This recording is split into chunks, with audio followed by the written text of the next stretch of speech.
What do you think, apart from maybe asking about that comment or maybe not, President Zelenskyy will be aiming to get out of this and actually asking President Trump for?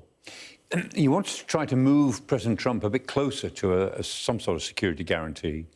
Everyone wants President Trump to focus on, if there's going to be a ceasefire, it won't really be a peace deal, but if there's a ceasefire, what are the mechanics of it? And I'm sure Trump won't have thought about that yet, because he moves quickly, leaves it to his officials, and he'll want to come in and be briefed on it when they're very close. And I think there'll be some time before they really get very close. But what Zelenskyy will want it will be to say, look, you know, if this is going to work, you've got to be in it somewhere. You can't back off from all of this thing. So that's what he'll be angling for. I don't think he'll get it, but he wants to try to get President Trump on that road where it's a possibility. And he wants to come out of that meeting a better friend than he went into it, which he does need to do, I think. It's not that difficult. I mean, Trump partly likes people to respect him and then stand up to him. He likes people to stand up to him as long as you show great respect. He said that about Keir Starmer yesterday, didn't he? He said he's a tough negotiator. And likes that. The thing that we both have in common is we love our countries and stand up for our countries. Look, back to Zelenskyy, the turning point seemed to come on Monday when Trump was meeting Macron and said this meeting was going to happen this week. Something happened there that suggested a deal was going to be agreed by both sides. Yeah, because this minerals deal, which I think there's less to it than meets the eye, but it doesn't matter. Politically, this is a deal where everyone will take a little present. It's like a Christmas tree. I mean, so Trump will take his present from it, and Zelenskyy will take his present, and it's a magic Christmas tree because it doesn't really exist. Once it's signed, it'll just disappear. But nevertheless, it will serve its purpose at the moment. And so it's quite important. It's something that Zelenskyy can talk to Trump about. Zelenskyy overplayed it. When he first started to talk about these minerals, he was trying to interest the United States in this stuff that they had that the US might want. And he overplayed it, I think, and Trump was very predatory. And I think the Ukrainians were really shocked by how predatory. Scott Bessant, the Treasury Secretary, went there, and he said, we want 500 billion. And Trump keeps saying, we've given you 350 billion. That's rubbish. They've given them 110 billion by most accounts. And they want 500 billion in recompense for it. So 400% interest.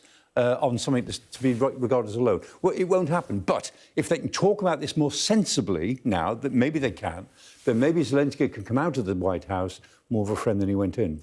Michael, thank you very much indeed for the time being. We'll speak later, I'm sure. But it has just gone 4 o'clock. You're watching Sky News. These are live pictures coming up from the White House, where we're expecting the Ukrainian President Volodymyr Zelenskyy to arrive in the next few moments for his meeting with President Trump. Let's bring back our US correspondent Mark Stone, who is at a very busy White House out there on the lawn. And Mark, for those just joining us, just remind us of the choreography of what we're expecting to see in the next few minutes.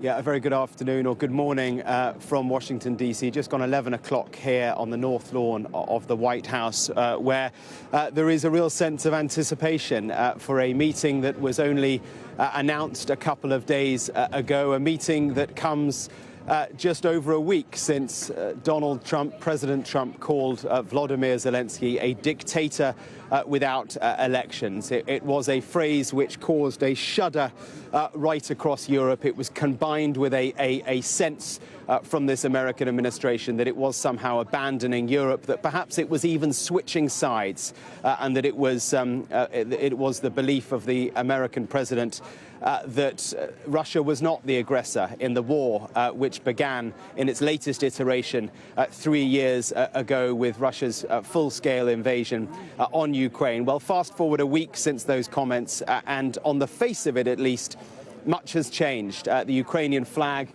is among the flags that are being held by the Guard of Honor here at the White House, who will greet President Zelenskyy a little later on in the next few minutes. In fact, I can see the Marines, I think they're Marines, flanking the doors of the West Wing, and in one of the Marines' hands is indeed the Ukrainian flag. Staff just getting ready outside the West Wing doors now. I wonder whether President Trump himself will come to the doors to greet Zelenskyy.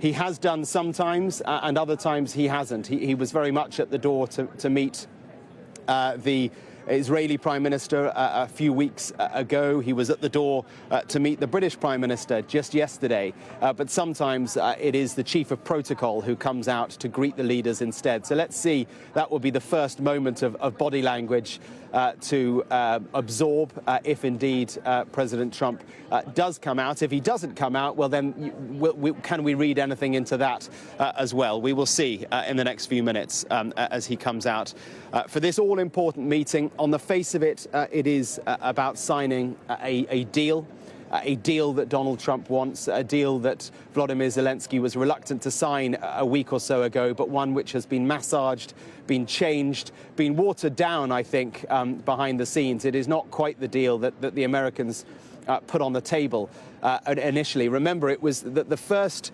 administration official to visit Ukraine after Donald Trump was inaugurated was not the Defense Secretary, it was not the Secretary of State, it was the Treasury Secretary, Scott Bessent, who flew to Kyiv a couple of weeks ago, 3 weeks or so ago, with a contract, and he slapped it down on the table and he demanded that Volodymyr Zelenskyy sign it. Zelenskyy didn't. No way, he said. I'm not signing away all the rare earths underneath us. I'm not signing away our country to the United States.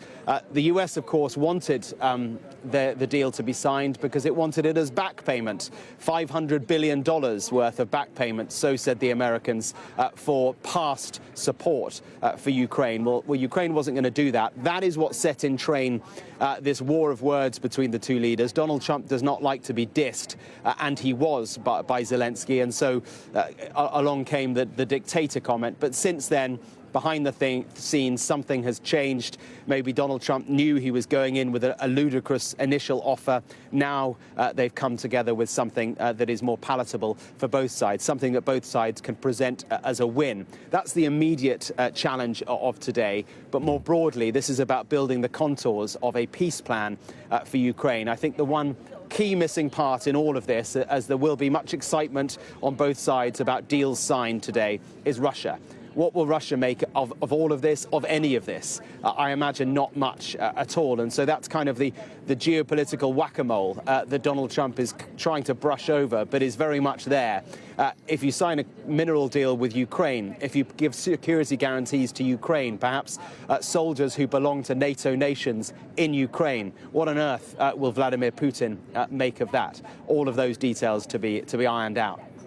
Because up to now, Mark, Russia and Vladimir Putin have been riding the wave of bilateral negotiations solely with the US. No Ukraine in those, no UK, no Europe.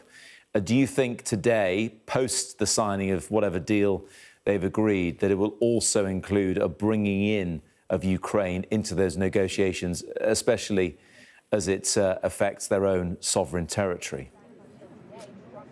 Yeah, I think it has to. Certainly that is what Volodymyr Zelenskyy will want. They want to be part of the talks. But then that will require Zelenskyy sitting, or at least his officials sitting around a table with the Russians, which is going to be a very awkward thing indeed. And that is where other countries will come into it, where Saudi Arabia, I think, will be a key partner for both sides, for the Russians, for the Americans, for the Ukrainians, in trying to bring them around the table. Remember that in the context of a different problem, a different conflict, Israel and the Palestinians and Hamas, Donald Trump has been so clear that in his view, how on earth can you have a negotiation when both sides are not sitting around the table? You've got to get both sides around the same table, not in the same hotel, but in different rooms, around the same table. And I think maybe Zelenskyy might use a bit of Donald Trump's own argument there and say, well, look, we need to get this deal done. We need to find peace. So you need to bring us into the negotiation in one form or another. Mark, we'll come back to you at the White House when we get a sense of things moving there. But in the meantime, Professor Michael Clark, our military analyst, is here with me in the studio. Let's just pick up on that point, Michael. You know, deal on rare earths is one thing, but really Ukraine, from the offset, has wanted to be in these negotiations, particularly as they're the ones most affected by them. Yeah, Matt, there's a very old saying in diplomacy when it comes to negotiations that if you're not at the table, you are probably on the menu. And probably on the menu is Ukraine and NATO.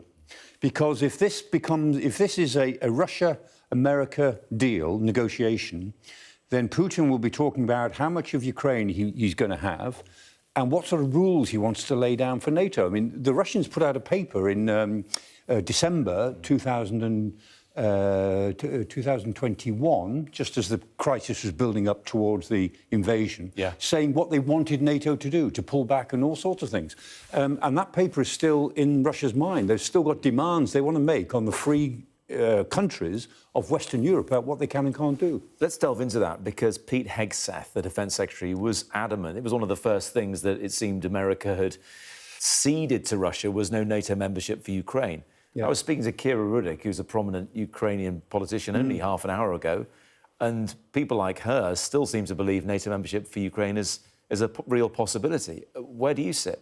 Yeah, I would have said it was absolutely impossible before the Russian invasion because of all of the reasons that we talked about over the last 10 or 15 years. But the Russian invasion changed everything. European security will never be the same again. There's no going back, either for Russia or for the rest of us. We're in a new era. And Ukrainian membership of NATO at some point would make perfect sense, even though it would outrage the Russians.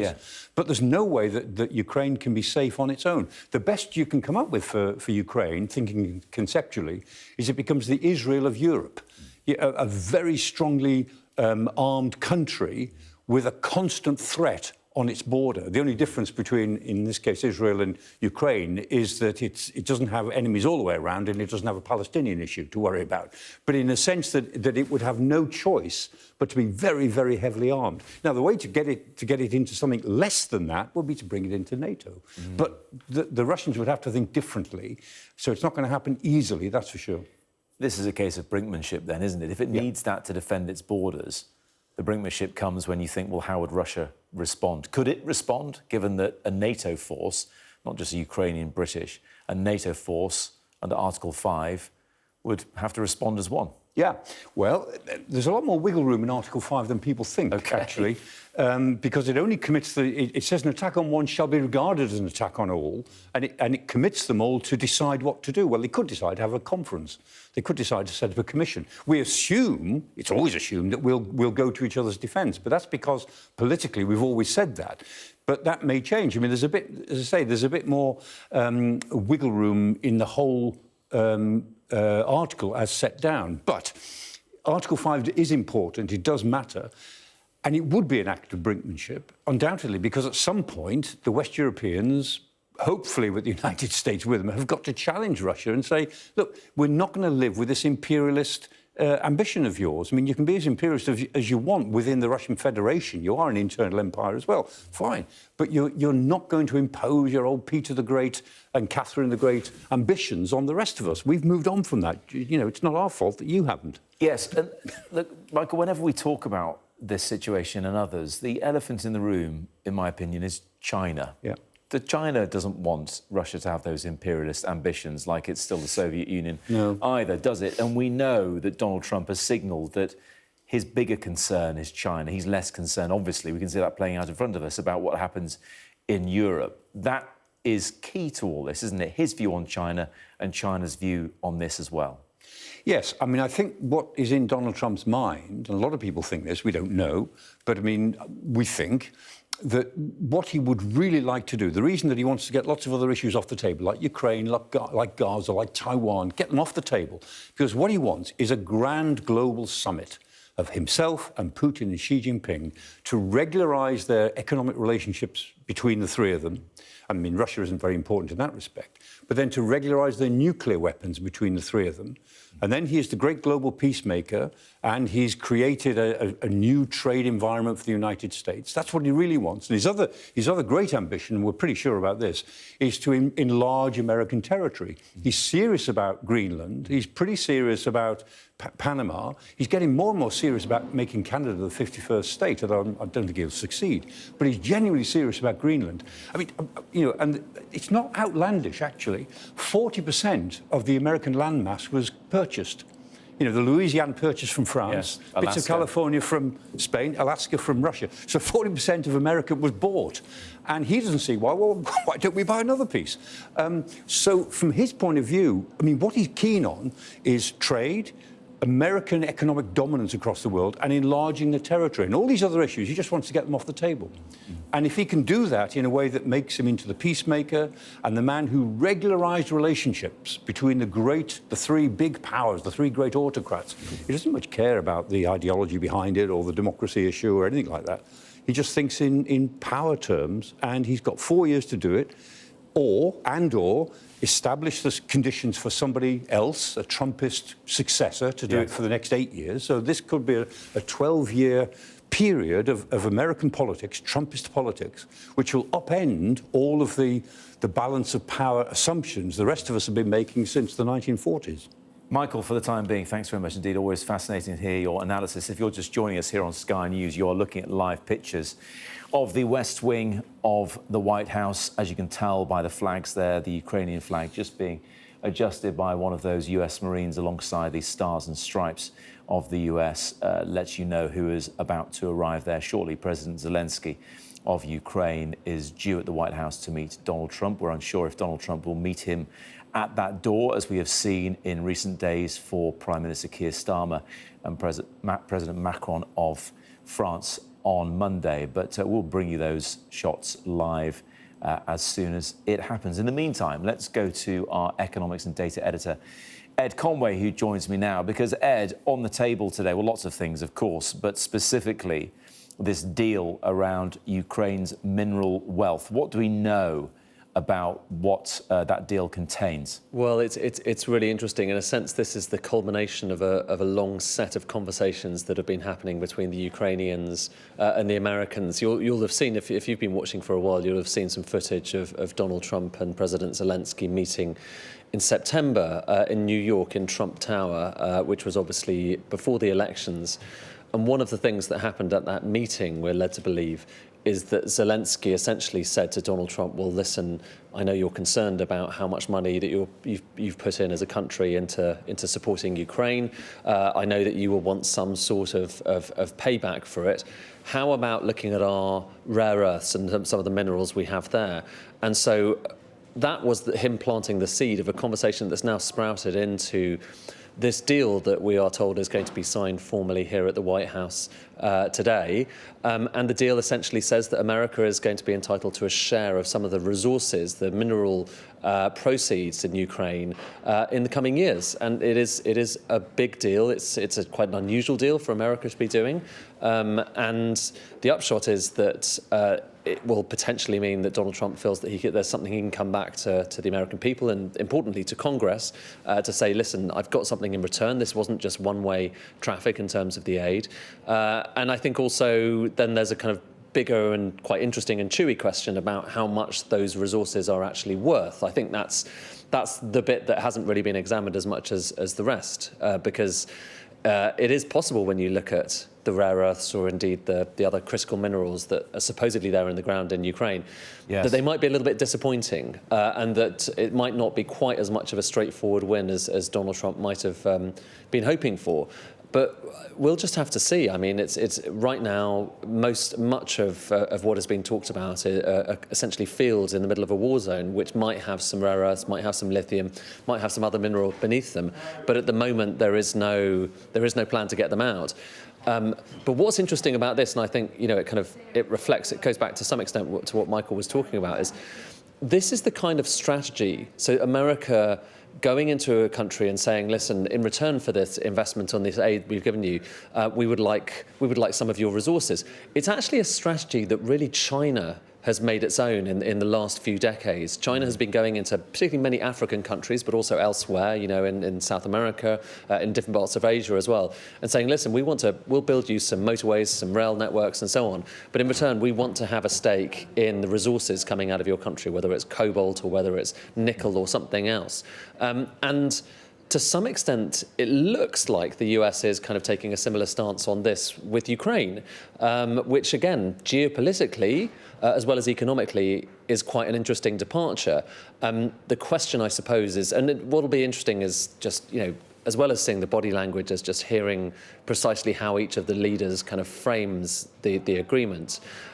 It'll be interesting just to see how engaged they are with that kind of detail and the extent to which both men are going to think that they have got a win out of this. But as I say, it's the culmination of some talks that have been going on for quite some time, and the Ukrainians were certainly resisting some of the terms that were in previous drafts of this agreement. So there was one term, for instance, saying that America is expecting to get $500 billion out of this. That would have been, to be honest with you, from my case, having had a look at the geological resources, I just can't see how that was in any way possible. And so the Ukrainians clearly were quite concerned about that. They got rid of that. But by the same token, they didn't necessarily get the security assurances that they might have been hoping for. And I think there's another question as well, which might well come up, is how much of this is in advance of future aid for Ukraine? So how much of this is designed for a peace treaty? Or indeed, paradoxically, might this support in future go towards actually helping Ukraine to fight? Because, we've had implications that this is heading towards peace, but it'll be interesting just to hear what the money in future might well actually go to support, because there is still a very much an ongoing conflict there, and that is a live situation on the battlefield. So there is. It's going to be quite interesting just to hear the terms and the nature of this. But the agreement itself looks like it's mostly sewn up, and this is a formalisation. Yes, Ed, not to mention any potential commercial deal between the US and Russia, which Donald Trump has talked about as well. Thank you very much indeed for the time being. Let's head back to the White House. Mark Stone, our correspondent, is on the lawn there. And Mark, sensing some movement? Are we expecting the imminent arrival of President Zelenskyy? Yeah, I can hear the roar of the motorcade, of the motorbikes that have taken Volodymyr Zelenskyy not very far from a hotel, we think, just the other side of Lafayette Square, which is beyond the North Lawn here at the White House, round here. And I imagine that in the next few minutes, his vehicle will drive straight past us here and pull up behind me at the West Wing of the White House for that greeting. I can't see President Trump at the moment at the door, but it may well be the case that he emerges quite soon. It has been just over a week since he decided to call Volodymyr Zelenskyy a dictator without elections. And now there we are, look, the stars and stripes alongside the flag of Ukraine as he prepares to welcome that dictator, in inverted commas, as he certainly saw it last week, or wanted to portray him as last week. He welcomes him to the White House for such a crucial meeting. You were talking with Ed Conway a few moments ago about whether or not this deal is somewhat of an illusion. It may well, the rare earths underneath Ukraine may not amount to as much as maybe Zelenskyy spun them to be back in September when they met in New York. I suppose the question is, how much does that really matter to Donald Trump? Because some of what he does is illusionary. It is designed to look good when actually the details might not be quite so good. And you could be sure that whatever is signed today, unless there's some massive falling out, and I really don't expect that, whatever is signed today will be presented by President Trump as an excellent deal. And the other thing, the other point I would make is that we don't yet know how successful this deal will be, whether it is that the short-term deal of the minerals, I say short-term, it'll take many decades for these minerals to be dug out. We don't know the detail of that. We don't know the contours of the peace plan either. But my goodness, what movement there has been over the course of just 40 days of the Trump presidency, when we saw so little movement throughout the Biden presidency. In the Biden presidency, they took an entirely different stance on how on how to deal with the Ukraine issue. And part of it was about wearing down the Russians and allowing the Russians to degrade their own military over a long fight. Donald Trump is taking an entirely different approach to this. It is, some might say, a real estate approach. But at the moment, at least, we don't yet know whether it will yield successful long-term results. And for Europe, that means security.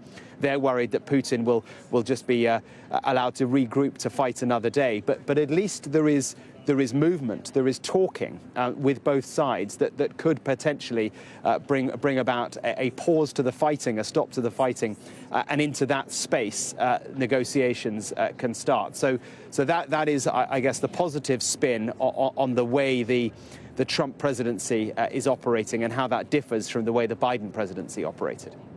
Yes, thus far, Mark, the approach seems to have been flatter the opposition, that being Russia, bring them into the conversation. We're just seeing, I'm sure you can see, Mark, you can Donald see Trump now. is there. Yeah. Thumbs up from the president there, and the US Marines saluting. I sense that Volodymyr Zelenskyy won't be too far away then, given that President Trump, in his red tie and his signature blue suit there, is awaiting the arrival of President Volodymyr Zelenskyy, who has pulled up. There you see the Ukrainian flag.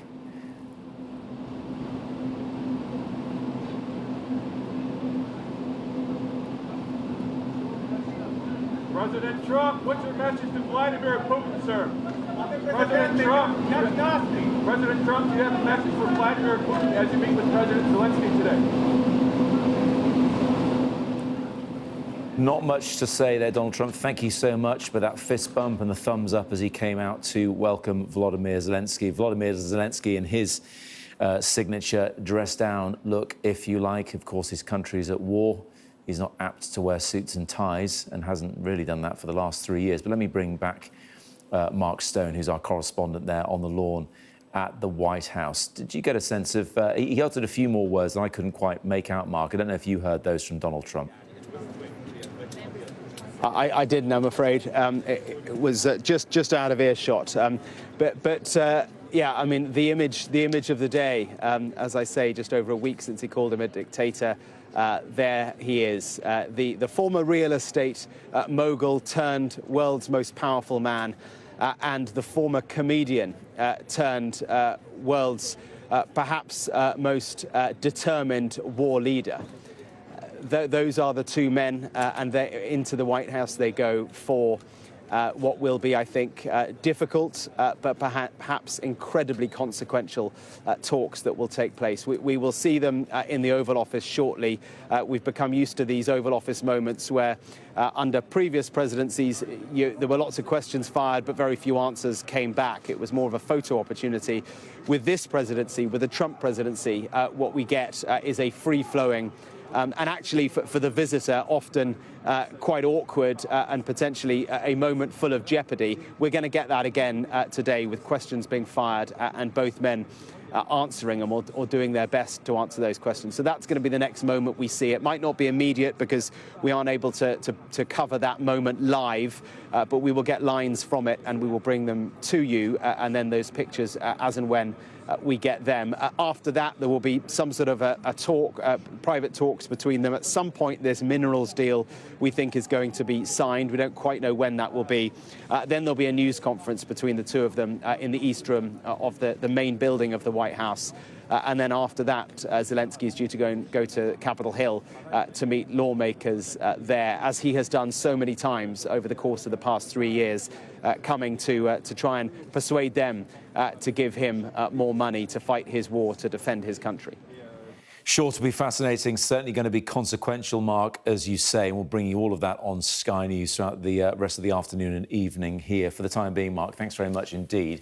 Joining me now to discuss this is Samuel Romani, an Associate Fellow at RUSI, the Defence and Security think tank. Samuel, thanks for taking the time. Well, let's first of all get your reaction to that arrival from President Zelenskyy. Certainly a handshake looked relatively warm to me. Well, definitely. I mean, I think the body language of the meetings, just as Trump usually does, is going to be quite cordial and it's going to be quite strong. Trump often tends to criticize his guests before and after they come, but usually doesn't get into altercations with them while they're there. So this isn't really that surprising. In terms of what they will now discuss once they are in private, or at least alongside their teams, what do you expect? Well, I think that there'll be a lot of areas of discussion. I mean, obviously, I think the rare earth metal deal will be signed, and there'll be some discussions about the possibilities of how those metals can actually be extracted. I mean, I think that Zelenskyy might use this as an opportunity to secure American reconstruction investments. The American side might be asking questions about whether Zelenskyy would be open to shipping some of these metals to China, because that could create a bit of a friction. But then there'll be issues that will go well beyond the deal at hand. There'll be discussions probably about security guarantees going forward, and there'll be discussions about, I think, again, the Ukrainians will raise the issue of NATO membership, probably with resistance from the U.S., but I can't see them not trying.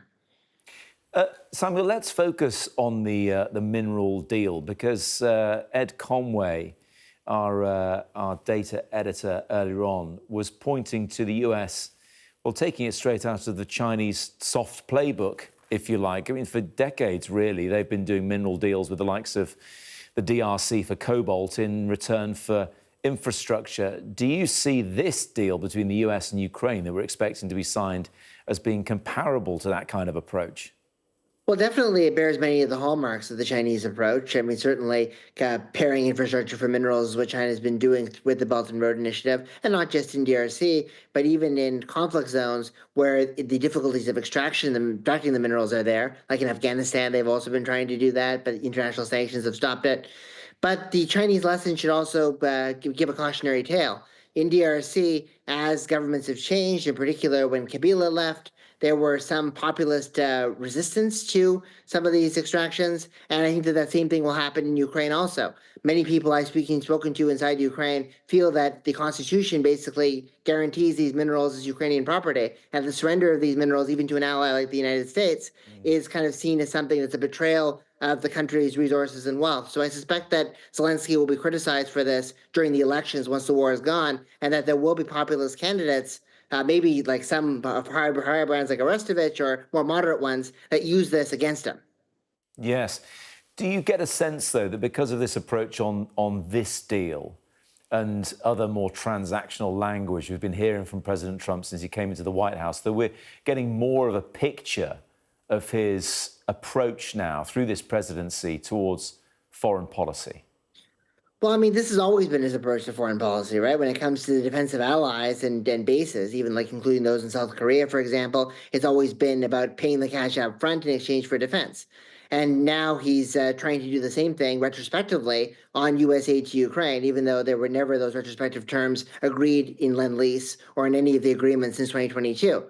But I think that this is Trump going further than rhetoric on this. When he was talking about making allies pay, he talked a good line about it and imposed some tariffs, but never really pushed it during his first term.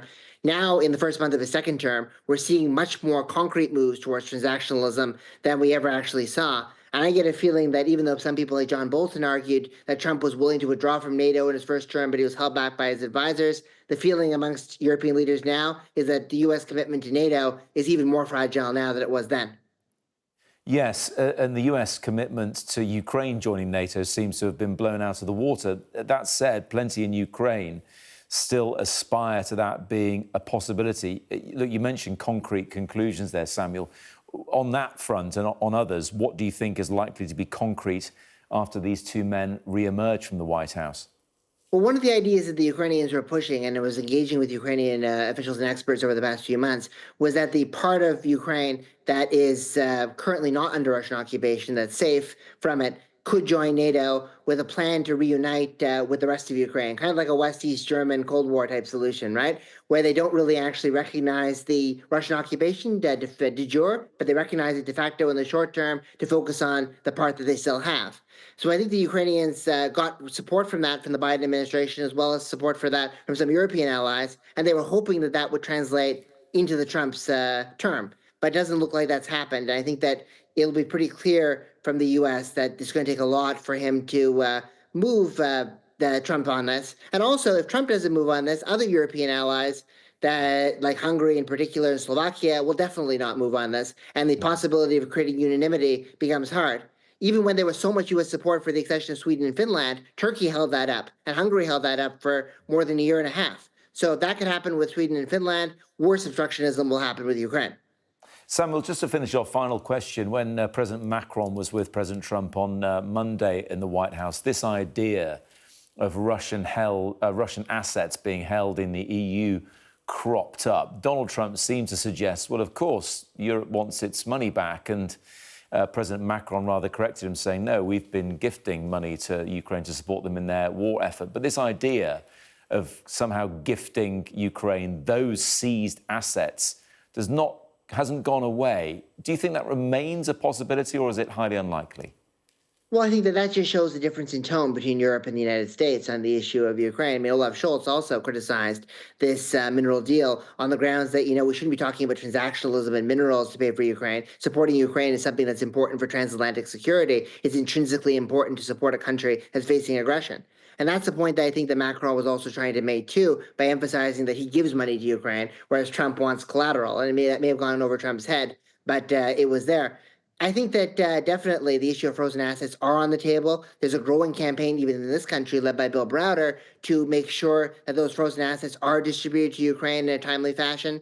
Obviously, the Russians will react furiously towards it, and it may also provoke some backlash from Saudi Arabia and from China and from other countries that invest heavily in the West and might be worried about falling afoul of the West at some point in time.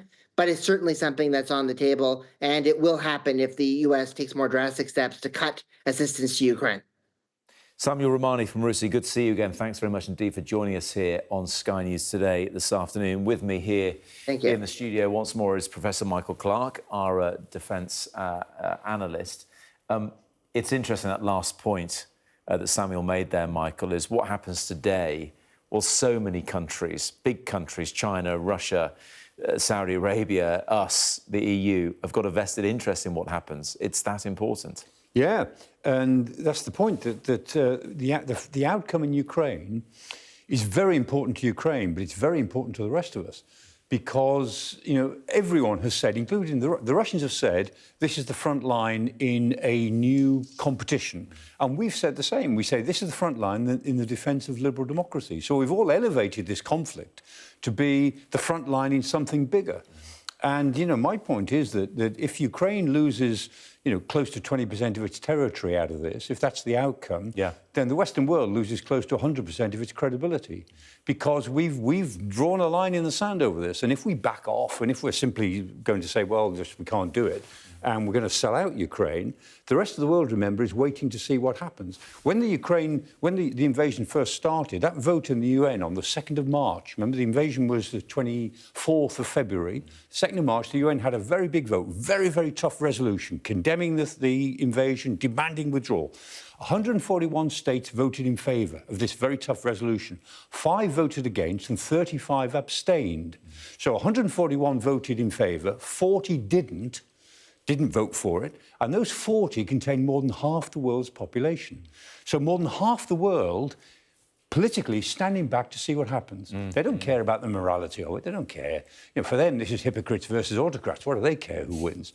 But so they're seeing what happens. And if what is seen to happen is that the Western world can't make good its promises, even on this, which it has said is the conflict of a generation, then they'll draw their own conclusions, which is to say, well, the world is now a world of dictatorships and autocrats, and we're going to have to bend to that. We're going to have to adjust to that.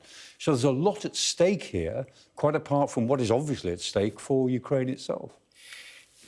We just saw the arrival playing out again there, and Donald Trump had given a thumbs up when he was there waiting at the door to the West Wing, a sort of a fist bump, not a fist bump with Volodymyr Zelenskyy, I should say, a fist bump in the air to suggest, well, look, you read that body language, you think he thinks this is going to be a good thing.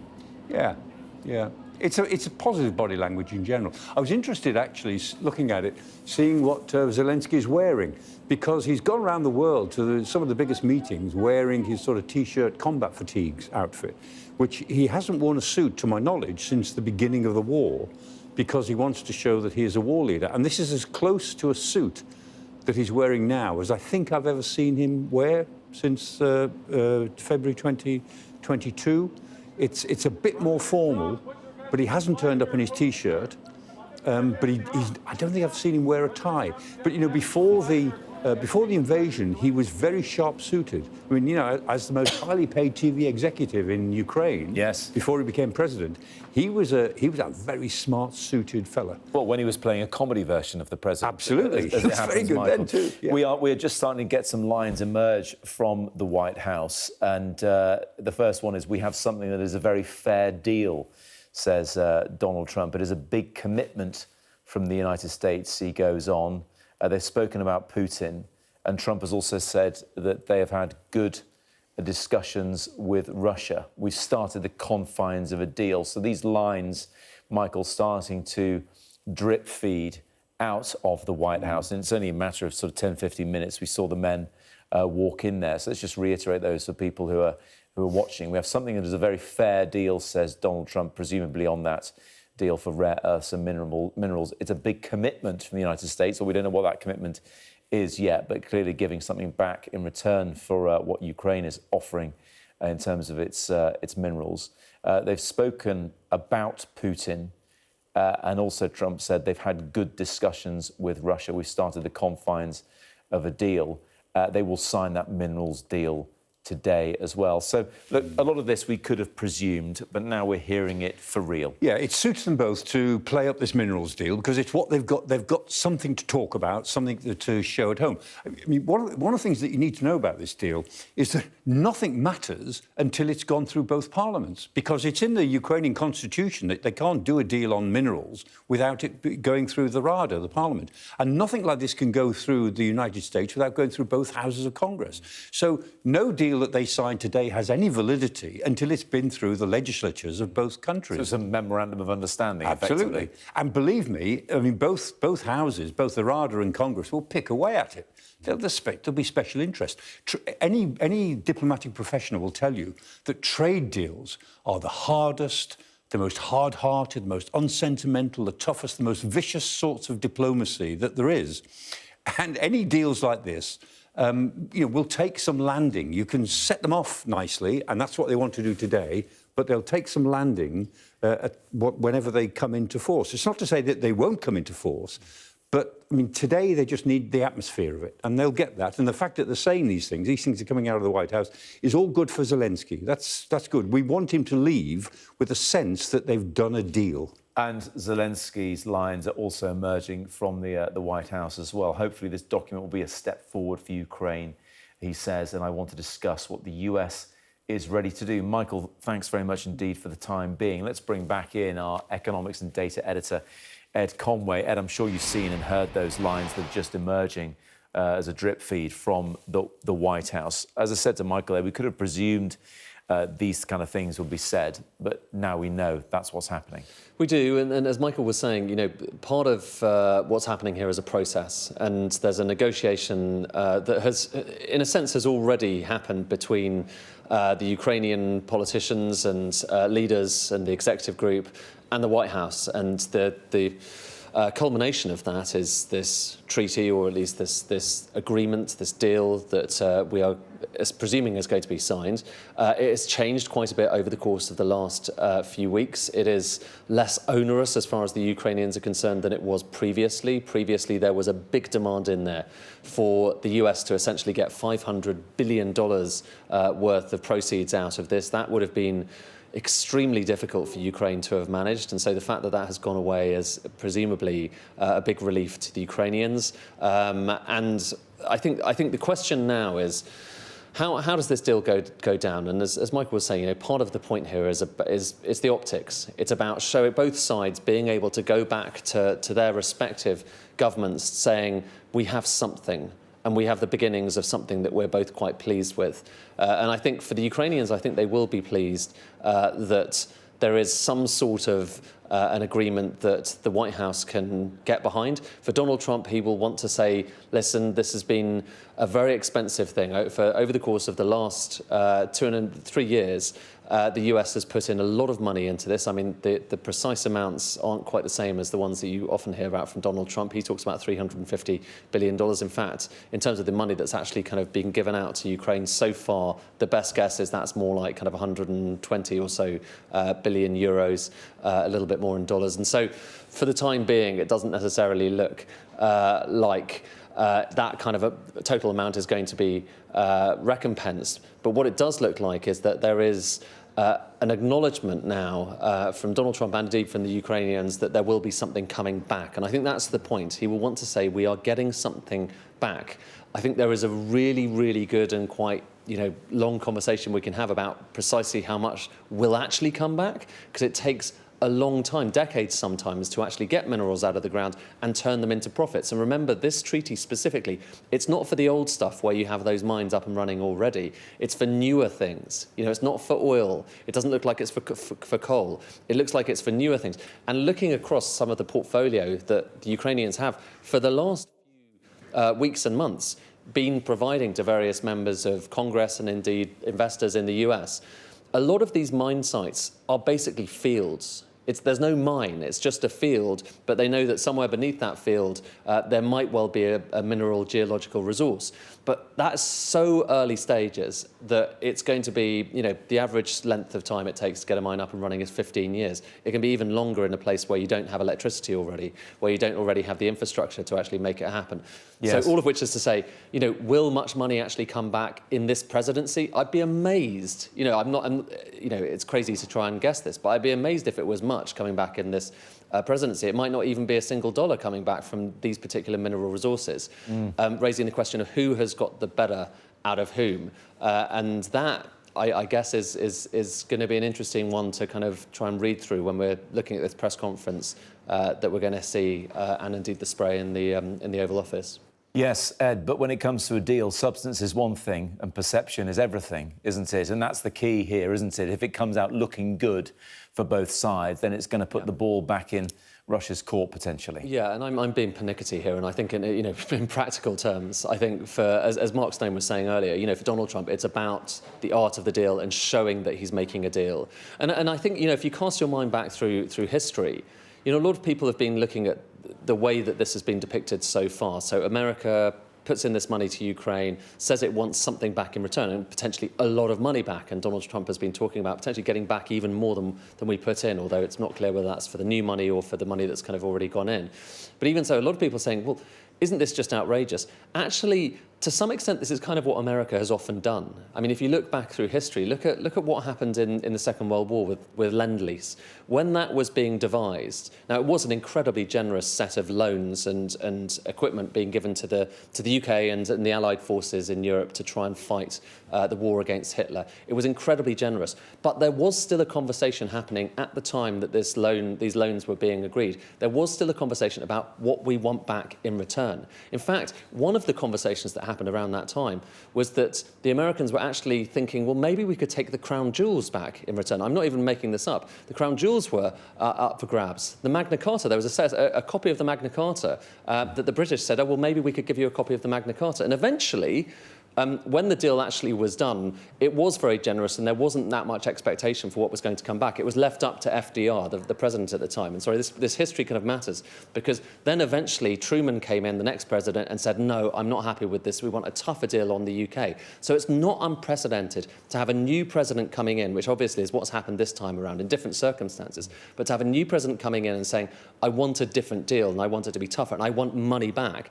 Because all the time in the US, Congress is breathing down the neck of the president because it is Congress, as Michael was saying, it is Congress that eventually has the final say on a lot of this. And Congress wants to believe that it's getting money back, potentially for their own people and for their own resources and their own instincts and interests within the United States. It's the way it's always been, and it's the way it looks like it is this time around, and obviously it's done in a particularly provocative tone from this president.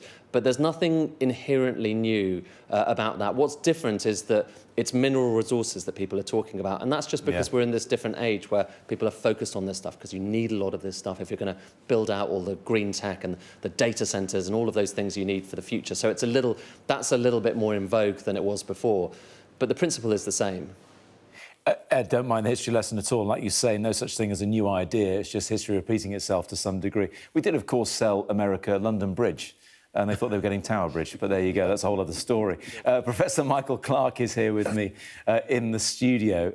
A good point there by Ed, isn't it, that this is not entirely new, this kind of deal-making, this bartering, this transactional approach. Absolutely, and the United States has always been very tough. I mean, as Ed was saying, I mean, Lend-Lease was during the Second World War, was a very generous system, but at the end of the war, Truman cut it off, and that the Labour government of 1945 was suddenly in desperate straits when Lend-Lease was just cut off like that. And the deal that Churchill did with Roosevelt was the famous destroyer deal. We're desperate for destroyers, for convoy protection and general protection. And he gave away all of our Caribbean bases, which the Americans were very keen on, for a series of old First World War destroyers, which weren't that useful. There was a sense in which you had to have the United States behind you.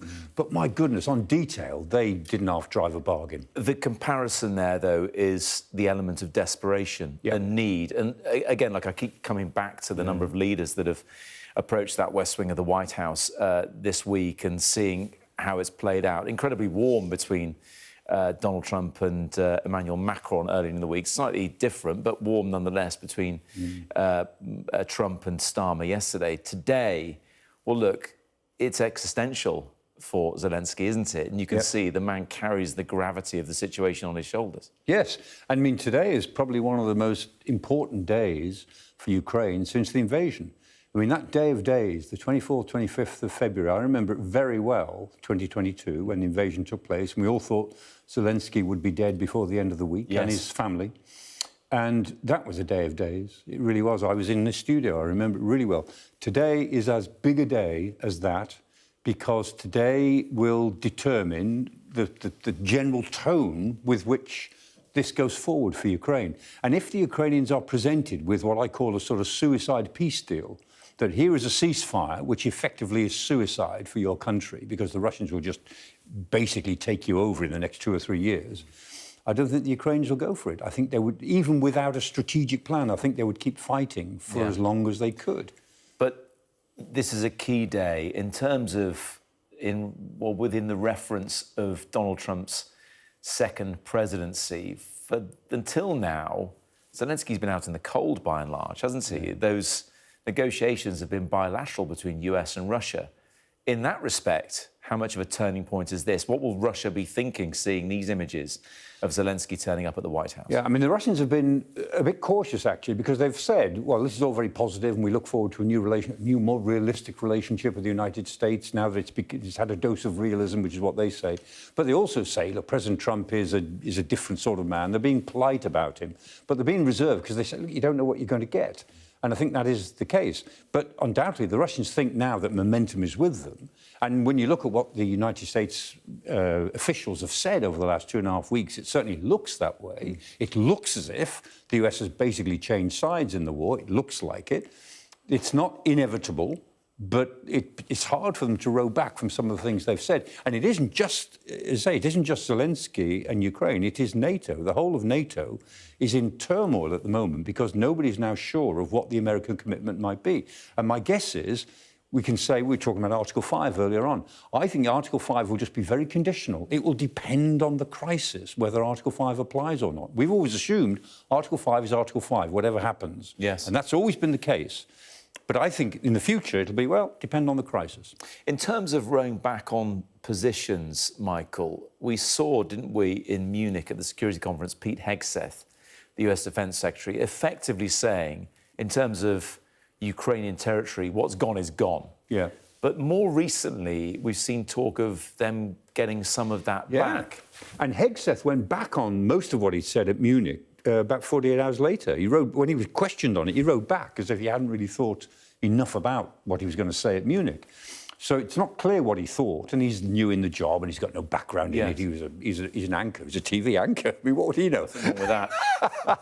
So, we don't know about that. And Trump has said, for the first time in my understanding, Trump has said in the last, 48 hours, he said, oh, we'll push Russia very hard to get as much Ukrainian territory back as possible. Yes. Now, that's not what he'd ever said before. The Russians, they don't just want the territory they've conquered. They want territory they haven't yet conquered in all the 4 regions that they're fighting in.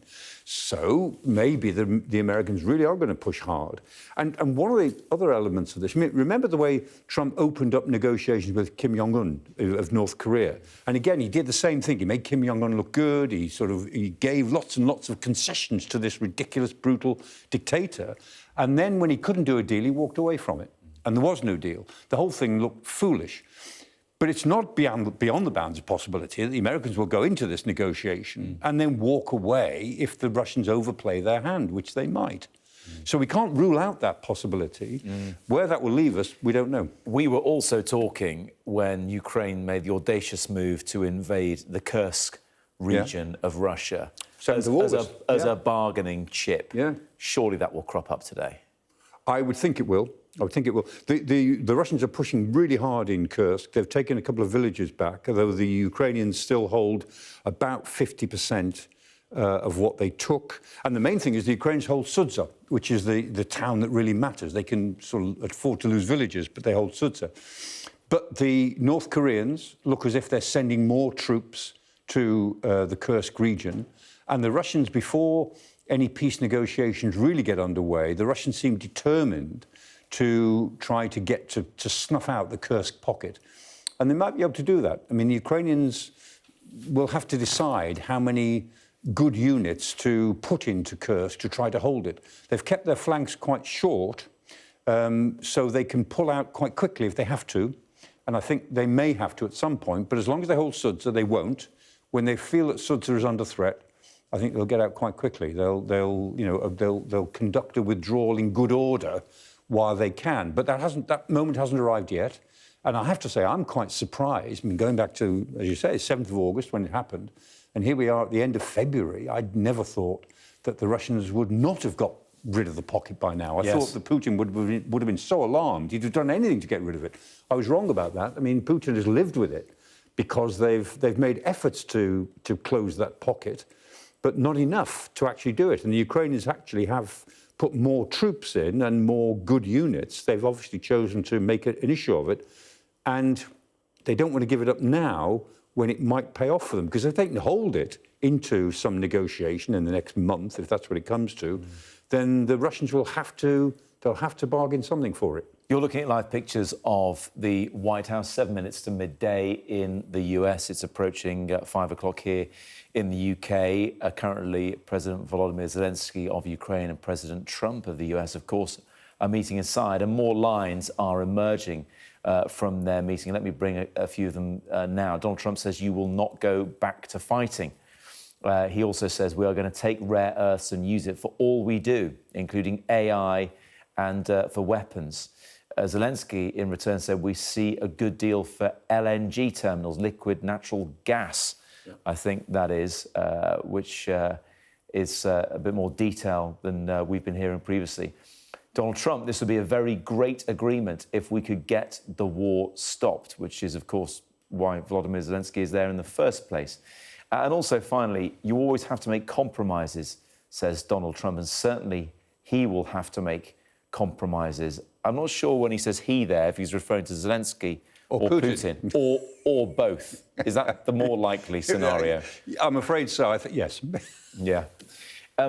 Michael, let's just finish off because look, a little bit of a movement at the White House there. The choreography of this afternoon is not dissimilar to what we've been seeing in recent days with Prime Minister Keir Starmer and President Macron of France, in that they go in, they have their meeting, they seem to then have some sort of a working lunch. We'll even see the menu of that, I'm sure, online at some point, and then expecting a press conference in the Oval Office, which is where it's interesting to see how the other leaders handle Donald Trump's desire to control the whole situation.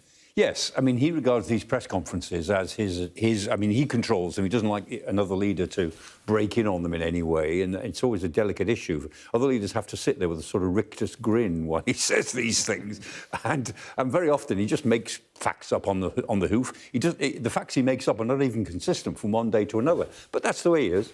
And in one sense, he's very good in these press conferences because he always seems to give a direct answer to the question. He doesn't duck questions. He answers them, even if he makes up the facts to answer them. Except when he was asked if he still thought he was a dictator yesterday. Yes. And he dodged it by saying, and he dodged I remember that saying that. Yes, yeah. Did I really say that? Yeah. I mean, it's like when he said he was a dictator, he said that, Zelensky's approval ratings are down to 4%. Well, actually, not the case. His approval ratings were 57%. And they've gone up since. I mean, higher than yours, Mr. Trump, actually. But, he's never let a good hard fact stand in his way. Professor Michael Clark, good to see you. Thanks very much indeed. We're going to head back to the White House now. Our correspondent, David Blevins, is there. David, good to see you.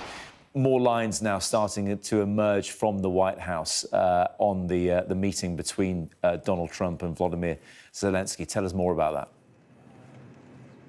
Yeah, we expect to have some pictures from inside the Oval Office shortly, but clearly this exchange between President Trump and President Zelenskyy is going on for quite some time, as indeed did his exchange on Monday with the French President Emmanuel Macron and his exchange yesterday with the UK Prime Minister Keir Starmer. Quite frankly, I don't know how a man of Donald Trump's age finds the energy to engage with his visitors and with the media for that length of time. But of course, we know he is a television president. He likes to talk to the audience, and there are some lines coming out. He said, "We will be digging and digging." And he tells Zelenskyy that his soldiers have been very brave during that meeting. Those two comments, I think, kind of sum up where we are right now.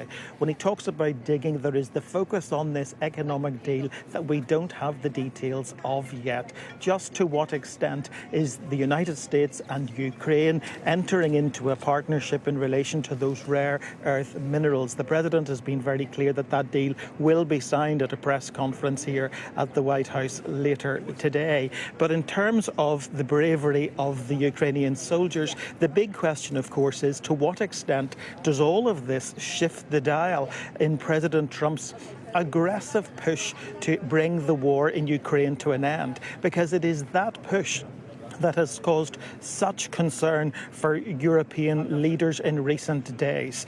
That's why we saw President Macron here. That's why we saw Prime Minister Starmer here. They came really to try and, I suppose, persuade Donald Trump to come back onto their side. The French flattered him. Here, Starmer produced a letter from the King, and the sense of delight from the president was palpable at that unprecedented invitation to come for a second state visit. But this was always going to be the defining moment. This was the moment of truth, when President Zelenskyy would arrive at the White House, when we would see on paper, hopefully later today, exactly where President Trump stands in relation to Ukraine and Russia. During the meeting, we're told in the last few minutes, he has confirmed that he has spoken to Vladimir Putin, has had good discussions with Russia, and he says we've started the confines of a deal.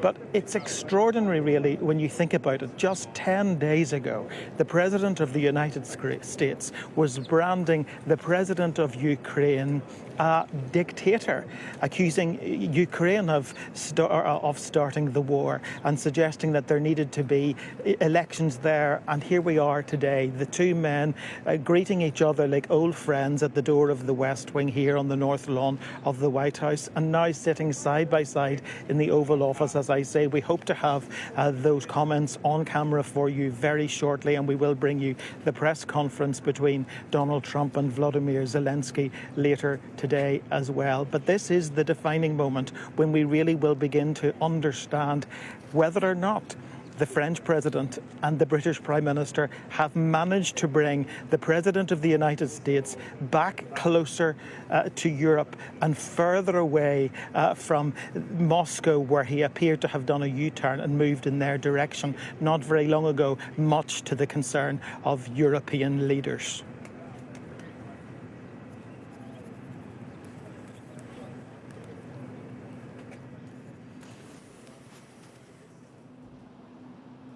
It's 5 o'clock. You're watching the News Hour with me, Jonathan Samuels. These are live pictures from the White House, where Donald Trump has been meeting his Ukrainian counterpart, Volodymyr Zelenskyy. On the agenda, a deal for the US to have a share of Ukraine's mineral wealth. Uncertain, however, is whether Mr. Zelenskyy will extract any security guarantees for his country, as President Trump looks to force through a deal with Vladimir Putin at pace. A little earlier, Mr. Trump gave Mr. Zelenskyy a warm welcome on the threshold of the White House. That, despite recent remarks where he called the Ukrainian president a dictator.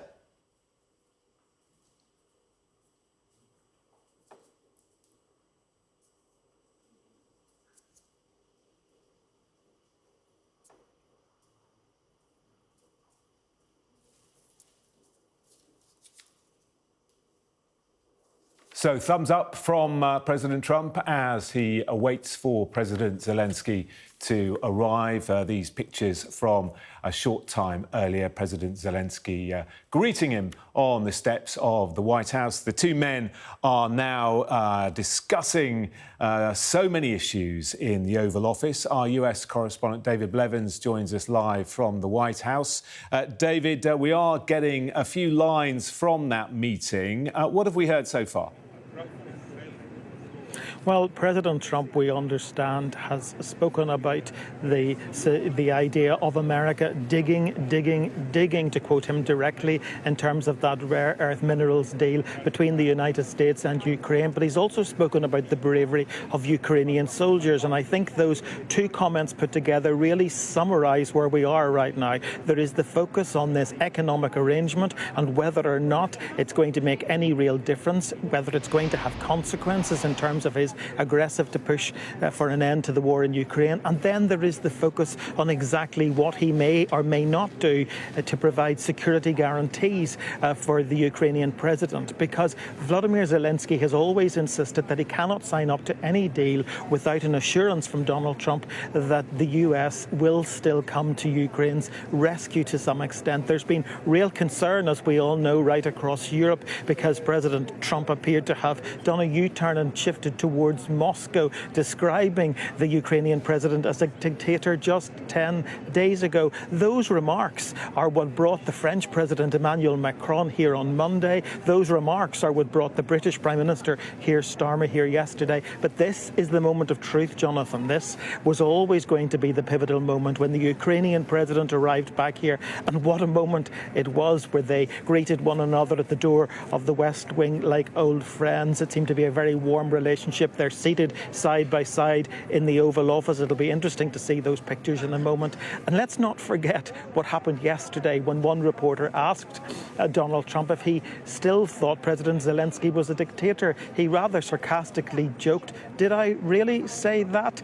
Don't underestimate that joke, because if Donald Trump isn't doubling down, he is effectively climbing down. That's the nature of the man. And so it's very interesting to see this cordial arrangement, and it's going to be even more interesting to see the fine detail of any deal that is struck between these two nations in terms of that rare earth minerals deal.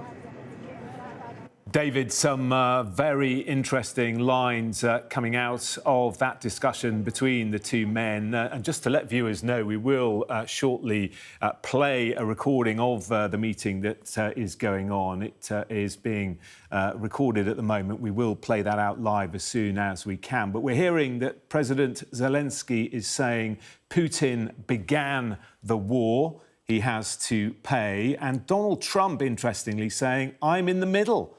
I'm for both Ukraine and Russia. Donald Trump saying, I want to get it solved.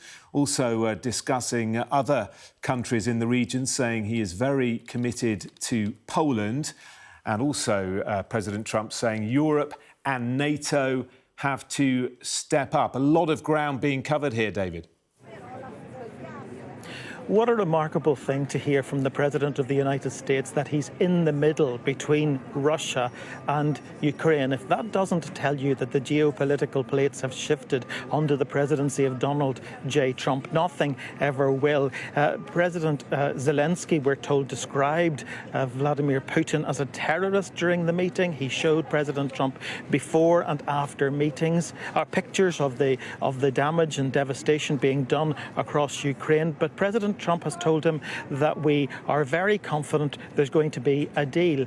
Donald Trump says he's spoken to Vladimir Putin. They've had good conversations, and he says he believes that they have the confines of a deal to bring the war to an end. And I suppose that's the big focus today. Yes, this proposed deal around Ukraine's minerals is significant, but in many ways it's the sideshow. The big question is, to what extent does this face-to-face meeting between these two men shift that dial towards ending the war in Ukraine? That's what we're going to find out today. Zelensky's always been very clear. He wants America to give him security guarantees.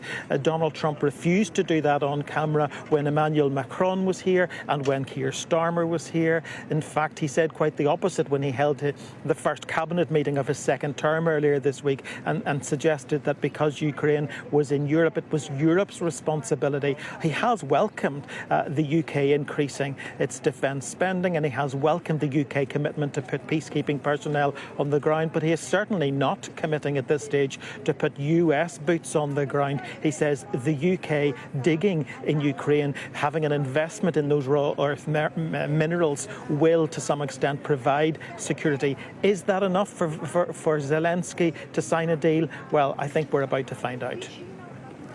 OK, David, for now, thank you very much. We'll return to you again shortly. David Blevins there for us outside the White House. Just to reiterate, President Donald Trump is meeting President Volodymyr Zelenskyy inside the White House right now. We have heard that Donald Trump has said we have something that is a very fair deal, referring to that rare earths and minerals deal that the two men are going to sign later on today. President Trump saying it is a big commitment from the United States, and also confirming that he has spoken to President Putin. Donald Trump saying he had good discussions with Russia. Well, let's bring in Anne Daly, who is Senior Fellow at the Atlantic Council. Great to get your thoughts on all of this, Anne. And first of all, let's start with that remarkable comment that's being reported coming from President Trump in the last few minutes during that meeting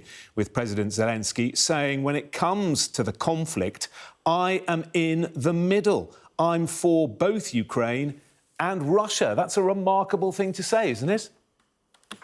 I think that this demonstrates the key goal for President Trump, which is to try to find some sort of negotiated settlement to the conflict. I think that his perspective and his approach is to try to bring both sides of the conflict to the negotiating table. And we've seen that he's very focused on creating and maintaining momentum. And so I think a lot of the public comments are geared towards establishing and then sustaining that momentum toward a negotiated settlement. But of course, at the moment, no sign that Ukraine will be at the table. Our security analyst, Professor Michael Clark, saying a few moments ago, if you're not at the table, you're on the menu. Yeah, and I think that that's why you're seeing President Zelenskyy come to Washington, D.C. right now, and his willingness to be flexible in this minerals deal negotiation. I think that he probably sees this as a way to ensure that Ukraine's interests are included in this negotiation, which, as you mentioned right now, is primarily between the United States and Russia, which is precisely what Russia had been seeking, which is what the previous administration was unwilling to do. Unwilling to enter into direct negotiations with Russia without Ukraine or key European members at the table. What do you think Zelenskyy will come away with ultimately from this trip? We know the deal is going to be signed. We're going to get more detail, hopefully, this evening on what the deal contains. But if he comes away without any security guarantees, will he see the trip as a failure? I think that in addition to having some sort of deal with the United States, what Zelenskyy is probably trying to achieve right now is to get a better sense of where exactly the Trump administration is on Ukraine policy. Trump is a very personal leader in the sense that his personal ideas translate pretty directly into what ends up happening. And so without physically going there and having an in-person conversation with Trump, it would be very difficult to understand where Trump and therefore the Trump administration foreign policy stands on Ukraine. So that's going to be one key thing that Zelenskyy is going to try to get out of this. Another key thing, as I said, is going to be to try to ensure that as part of this minerals deal, key tenets of his 10-point peace plan are incorporated into whatever negotiations happen between the United States and Russia. Are you surprised by the very quick change in tone? It was only a week ago that President Trump was calling Zelenskyy a dictator and accusing Ukraine of being the aggressor. Well, what a difference a week makes. I think that, again, this is, I'm not trying to presume how President Trump feels about this negotiation, but I think you can look at all of what he is doing as sort of a tactical setup to try to establish what the U.S. negotiating position is. We've seen this in his previous administration where he'll say something that seems outlandish to gauge a reaction to it, or to maybe set a marker on the table. And depending on how other individuals, how other countries react, sometimes he would pull that back. He did this when there was the crisis with North Korea. He did this repeatedly during his first administration. And so I don't know that this is necessarily, I'm not saying that this was a negotiating tactic, but it aligns with how he has behaved in the past. And it potentially might be part of how he is trying to bring Russia to the table. And now what he's doing by inviting President Zelenskyy to Washington, D.C. is part of how he's trying to bring Ukraine along. Because, again, as mentioned, Ukraine does not want a U.S.-Russia negotiation. Ukraine does not want a lot of the things that are being discussed, particularly by Russia in U.S.-Russia negotiations. And so whatever negotiation goes forward, if the United States and Russia come to a negotiation that is completely out of line with what Ukraine wants, it's not going to be successful. And so while President Trump has been really focused on getting Russia to the negotiating table, I think that there's also an acknowledgement that without buy-in from Ukraine, even as reliant as Ukraine is on U.S. Military assistance, that whatever negotiation occurs is not going to be successful if Ukraine and European nations completely oppose it. And so I think that's what you're seeing right now with President Zelenskyy in Washington, D.C. We're just looking at a number of photographs that have been released in the last few moments of President Zelenskyy and President Trump having that initial discussion. We are going to get a tape playback of that shortly, but we're also hearing some of what that discussion contains. Donald Trump saying in the last few seconds that he did speak to President Putin. That conversation happening a couple of days ago. The president saying that Putin wants to make a deal. Talking of deals, this minerals deal, which we understand, Anne, is going to be signed today. Is there a positive spin on this, that if America is invested in Ukraine's mineral wealth, it is also going to be invested in keeping Ukraine stable and maintaining a long-term peace? Obviously, that would depend a lot on the specifics of the deal that haven't really been released yet. But I would say that unless it involves additional U.S. monetary investments or physical infrastructure investments that are owned by the United States that just so happen to be physically located in Ukraine, I don't see this as necessarily providing any sort of security guarantee, because the outlines of the deal right now are essentially that these are future concessions that are being provided largely in response to previous assistance that the United States has already provided to Ukraine. So if that is the case, then this is less about providing future security guarantees and more about assuaging individuals in the United States who might feel that U.S. assistance to Ukraine is not a quote unquote good investment. I think you saw President Zelenskyy come forward with the possibility of a minerals deal because he acknowledged that with the Republicans winning elections, with Trump winning elections, and the broader skepticism within the Republican Party about the value of U.S. military assistance to Ukraine, I think that this was more a recognition from President Zelenskyy and from Ukrainians that they needed to demonstrate to the United States the tangible value of providing assistance to Ukraine. So I don't think that, particularly when you're talking about dealing with Russia, I don't think that economic deals can be seen as a form of security guarantee. That's just not how Russia views the world. OK, that's very interesting. Just also hearing, as we look at these photographs from that meeting between the two presidents, Donald Trump saying, "I'm not aligned with Putin, I'm aligned with the US and the good of the world." Do you think, Anne, there's a scenario where Ukrainians can feel safe after this war without the American backstop, this so-called American backstop, without the full support of America. We know that President Macron, Prime Minister Sir Keir Starmer, both in the White House this week, both giving assurances to Ukraine. Is there a scenario where Ukraine can be protected without America? I think that it's technically feasible that a coalition of European nations could provide sufficient security guarantees to give greater pause to Russia from a future reinvasion of Ukraine. I think that the key issue there is that the European nations wouldn't feel comfortable doing that themselves without the US backstop. So it's less about whether or not European nations would be capable of conducting this type of security guarantee and more about the political willingness to engage in something without a backstop of the US provision of a security guarantee. Particularly if you look, again, NATO, people don't like to talk about it. It is a nuclear alliance. The entire bedrock of NATO is US nuclear weapons. And so if you don't have that, then it doesn't really provide a very strong security guarantee against Russia, which is, as we all know, a nuclear weapons state. OK, fascinating stuff. We must leave it there. Anne Daly, Senior Fellow at the Atlantic Council, thank you very much indeed for your analysis as that meeting in the White House continues.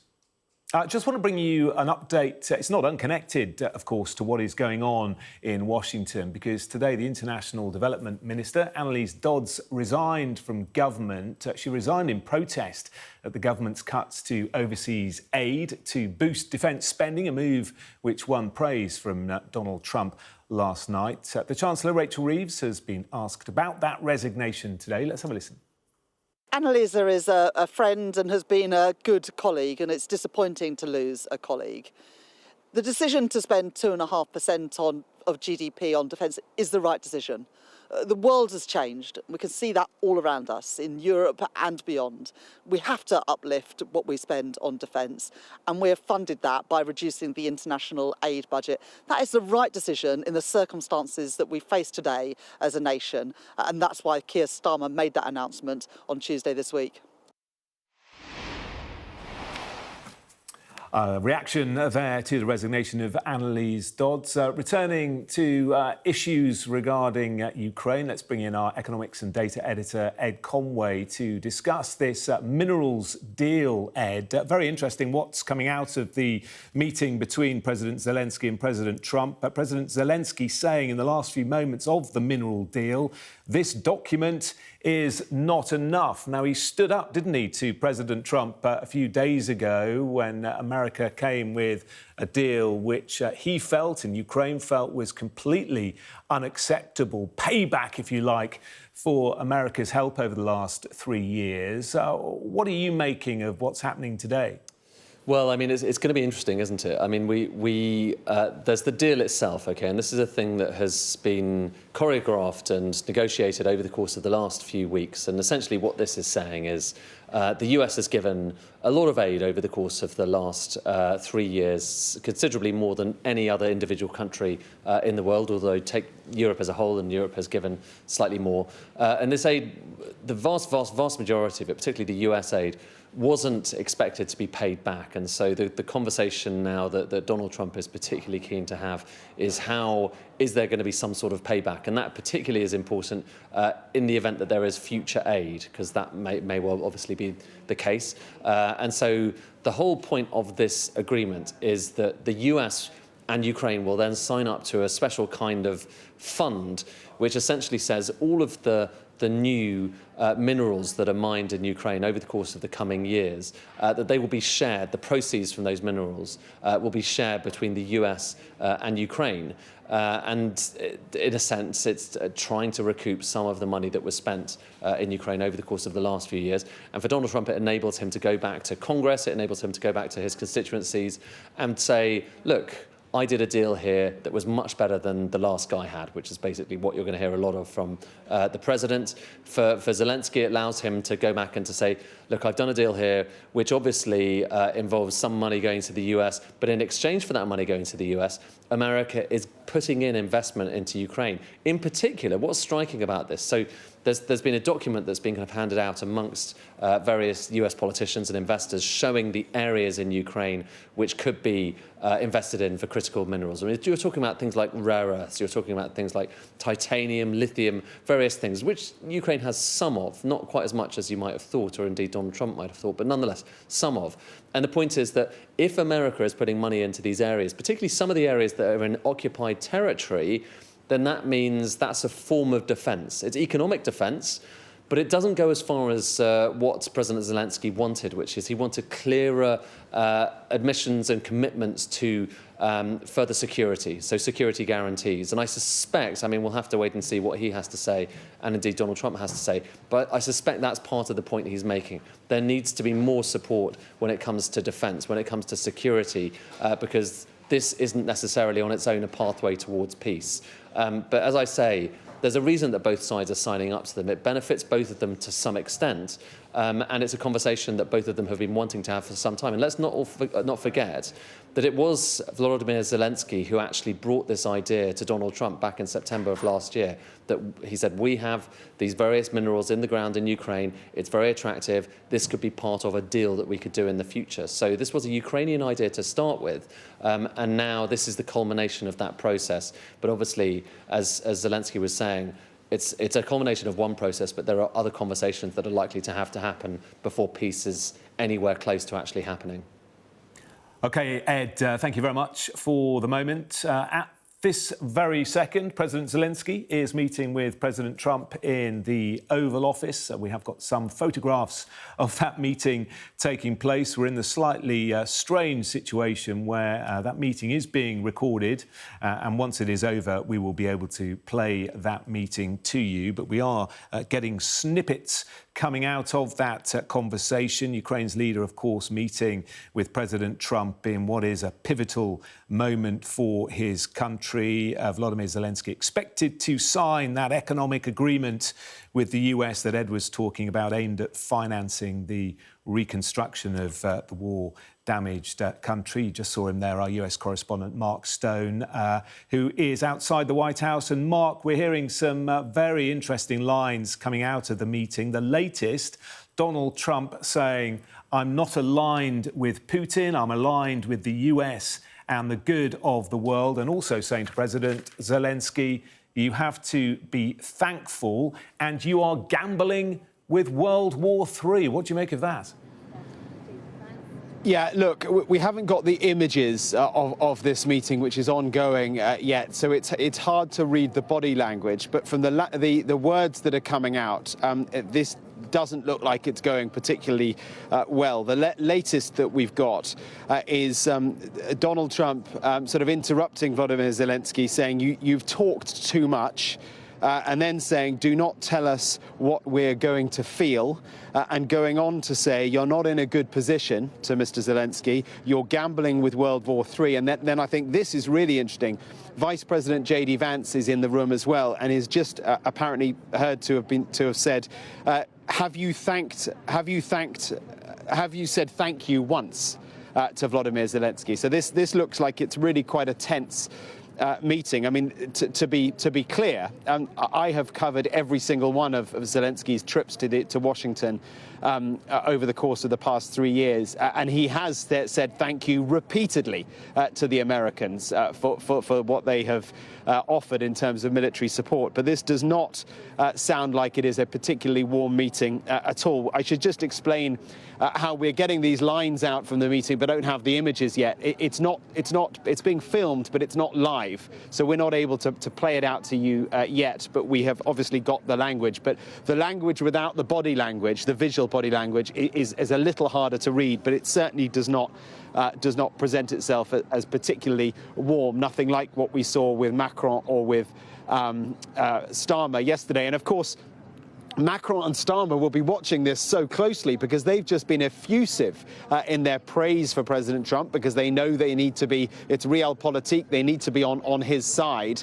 And yet now they're going to be watching, when we get the images, the same president in a very awkward exchange with their ally, with Ukraine. So it's awkward indeed. I should also point out that there's been an interesting moment too, in that TASS, the Russian news agency, has managed to get itself into the Oval Office. There is a select pool group of reporters, selected incidentally by the White House, who get to go into the Oval Office. They are in there. TASS, the Russian news agency, was not on the list, but somehow managed to get themselves in. And then for a time, were broadcasting the meeting from the Oval Office live onto Russian state television. They've now been removed from the Oval Office, but that's interesting. It also presents quite an interesting potential security risk that an unaccredited journalist was able to get into the Oval Office. A slightly side issue, but interesting nonetheless. But I'm certainly anticipating to look at the body language when we get the video, which will emerge shortly, because this does not look like it is going very well. Trump said in the last few moments to Zelenskyy, "You either make a deal or we are out." So he is driving in a way that is in keeping with his style, a very hard bargain. But the context, Jonathan, as you and I both well know, is from a European perspective. It's existential. It is peace on the continent of Europe, a peace that they believe can only come with American support, both American support that is military support as well. OK, Mark, for the moment, thank you very much. I know you're monitoring the situation closely for us. And as you say, we will bring that play out of the meeting as soon as it is available. Well, joining me now is Natalia Shapoval, Vice President for Policy Research at the Kyiv School of Economics and head of the KSE Institute. Great to have you with us at what is a pivotal moment in Ukraine's future. And what do you make of what you've been hearing in the last few minutes, what our correspondent Mark Stone has been saying about that meeting currently underway? Donald Trump saying to Zelenskyy, "You either make a deal or we are out. You are gambling with World War III." And Donald Trump also saying, "I am in the middle. I'm for both Ukraine and Russia." So the stakes are very high. And as you're exactly saying, Ukrainians understand it for a long time, how high are the stakes and what the challenge it is. So Trump initially was suggesting that it will be, a day or so to solve the issue, then half a year. But we understand that it's like close to unsolvable problem to deal with. So it should be very hard. And Trump has a strategy. We don't know the strategy. We don't know if it's going to work, but this deal on critical raw materials is a part of it. And Ukraine was acting in good faith. Economic-wise, now it sounds like a good deal, but we don't know how it correlates with the security guarantees and other aspects of the strategy. So it's actually putting a lot of trust in the strategy of Trump that we don't know. Of course, the initial deal was completely unacceptable to Ukraine, wasn't it? This is a watered-down version. And that is part of the Trump playbook, isn't it? That he makes an extreme offer, which he knows won't be accepted, and then somehow meets in the middle. And do you think that's what we're seeing with this meeting, that the language is very forceful? On the surface, it doesn't seem to be going well, but perhaps behind the scenes, the men will come to some sort of agreement?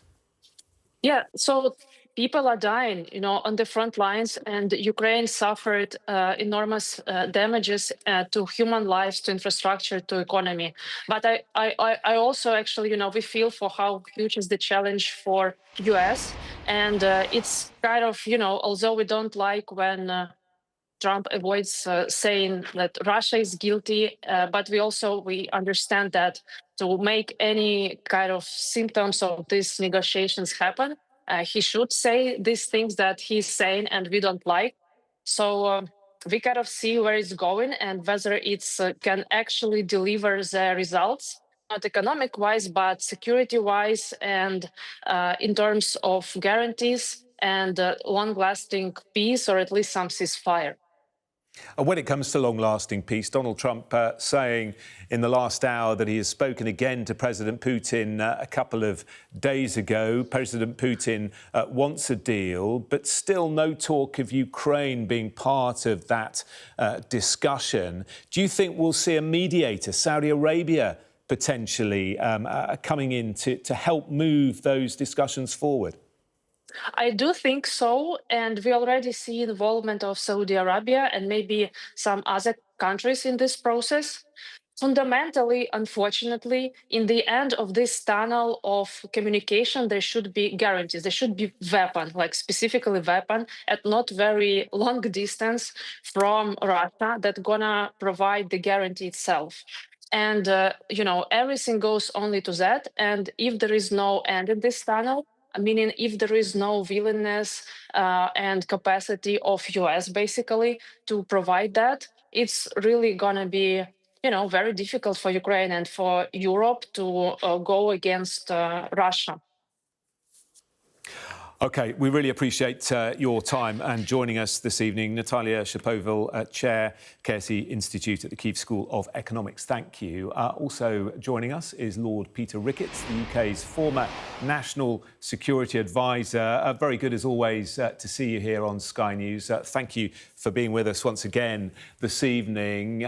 The meeting underway right now between President Trump and President Zelenskyy. From everything you've heard from the last few minutes or so, what do you make of it? It sounds like this meeting is pretty tense. Yes, and it's a contrast to the two meetings that he's had so far with Macron and Starmer, which were clearly very carefully prepared, carefully choreographed.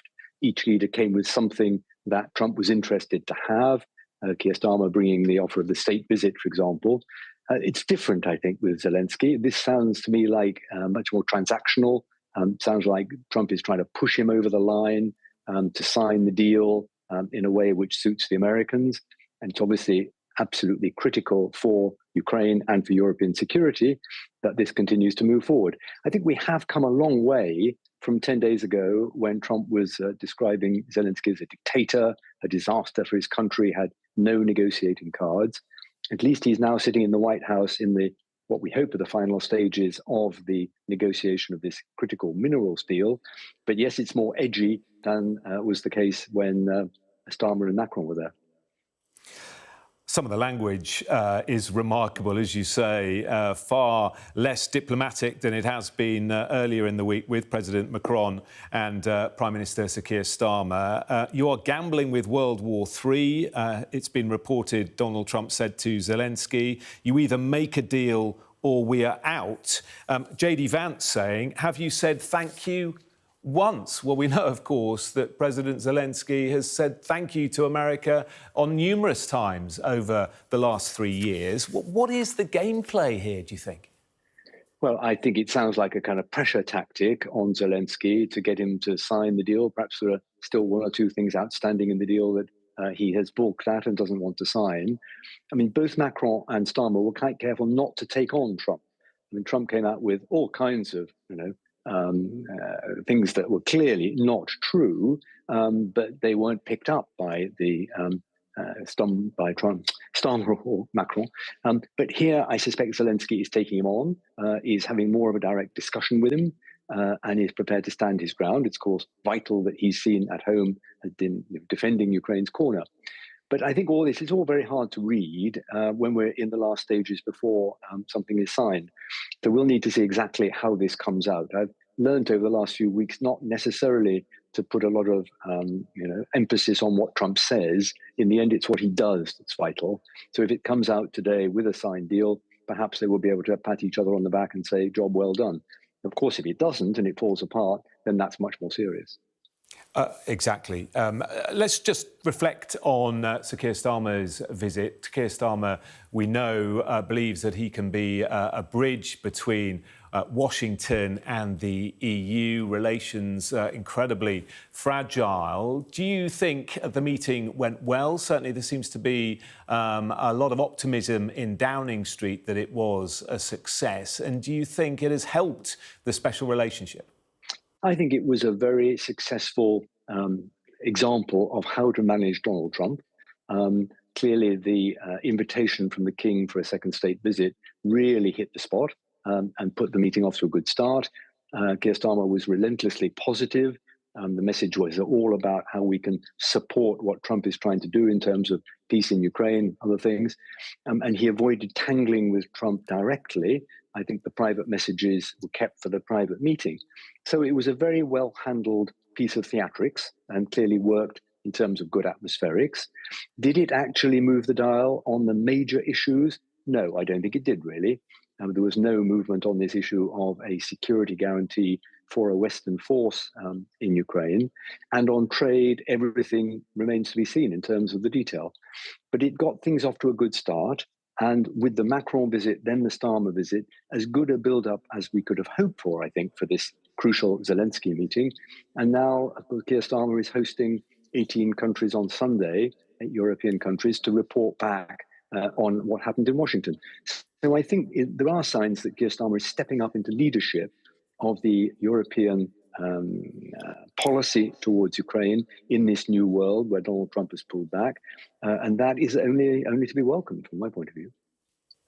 Starmer holding that summit this weekend, used to discuss support for Ukraine and wider European security, of course. But Lord Ricketts, there's anger tonight from the Baltic states for not being included. I think they may be involved in a phone call, but certainly they haven't been invited in person. Is that a snub? What's going on there?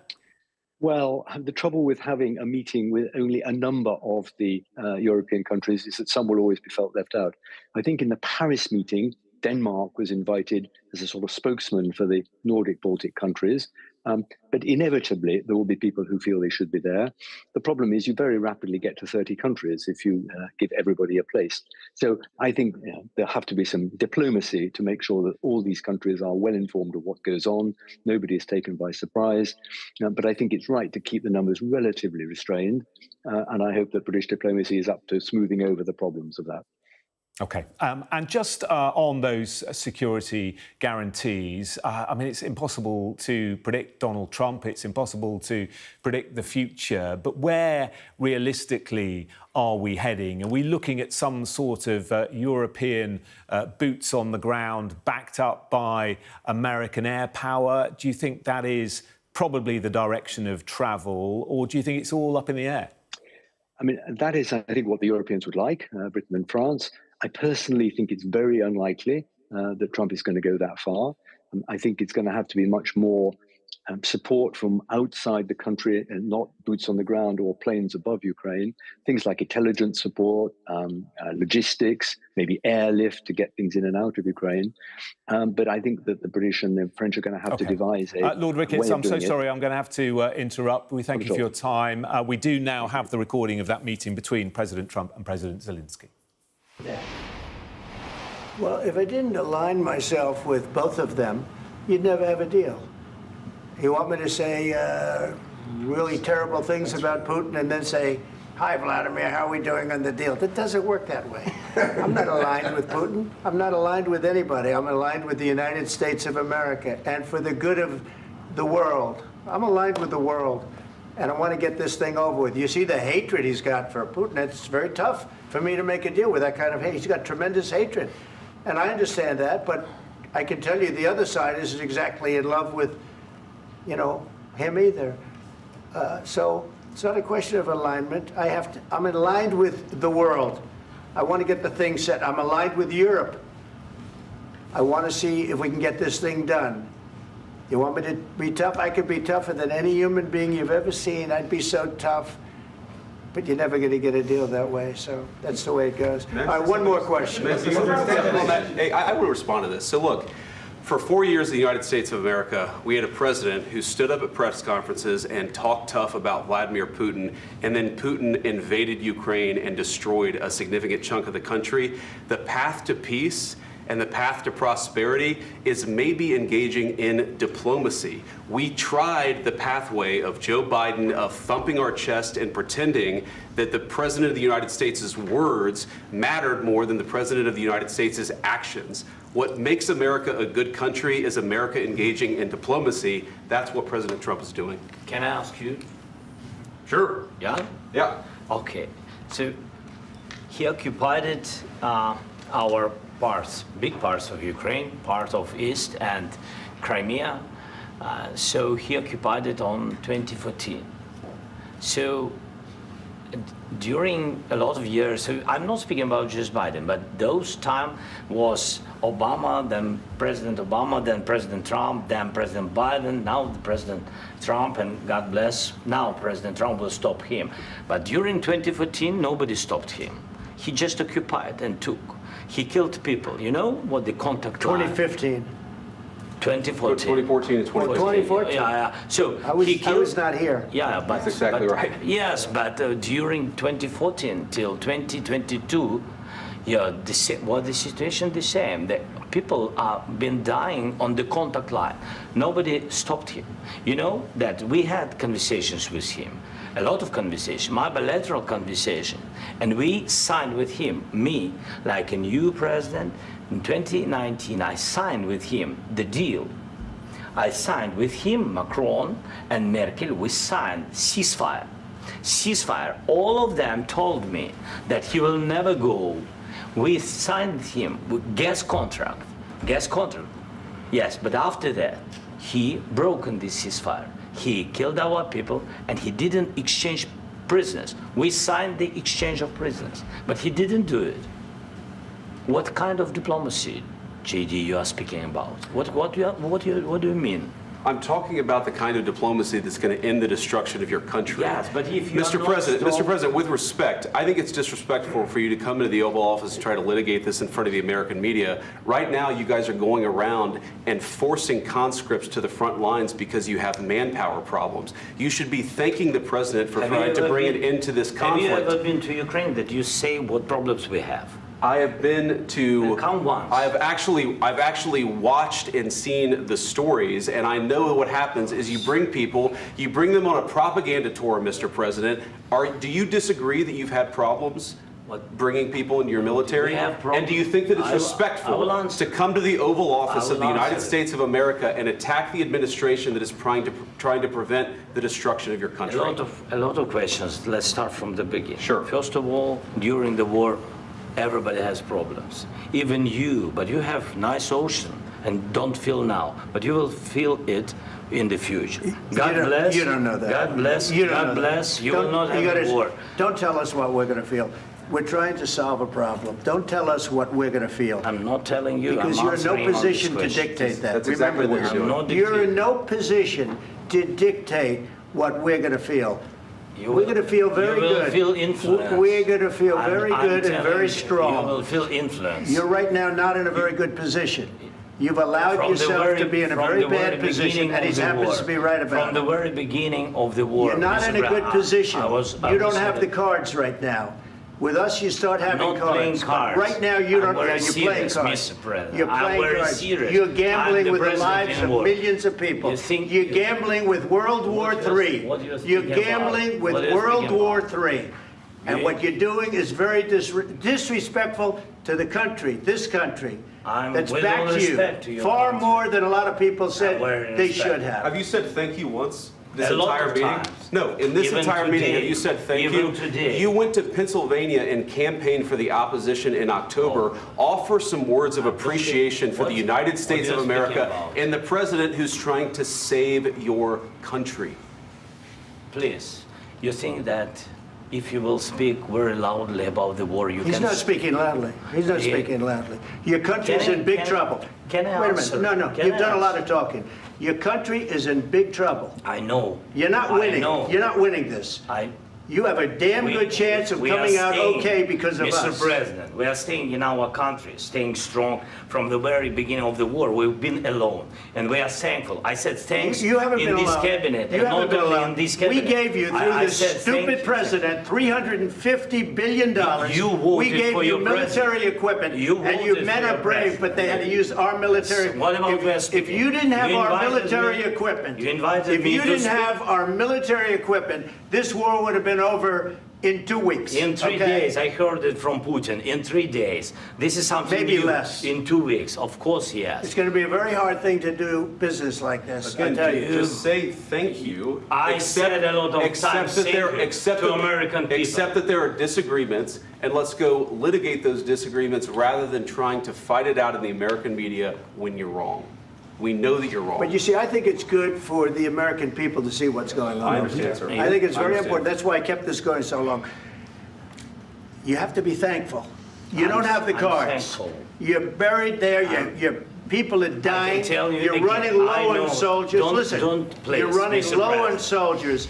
It would be a damn good thing. And then you tell us, I don't want a ceasefire. I don't want a ceasefire. I want to go and I want this. Look, if you could get a ceasefire right now, I tell you, you take it so the bullets stop flying and your men stop getting killed. Of course, we want to stop the war. But you're saying you don't want a ceasefire. But I said to you, I want a ceasefire. With guarantees. Because you'll get a ceasefire faster than an agreement. Ask our people about ceasefire, what they think. That wasn't with me. For you what that wasn't with me. That was with a guy named Biden who was not a smart person. That was with Obama. It was your president. Excuse me. That was with Obama, who gave you sheets, and I gave you javelins. Yes. I gave you the javelins to take out all those tanks. Obama gave you sheets. In fact, the statement is Obama gave sheets and Trump gave javelins. You got to be more thankful, because let me tell you, you don't have the cards. With us, you have the cards. But without us, you don't have any cards. One more question to Mr. Vice President. I'm sorry. It's going to be a tough deal to make because the attitudes have to change. What if Russia breaks ceasefire? What if Russia breaks peace talks? What do you do then? I understand that it's a heated conversation right now. What are you saying? She's asking, what if Russia breaks the ceasefire? What if anything? What if a bomb drops on your head right now? Okay? What if they broke it? I don't know. They broke it with Biden because Biden, they didn't respect him. They didn't respect Obama. They respect me. Let me tell you, Putin went through a hell of a lot with me. He went through a phony witch hunt where they used him and Russia. Russia. You ever hear of that deal? That was a phony Hunter Biden, Joe Biden scam. Hillary Clinton, Shifty Adam Schiff. It was a Democrat scam. And he had to go through that. And he did go through it. We didn't end up in a war. And he went through it. He was accused of all that stuff. He had nothing to do with it. It came out of Hunter Biden's bathroom. It came out of Hunter Biden's bedroom. It was disgusting. And then they said, oh, the laptop from hell was made by Russia, the 51 agents. The whole thing was a scam, and he had to put up with that. He was being accused of all that stuff. All I can say is this. He might have broken deals with Obama and Bush, and he might have broken them with Biden. He did, maybe he didn't. I don't know what happened, but he didn't break them with me. He wants to make a deal. I don't know if you can make a deal. The problem is, I've empowered you to be a tough guy. And I don't think you'd be a tough guy without the United States. And your people are very brave. But you're either going to make a deal or we're out. And if we're out, you'll fight it out. I don't think it's going to be pretty, but you'll fight it out. But you don't have the cards. But once we sign that deal, you're in a much better position. But you're not acting at all thankful. And that's not a nice thing. I'll be honest, that's not a nice thing. All right, I think we've seen enough. What do you think? Huh? This is going to be great television, I will say that. All right, we'll see what we can do about putting it together. Guys, let's go. Guys, come on, let's go. We'll see, I don't know. All right, guys, come on. Wait, hey, come on. Guys, come on, let's move, please. It's going to be great television, says President Trump, and wow, he is not wrong. Quite incredible. A heated, argumentative, tense, and incredibly fiery discussion between these two men. Just part there of the full 50-minute conversation, which you will hear shortly. Trump and Zelenskyy arguing, talking over each other. Quite incredible. JD Vance and Donald Trump telling Zelenskyy his comments were very disrespectful. Donald Trump saying, don't tell us what we're going to feel. You are in no position to dictate. You don't have the cards right now. You are gambling with World War III. You're not winning. He went on to say, it is going to be very hard to do business like this. You have to be thankful, he said, pointing his finger at President Zelenskyy. People are dying, he said. He even at one stage imitated President Zelenskyy. He said, "You've got to be more thankful because you don't have the cards." Attitudes, said Donald Trump, have got to change. Let's go straight to our correspondent, David Blevins, who's outside the White House. David, remarkable, wasn't it, listening to that meeting and seeing such contrast between the meetings with leaders earlier in the week? Great television, to quote Donald Trump, certainly not great diplomacy, quite the opposite, in fact. The division between the United States of America and Ukraine laid bare on national television around the globe, and this really is unthinkable when you consider the flurry of diplomatic activity there has been in Washington this week. The French president here, the British Prime Minister here. Oh, sorry, David, my apologies. Approaches. I'm going to have to interrupt. I'm so sorry. We now have the full 50-minute conversation. Let's have a listen. The confines of a deal, and I think something can happen. The big thing is the number of soldiers, mostly at this point, but soldiers being killed. You're losing thousands of soldiers on both sides. We're losing a lot of soldiers, and we want to see it stop. And we want to see the money get put to different kinds of use, like rebuilding. And we're going to be working very hard. But we've had a lot of very good conversations. I will say, until we came along, the Biden administration didn't speak to Russia whatsoever. They didn't speak to anybody. They just allowed this to continue. And I will say that, I'll say in front of you, you've heard me say it 1,000 times, if I were president, this war would have never happened. We would have had a deal negotiated for you without having to go through what you've gone through. But your soldiers have been unbelievably brave. We've given them great equipment, but somebody has to use the equipment. They've been unbelievably brave, and we give them great credit. This was supposed to be over very quickly. And here we are 3 years later. So I give tremendous credit to your generals and your soldiers and yourself, in the sense that it's been very hard fighting, very tough fighting. They're great fighters. And you have to be very proud of them from that standpoint. But now we want to get it over with. It's enough, right? We want to get it over with. So it's an honor to have you here. Thank you very much for coming. We're going to sign the agreement at the conference in the East Room in a little while, right after lunch. And we'll be having lunch together. We're also discussing some other things. And we appreciate everybody being here. It's somewhat of an exciting moment, but the really exciting moment is when they stop the shooting and we end up with a deal. And I think we're fairly close to getting that, and an honor to have you. And please, I'd like to say something. Yeah, thank you so much, Mr. President. Thank you for the invitation. And really, I hope that this first document, will be a first step to real security guarantees for Ukraine, our people, our children. I really count on it. And of course, we count that America will not stop support. Really, for us, it's very important to support and to continue it. I want to discuss it with details further during our conversation, and of course, the infrastructure or security guarantees. Because for today, I understand what Europe is ready to do. And of course, I want to discuss with you what the United States will be ready to do.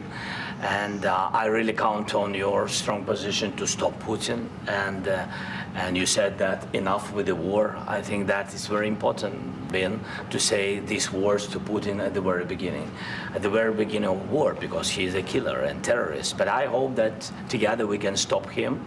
But for us, it's very important to, to save our country, our values, our freedom, and democracy, and of course, no compromises with the killer about our territories, but it will be later.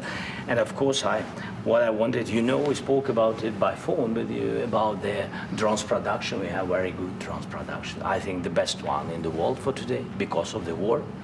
Yes, and of course, we need very much the air defense. You have the best air defense in the world, and really you helped us under attacks of Russians, and I want to speak how we can exchange the licenses. We're open to share the licenses of all our drones with you, of course, with the United States, and we need licenses for quick production of air defense. Even after the war, we need our nation to be calm, that we are secure. So that's why we need this air shield. And of course, about this, I want to speak about the contingents. I think that France and UK already spoke to you, and we know that Europe is ready, but without the United States, they will not be ready to be as strong as we need. And the last point, last not least, about exchange, about our people and children. And you know that this crazy Russian, that they stolen 20,000 of children, Ukrainian children. They changed their names, they changed their families, relatives, and now they're in Russia. We want to bring them back, and really, it's a big dream, task, and goal for me, and our warriors.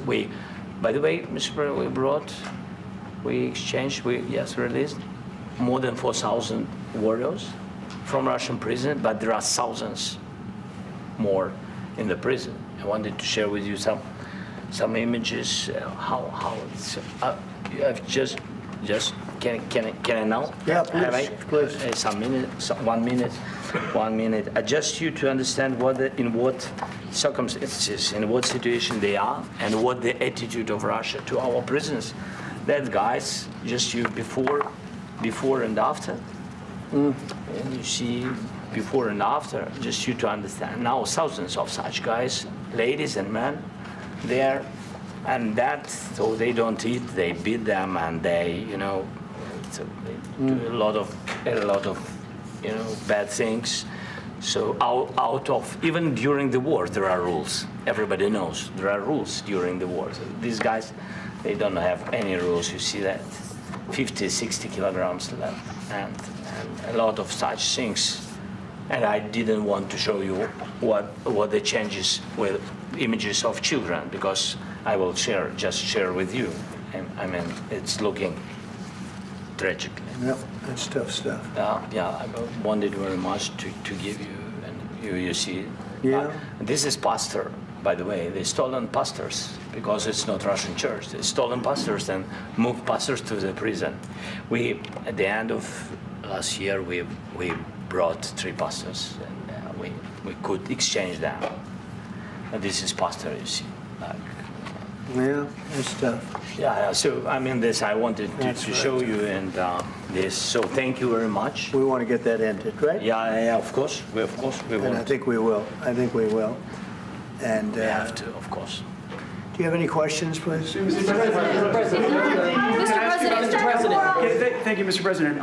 With how much money is the U.S. going to put into the fund that is being created today, and how does this provide long-term security for Ukraine? Well, we don't know exactly how much, because we're going to be putting some money in a fund that we're going to get from the raw earth that we're going to be taking and sharing in terms of revenue. So it's going to be a lot of money will be made from the sale and from the use of raw earth. And as you know, our country doesn't have much raw earth. We have a lot of oil and gas, but we don't have a lot of the raw earth. And what we do have is protected by the environmentalists, but that can be unprotected. But still, it's not very much. They have among the best in the world in terms of raw earth. So we're going to be using that, using it for all of the things we do, including AI and including weapons and the military, and it's really going to very much satisfy our needs. So it's something that just worked out really well. We have a lot of oil, and we have a lot of gas, but we don't have raw earth. So this has just about every component of the raw earth that we need for computers, for all of the things we do. And this puts us in great shape. And on long-term security for Ukraine, how does this provide it? I think they're going to have great long. I think once we make the agreement, that's going to be 95% of it. They're not going to go back to fighting. I've spoken with President Putin, and I feel very strong. I've known him for a long time, and I feel very strongly that they're very serious about it. And we'll make a deal. And when the deal is made, I don't think we talk about security. Everyone's talking about the other day. All they talked about was security. I said, let me make the deal first. I have to make the deal first. I don't worry about security right now. We have to have a deal, because right now, last week, 2,000 soldiers died on both sides. 2,000, and they're losing 1,000, 2,000, 3,000 a week. So as we sit here and we talk, people are getting shot and dying on the battlefield. And, you know, they're not American soldiers, but they're Russian soldiers and they're Ukrainian soldiers, and we want to be able to stop it. And we want to be able also to spend money on other things. We don't want to, this is a tremendous amount of money. And what the Biden administration did was terrible. They were giving money, but he had no security on the money. Europe, as you know, gave much less money, but they had security. It was in the form of a loan.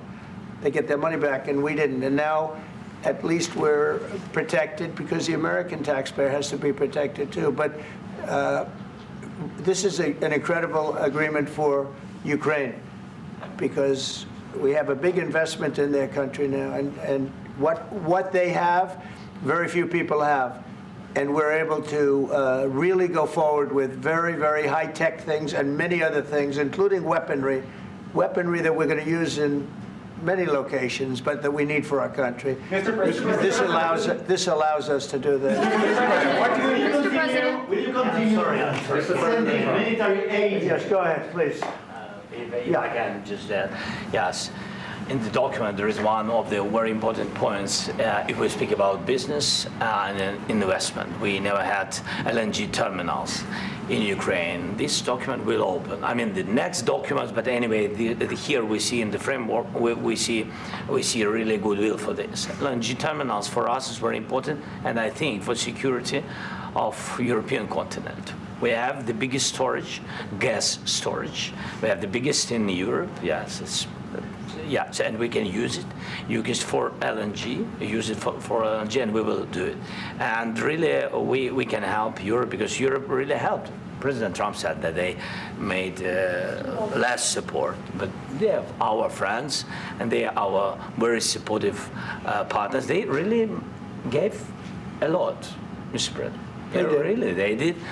They gave a lot, but they gave much less. No. Much less. No. No. Don't argue with me. No. Okay. Okay.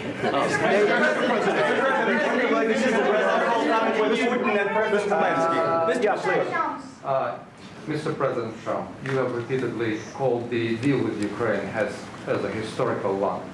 And as a president of the United States, you make historical decisions in other issues which affect America and other world. So what place in the world history do you want to take? And do you associate yourself with any famous historical figures? Yeah, I'd say George Washington, Abraham Lincoln. I would say I'm far superior to George Washington and Abraham Lincoln. Now, you know I'm only kidding, right? Because when I say that, the fake news is going to go wild. They're going to say he considers himself to be better than Washington. But you never know. You never know. I don't compare myself to anybody. I'm here to do a job. We've had a great 35 days or whatever it might be, a month, a little more than a month. We've accomplished tremendous amounts. Not only this would be a very great achievement if we could get the war stopped and get them back to normalization. I think that's going to happen. We've had very good talks on both sides, as you know. But I think we've done a very good job, just generally. If you look at all of the things we've done in 30 days, they're saying there's never been a opening for a president. The first month, there's never been a first month like we've had. And this is one of the very important things. This, to me, is one of the most important things because we have tremendous death taking place as we speak, and I don't want to have that. You know, think of the parents, whether they're in Russia or Ukraine, think of the parents of all these people being killed needlessly. They came to our territory. Should have never started. This would have, if I were president, this would have never started. Mr. President, will you continue sending military aid to Ukraine after the U.S. signs this agreement with Ukraine? Yeah, we're going to be continuing. President Zelenskyy, do you feel like the U.S. is on your side, that President Trump is on your side at this moment? Right. What do you think? He wants to know, do you think that, sort of a stupid question, because I guess we wouldn't be here if I wasn't. But, I think that the United States on our side from the very beginning of occupation And I think that President Trump on our side, and of course, I'm sure that the United States President will not stop support. This is crucial for us. It's important for us, yes. And Putin, the president speaks about the people and the soldiers which are dying, but they came to our territory, they came to our land. They began this war, and they have to stop. And I think this is the question, with really the most important question. Can President Trump, I hope yes, with some other allies, to stop Putin, withdraw these enemies, our enemy, withdraw these troops from our land? And I think that you asked about the history, I think that if President, or when, he will stop Putin, if President Trump will bring peace to our country, I think he will be on this wall, I think. We've had very, very good talks. Mr. President, to Ukraine. President Zelenskyy just said that there'll be no compromises with Vladimir Putin. I just wanted to ask both of you. Firstly, are there compromises that you think that President Zelenskyy is going to have to make? And President Zelenskyy, is there anything that you might be thinking that you may be able to offer or bring to the table, for example, elections? Thank you. I think you're going to have to always make compromises. You can't do any deals without compromises. So certainly he's going to have to make some compromises, but hopefully they won't be as big as some people think you're going to have to make. That's all. That's all we can do. I'm here as an arbitrator, as a mediator to a certain extent between two parties that have been very hostile. To put it mildly, they've been very hostile. There's been a vicious war. There's been a vicious war.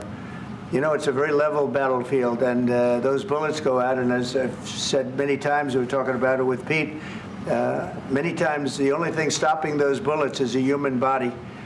And in the case we're talking about, generally young human bodies are stopping a lot of bullets. It's dead level. That's why it's great farmland. It's great land. It's great farmland, but there's very little protection against the bullets that are being, and other things that are being shot. So all I can do is see if I can get everybody at the table and get an agreement. And I think we're going to end up with an agreement. Otherwise, I wouldn't probably be even here today. Mr. President, I've got two questions for you. You think ultimately your legacy will be the peacemaker and not the president that led this country into another war and ended foreign wars? And I've got a question. I hope it will. I mean, I hope I'm going to be remembered as a peacemaker. This would be a great thing if we could do this. I'm doing this to save lives more than anything else. Second is to save a lot of money, but I consider that to be far less important. So I hope I'm going to, thank you, Brian, for that question. It was a nice question. I hope I'll be known and recognized as a peacemaker. This would be a great thing to solve. This is a very dangerous situation. You know, this could lead to a third world war. This was headed in the wrong direction. If this election were lost, if we didn't win this election, and by the way, we won it by a lot. That was a mandate. We won every swing state. We won the popular vote by millions and millions of votes. We won everything. The districts, you look at the areas of red, take a look at a map. This was a big mandate, and this was one of the things. I said, we're going to get this thing settled. If we didn't win, I think this could have very well ended up in a third world war, and that would not have been a good situation. What was your second question? And my second question for President Zelenskyy. Why don't you wear a suit? You're at the highest, why don't you wear a suit? You're at the highest level in this country's office, and you refuse to wear a suit. Just want to see if do you own a suit? Yeah, problems. A lot of Americans have problems with you not respecting the dignity of this office. I will wear a costume after this war will finish. Okay. Yes, maybe something like yours. Yes. That'd be great. Maybe something better. I don't know. Yeah. We will see. Maybe something cheaper than. Yeah. Thank you. Thank you. Thank you, President Trump. You said yesterday that you have. Are you going to send more arms to Ukraine in case there's no peace? Yeah, we're going to have arms to Ukraine. Yeah, sure. Hopefully, I won't have to send very much because hopefully we're going to have it finished. We're looking forward to finishing this quickly. We're not looking forward to sending a lot of arms. We're looking forward to getting the war finished so we can do other things. But we very much appreciate the agreement because we needed what they had. And we're treating, our country is now treated fairly. Biden didn't do that. He didn't know what the hell he was doing. This should have never happened. This should have never started. But, sure, the answer is yes, but hopefully we won't have to send much, because I'm looking forward to getting it done quickly, very quickly. Does that mean you'll provide security guarantees, Mr. President? I don't want to talk about security yet, because I want to get the deal done. You fall into the same trap like everybody else. A million times you say it over and over. I want to get the deal done. Security is so easy. That's about 2% of the problem. I'm not worried about security. I'm worried about getting the deal done. The security is the easy part. Security is very nice. Everybody stopped shooting. And now will Europe put people there? I know France is going to. I know the UK is going to. I know other countries are going to, and they happen to be right next door. We haven't committed, but we could conceivably. We have security in a different form. We'll have workers there digging, taking the raw earth so that we can create a lot of great product in this country. So in that sense, you have something, but we haven't determined that yet. I will say, in speaking to France and in speaking to, and they were here, as you know, last week and just the other day, they have committed to a lot of security. I don't think you're going to need much security. I think once this deal gets done, it's over. Russia's not going to want to go back, and nobody's going to want to go back. When this deal ends, I really believe this deal is going to be over. Question? Yeah, please go ahead. Go ahead, please. Mr. President, thank you. You hosted Macron and Keir Starmer at the White House this past week, both of whom praised your courage and conviction to lead the pathway towards peace. Yes. Part of that involved, though, re-engaging Russia in diplomatic relations, something that previous leaders lacked the conviction to do so. What gave you the moral courage and conviction to step forward and lead that? Well, I love this guy. Who are you with? One American News, sir. Well, that's why I like him. One American News does a great job. I like the question. I think it's a very good question. It's a pathway to peace. It's a pathway to getting something solved. And I feel that as the head of this country, I have an obligation to do that. Plus, we're very much involved. We got involved. It's too bad we got involved, because there should have been no involvement, because there should have been no war. And there shouldn't have been October 7th. That would have never happened. As you know, Iran was broke. They had no money to give to Hezbollah. They had no money to give to Hamas. They were stone cold broke. And then under Biden, they became rich as hell. They went from no money to $300 billion in a period of 4 years. And they gave a lot of that money away, and you see what happened. And that's a real mess also that we hope to be able to solve. But no, I appreciate your question very much. It's just, I feel I have an obligation to try and do something to stop the death. If I can answer, yes, if I can answer, Please, sorry, go ahead. please. And I do like your clothing, by the way. Yeah, really? Even though I think he's a great guy, by the way. But I don't know if you two like each other. But you know what? I think he's dressed. I think he's dressed I like this guy. I don't know I think him. he's dressed beautifully. So I have more serious things than answer on such Yes, question. sure, that's I a will good- answer on more serious that's a good question if statement. I can. Yes. Yeah. So please, about security guarantees and about just ceasefire. We can't just speak about ceasefire and speak and speak. It will not work. Just ceasefire will never work, because I'm like a president. I have this experience, and not only me. Ukraine before my presidency, from the 2014, Putin broken 25 times. 25 times he broken his own signature. 25 times he broken ceasefire. But he never broke to me. He never broke. No, you were the president. You were the president during. He never broke to me. In 2016, you've been the president, Mr. President. You've been the president, but he had, of course, not with you, but he had during those periods. He had conversations with our side, and we had Normandy format. The France, Germany, Ukraine, and Russia, and he broken 25 times. That's why we will never accept just ceasefire. It will not work without security guarantees. Security guarantees, maybe President is right about this document and other, but this document is not enough. Strong army is enough, because his soldiers afraid, Putin's soldiers afraid of our soldiers when we're strong enough. If we are not strong enough, if we are empty, if our storage is empty, we can't defend our land. Today, he knows that we have all the world knows that we have meeting. Yes, why he's using ballistic? Putin today using ballistic on our hospitals, schools, and etc. Ballistic. So he knows that we are here and that President Trump is really have goodwill to stop this war. And you hear now the president. So why he's using? So he doesn't want to stop. He doesn't want. But I hope that we will do it. Really, we'll do it. Security. When we speak about security guarantees, when the Europeans are ready for contingents, they need USA backstop. If there will not be United States, we will not never have any contingents, strong contingents from the Europeans, because they don't want to divide alliance connection between the United States as the main and strongest ally and Europeans. And this is crucial. This is important. That's what we want to speak about very much. This is very important. And air defense. So air defense, really, we have big deficit with all these systems, and we need to provide this. We need it very much. Otherwise, Putin will never stop, and will go further and further. He doesn't want. He hates us, you know? It's not about me. He hates Ukrainians. He thinks that we are not a nation.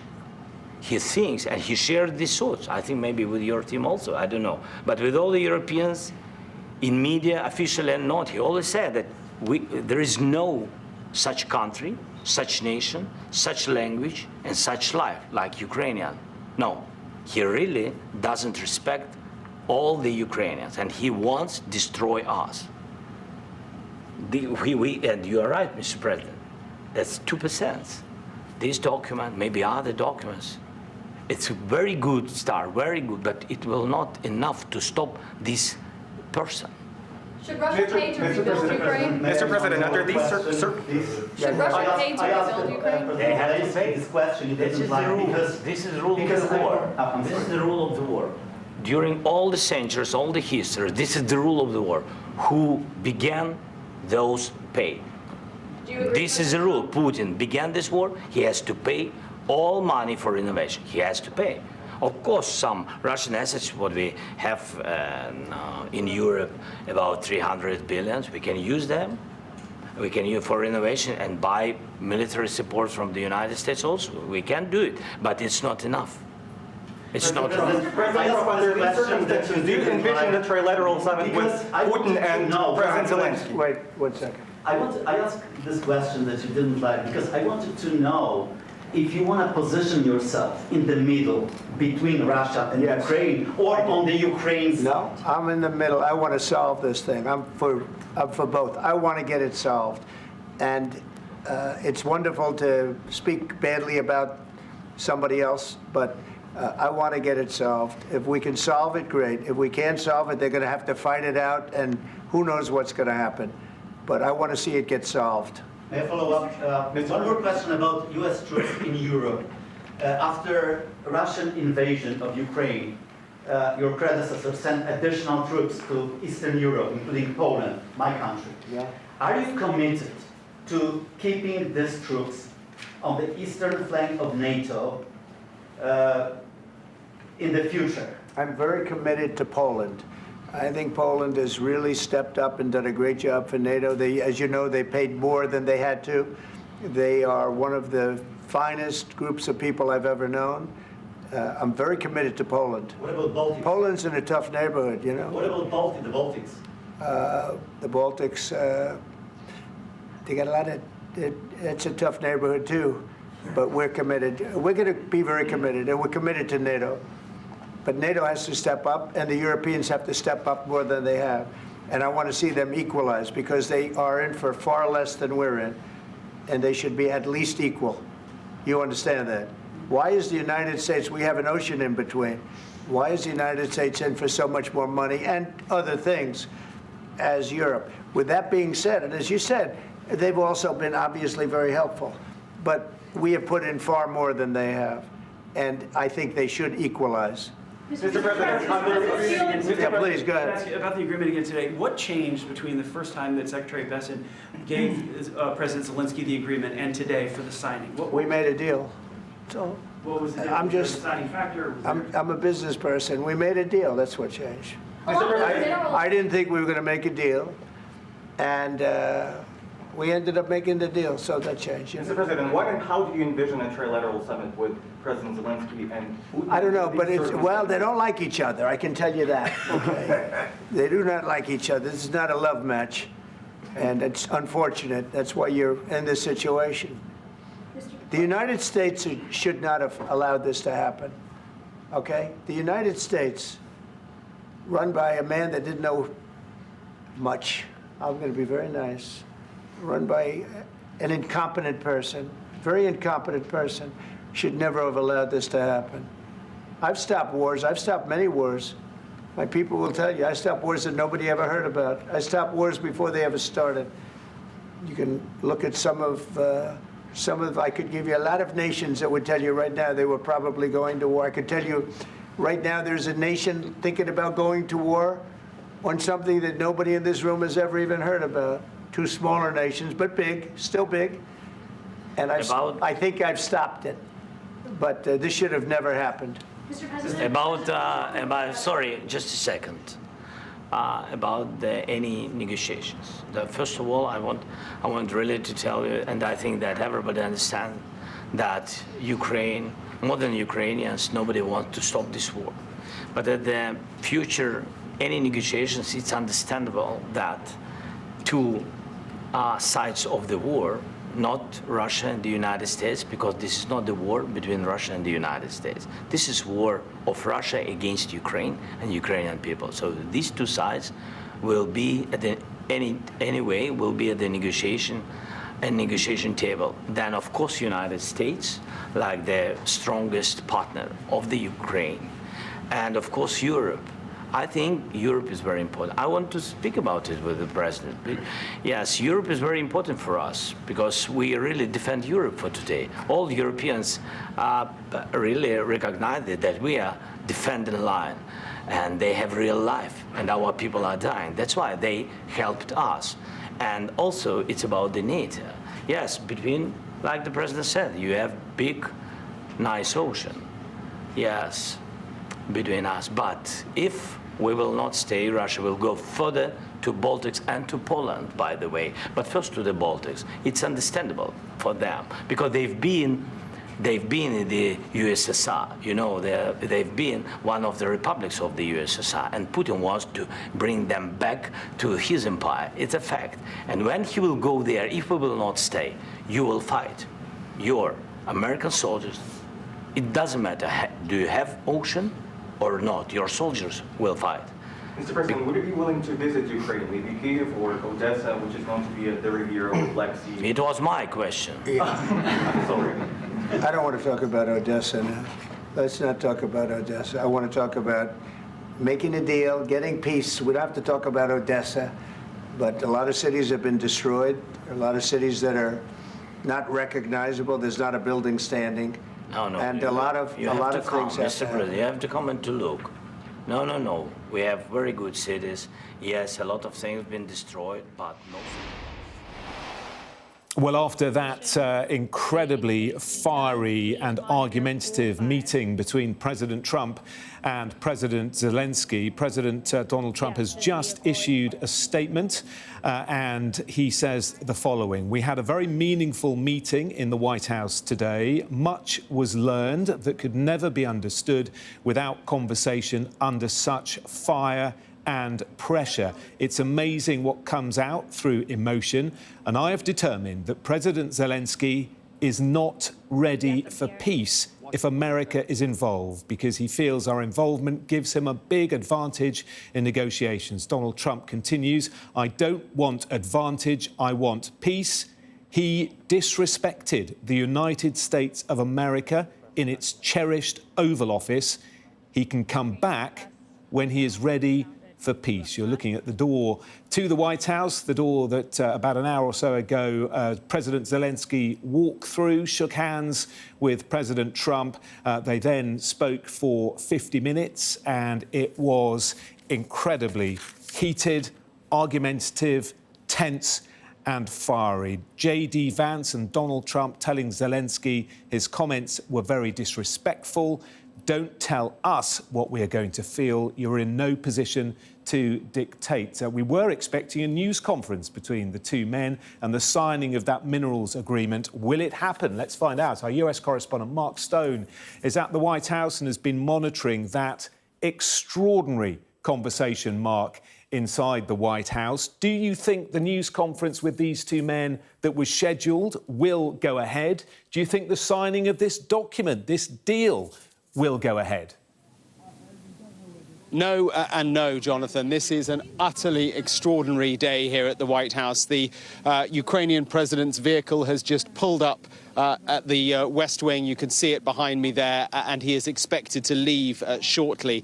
And you can see from President Trump's post statement a few moments ago that the falling out appears to be devastating in terms of how the day was supposed to go. The scene is set in the East Room of the White House. We were queuing up, ready to go into the East Room for what was due to be a signing ceremony. The tables were there, the pens were on the tables, everything was ready for it to be signed, for the deal to be signed, and a news conference was due to follow that. But after the scenes that we played you a few moments ago, which happened around about 40 minutes ago, everything appears to have fallen apart. And as you can see behind me there, there is a Marine waiting to open the door of the limousine, and into that we expect President Zelenskyy to get in and to drive off to who knows where now, because his day has been upturned. His presidency potentially has been upturned as well after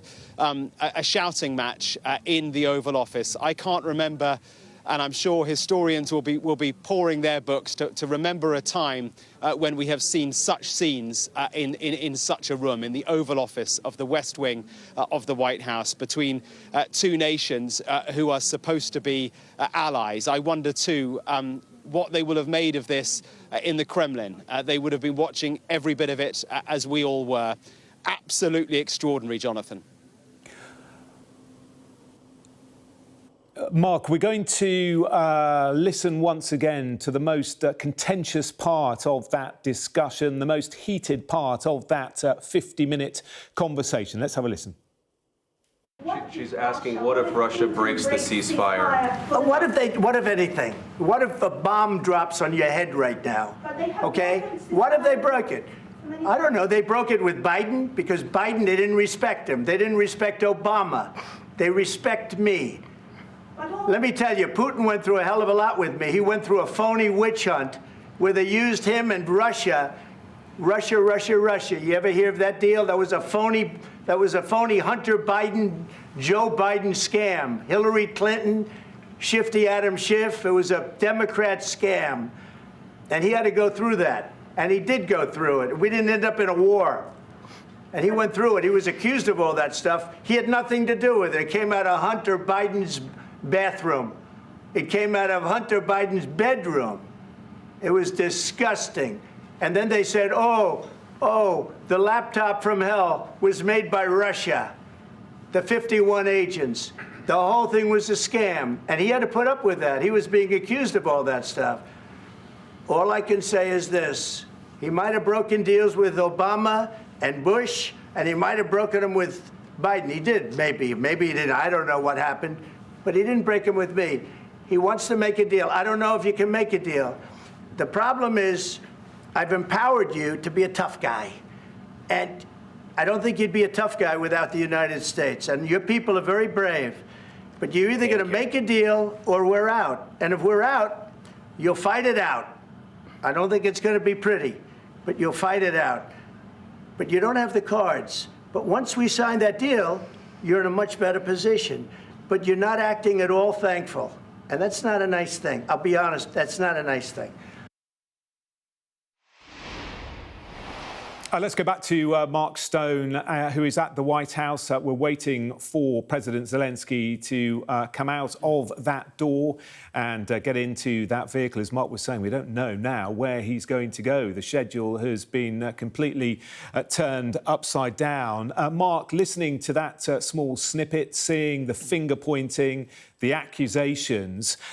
Where do you think things went wrong? Because the first 20, 25 minutes of this conversation seemed amicable enough. The two men discussing the situation regarding the mineral deal, discussing the situation in Ukraine. But something flipped. Something went wrong. Was it potentially where President Zelenskyy questioned Donald Trump's tilt towards Russia, saying, make no compromises with a killer?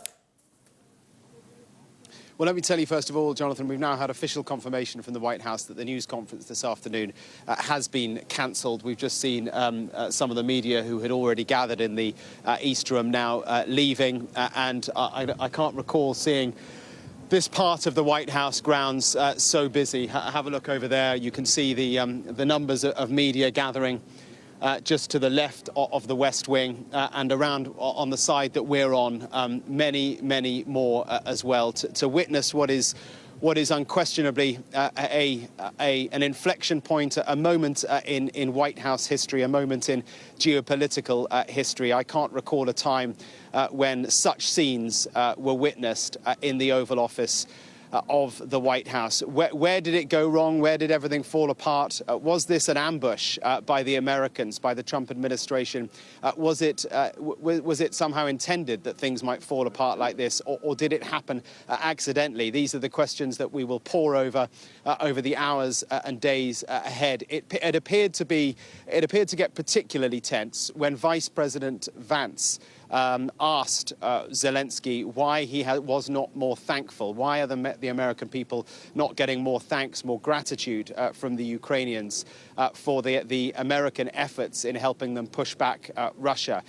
That appeared to create the beginning of a spiral where Zelenskyy pointed out correctly, I have to say, that he has repeatedly thanked the American people. I've been covering every one of Zelenskyy's trips here to Washington over the past 3 years, and there have been many. And he's been effusive in his thanks at every one of them. But it hasn't filtered through to the Vice President, clearly. And that is the point at which things seem to spiral very, very quickly indeed, to the point at which the news conference has been cancelled. And as you can see behind me there, the limousine with the flag of the United States and the flag of Ukraine has pulled up in front of the Oval Office, the West Wing. And it is assumed will take the Ukrainian president away. I don't know where things go from here. We're kind of absorbing this in real time. I don't know if this is all part of Donald Trump's negotiating strategies, that he'll be back here in a week and they'll be friends again, or not. It seems to me to be pretty devastating for Ukraine, for the Ukraine-American relationship. And the other point to consider is, you know, just yesterday, we saw the warm meeting between Prime Minister Starmer and the American president. On Monday, we saw Macron and the American president. These are leaders, these are European leaders who stand side by side, shoulder to shoulder with Ukraine, have done and will continue to do. And yet they saw their ally, Ukraine, being subjected to that dressing down by the most powerful man in the world, who is also their ally. I mean, that is the state of the geopolitical mess that we are now in. And I just wonder how all this is going down in Moscow, in the Kremlin. Mark Stone in Washington, thank you very much. We'll leave you monitoring that door in the White House as we wait for President Zelenskyy to exit after that very dramatic conference. A busy evening here. We've got some breaking news regarding Pope Francis. We are told by sources at the Vatican, Pope Francis has had breathing difficulties today, a breathing crisis which caused vomiting. As you can see, Lisa Holland in Rome for us this evening. Bring us up to speed, Lisa. Yes, a statement from the Vatican, which denotes really, I think, quite a significant downturn with regards to the health of Pope Francis. There was an episode this afternoon during which the Pope, we are told, inhaled vomit, which caused him to aspirate. That suggests that he inhaled vomit into his lungs. As a result of that, we are told that his breathing got worse and he then required quite intensive oxygen. So over the last couple of days, we've been told that he was reliant on a small amount of oxygen via what's called a nasal cannula, so through the nose. We're now being told that this led to a significant incident requiring oxygen, which was given via a mask which covered both his nose and his mouth. In addition to that, I can tell you that Vatican sources are telling us, in their words, this has been a hard day for the Vatican. They say this episode happened at about 2 p.m. They say that currently Pope Francis is conscious and in good spirits, but they say that the next 24 to 48 hours will be significant. Now, remember, it's 2 weeks since Pope Francis went into hospital, 2 weeks to the day since he went in for treatment for severe bronchitis. His condition then deteriorated into a respiratory tract infection. And then a week last Tuesday, the announcement from the Vatican that the Pope had pneumonia in both lungs. Now, we still understand that he has that original condition, pneumonia in both lungs. He now has this additional problem of having inhaled vomit. So clearly a great deal of concern for Pope Francis this evening. OK, Lisa, thank you very much for the moment. We'll return to you should there be any developments. Thank you for the moment. Lisa Holland at the Vatican there. Meanwhile, the breaking news this hour, a news conference planned between President Zelenskyy and President Trump has been cancelled. Our correspondent David Blevins is in Washington for us. What a turn of events, David. The most extraordinary argument taking place in the Oval Office, and now President Zelenskyy leaving the White House.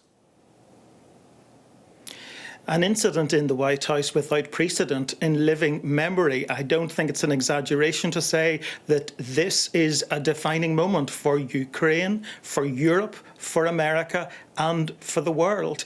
It really all began to unravel when Donald Trump said he was not aligned with Ukraine and not aligned with Russia, but in the middle. That infuriated Volodymyr Zelenskyy, who asked the Americans in the Oval Office what diplomacy meant when Vladimir Putin breaks ceasefires. They weren't very happy about that. The vice president accused him of being disrespectful, of attempting to litigate this issue around security guarantees before any ceasefire on television. And then President Trump intervened again because Zelenskyy said, you don't feel the impact of Putin right now, but you will feel it in future. And Trump said, don't tell us what we're going to feel. Right now, you're gambling with World War III. You're gambling with millions of lives. You're in no position to dictate that. Make a deal or we're out. He hasn't made a deal and he's out. That is extraordinary when you consider the flurry of diplomatic activity there has been in Washington this week. The French president coming here to flatter Donald Trump. The British Prime Minister coming here and presenting him with a letter of invitation for an unprecedented state visit from the King. Now it has all turned to dust, it would seem, because there is no agreement. The press conference has been cancelled. There was supposed to be this deal on rare earth minerals. That's gone for now, with President Trump telling President Zelenskyy, you can come back when you want to make peace. David, thank you. Mark Stone also is in Washington, D.C., outside the White House, monitoring that door where we are expecting President Zelenskyy to exit from shortly, get into a vehicle and go. Well, we don't yet know because he was meant to be staying for some time longer to sign that minerals deal, to have a news conference with President Trump. It was not meant to end like this.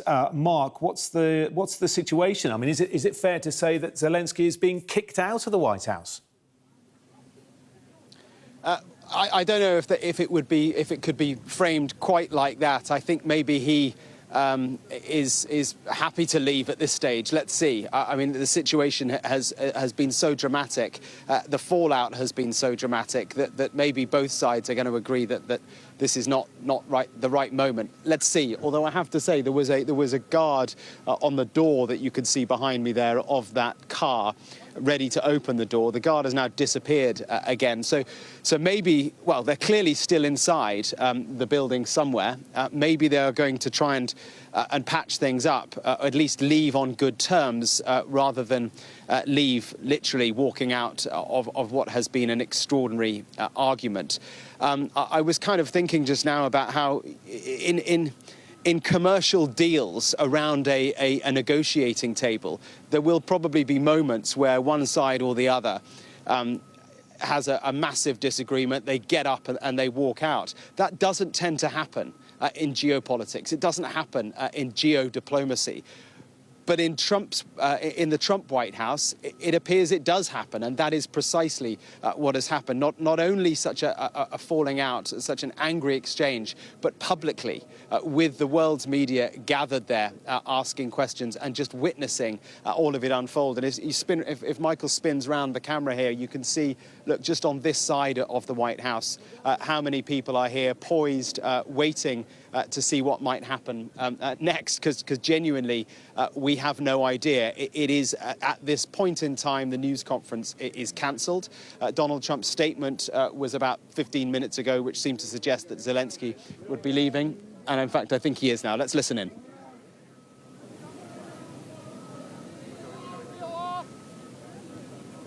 President Zelenskyy, can you tell us what happened?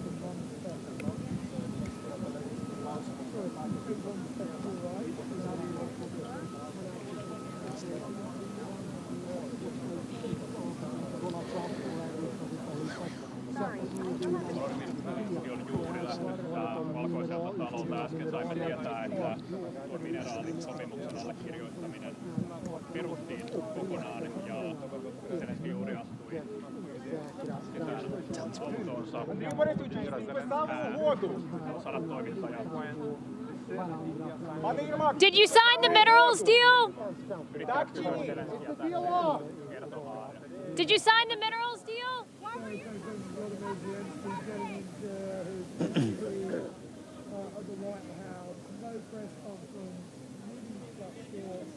What an extraordinary.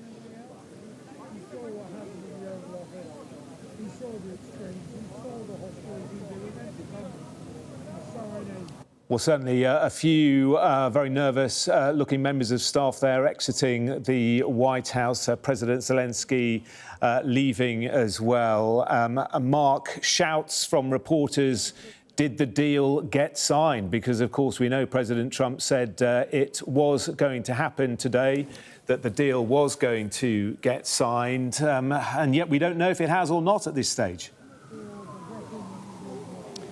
We do not know, but what we do know is that President Zelenskyy is leaving. What an extraordinary moment this has been. A little under 3 hours inside the White House, no news conference, and the Ukrainian president is off.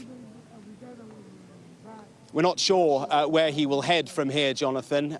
Perhaps to the Ukrainian embassy, perhaps back to the hotel just a block or so from here where he stayed last night, where he had what looked to be a positive meeting with US senators over the course of this morning. It was from there that he headed over here to the White House. It looked a little frosty as he got out of the vehicle and was greeted by President Trump. The American president, made some comment about what President Zelenskyy was wearing. The two men then went inside for that Oval Office moment, which began, as you saw, as we played out a little earlier, relatively cordial. I mean, there was not the friendship that we saw with the other European leaders who've been here this week, but it began in a relatively cordial way. And then after a little while, an astonishing breakdown of the type that I don't think has been seen in the Oval Office in living memory. Certainly, I can't recall a moment where cameras have been in an Oval Office falling out like that, a dressing down, effectively, it seemed to be, from the world's most powerful man, from the American president to Volodymyr Zelenskyy. Where does this leave the American-Ukrainian relationship? Where does it leave the transatlantic relationship? Where does it leave the peace process?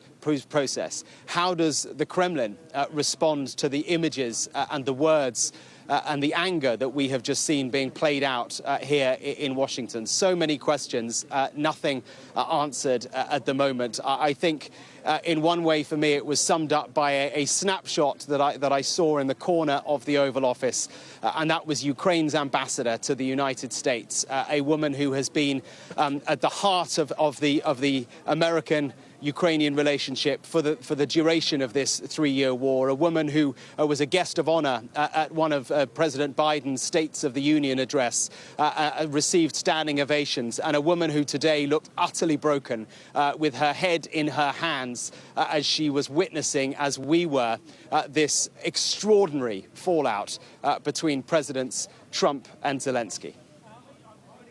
Mark, thank you very much. Indeed, worth reflecting on what was said in that discussion. It began the falling out with JD Vance telling President Zelenskyy, Mr. President, with respect, I think it's disrespectful for you to come to the Oval Office to try to litigate this in front of the American media. Mr. Zelenskyy tried to object, prompting President Trump to start shouting, saying, you're gambling with the lives of millions of people. You're gambling with World War III, and what you're doing is very disrespectful to this country that's backed you far more than a lot of people say they should have. Let's speak to our security and defence editor, Deborah Haynes. She's in the Ukrainian capital, Kyiv.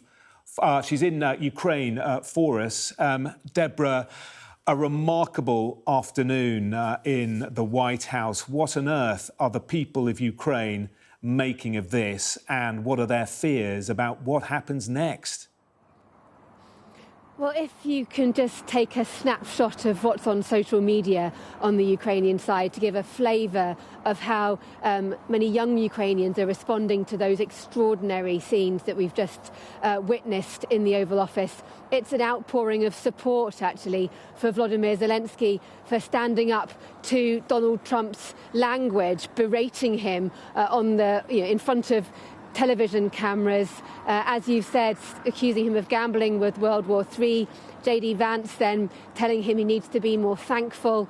That really uncomfortable scene of this wartime president, his arms folded, trying to get a word in edgeways and then being really sort of shouted down, trying to sort of stand his ground and give the reality from the ground here in Ukraine, but only to be told that he shouldn't tell the president of America how he should be feeling.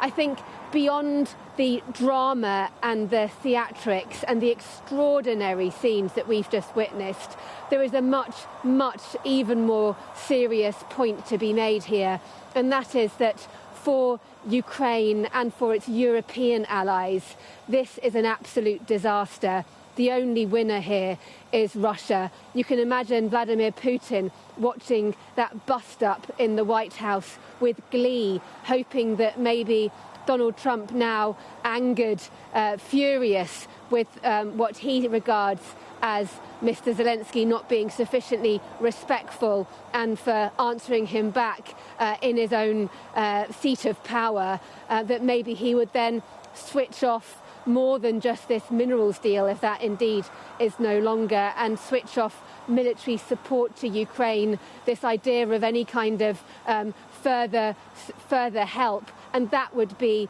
absolutely critical for this, a disaster for this country, because American support is so critical in terms of the military support, the intelligence support that this country needs to continue fighting this war. And you can only imagine that before Volodymyr Zelenskyy took this trip to the White House, his allies will have been coaching him on how to deal with the US president. It will be no surprise that Donald Trump had a few sharp words for the Ukrainian president, and I imagine his allies would have been trying to coach him not to rise to it, to try to diffuse that kind of tension. But it does, well, clearly Volodymyr Zelenskyy clearly felt that he had no choice but to try to defend himself. And then it just escalated into this horrific scene. Yeah, and Deborah, as you're speaking in the last few moments, a senior White House official has said, confirmed what we knew, that press conference with Zelenskyy has been cancelled and the deal has not been signed. That rare earth deal has not been signed. And the senior White House official going on to say it is up to Ukrainians if it can be rescheduled while Zelenskyy is still in the country. So maybe all is not lost, but clearly things have ended disastrously compared to what the plan was. What does this mean now for President Zelenskyy? I mean, do you think his job, his future as president, is now under threat? Well, I mean, he obviously needs to have a relationship with the White House. That's for sure. But if that's impossible, this is a sovereign nation. Just because he falls out with Donald Trump shouldn't mean that his job is in jeopardy. But Mr. Trump has made no secret of he thinks he wants to have elections here. But I mean, I think that's kind of the crucial point is the choreography of all this has been completely thrown under a bus by what we've just witnessed over the last few minutes. Ever since Donald Trump won the election, he has made clear that one of his key foreign policy goals is to strike a peace deal in Ukraine to end the war. He has made these overtures to Vladimir Putin. You can't begin to imagine the kind of the way that Donald Trump spoke to Volodymyr Zelenskyy, him using that same kind of tone with the Russian president, and that as well for Ukraine's leader is really hard to stomach. And clearly his anger has bubbled over in what we've seen just now. But in terms of what's been going on since Western allies have known about Donald Trump's desire for peace, they've been working really hard to try to keep the White House on side to support Ukraine into the long term. That minerals deal was critical for that. It was all about trying to lock in American investment, American boots in the form of miners on the ground to help secure this country. If that's not signed, then everything else is put into jeopardy, including the British and French plans for a peacekeeping force on the ground to try to secure long-term peace. OK, Deborah, thank you very much. Deborah Haynes there with the view from Ukraine following that quite incredible meeting, that argument, that fiery discussion in the White House, which has ended in President Zelenskyy leaving and no deal being signed. Well, let's bring in our world presenter, Yalda Hakim, for her thoughts and her analysis. And Yalda, just reading once again the statement from President Trump, he said, "I've determined that President Zelenskyy is not ready for peace if America is involved. He disrespected the United States of America in its cherished Oval Office. He can come back when he is ready for peace."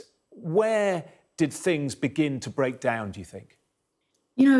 Jonathan, I keep hearing the phrases total breakdown, astonishing, remarkable. We haven't seen anything like this. I mean, I was just listening to Mark give his analysis from outside the White House that this sort of thing doesn't happen in geopolitics. And frankly, these things do happen, but they happen behind closed doors. You hear about allies getting into heated arguments and discussions and disagreeing on things, but not in front of the cameras. And I think this is what was such a difference, as Deborah was saying there, this choreographed week that we saw with President Emmanuel Macron, the French president, arriving there on Monday. And we have to sort of understand from Trump 1 and now 3.5, 4 weeks into Trump 2, the grand strategy for Donald Trump is ego. And frankly, that's why this is so bad, because Volodymyr Zelenskyy, while the Ukrainian people and those who support Ukraine globally will view this as Volodymyr Zelenskyy standing up to Donald Trump, not wanting to be the kind of leader that arrives there bearing gifts and making all sorts of grand promises, trying to lay out the reality on the ground for a president who has been at war, a president that hasn't been able to have an election in his country because he's at war, because of the fact that his country has been, parts of his country, the territory has been taken. Millions of people have been forced out of the country or been forced to fight on the front lines. I've spent years covering this conflict, going way back to the annexation of Crimea.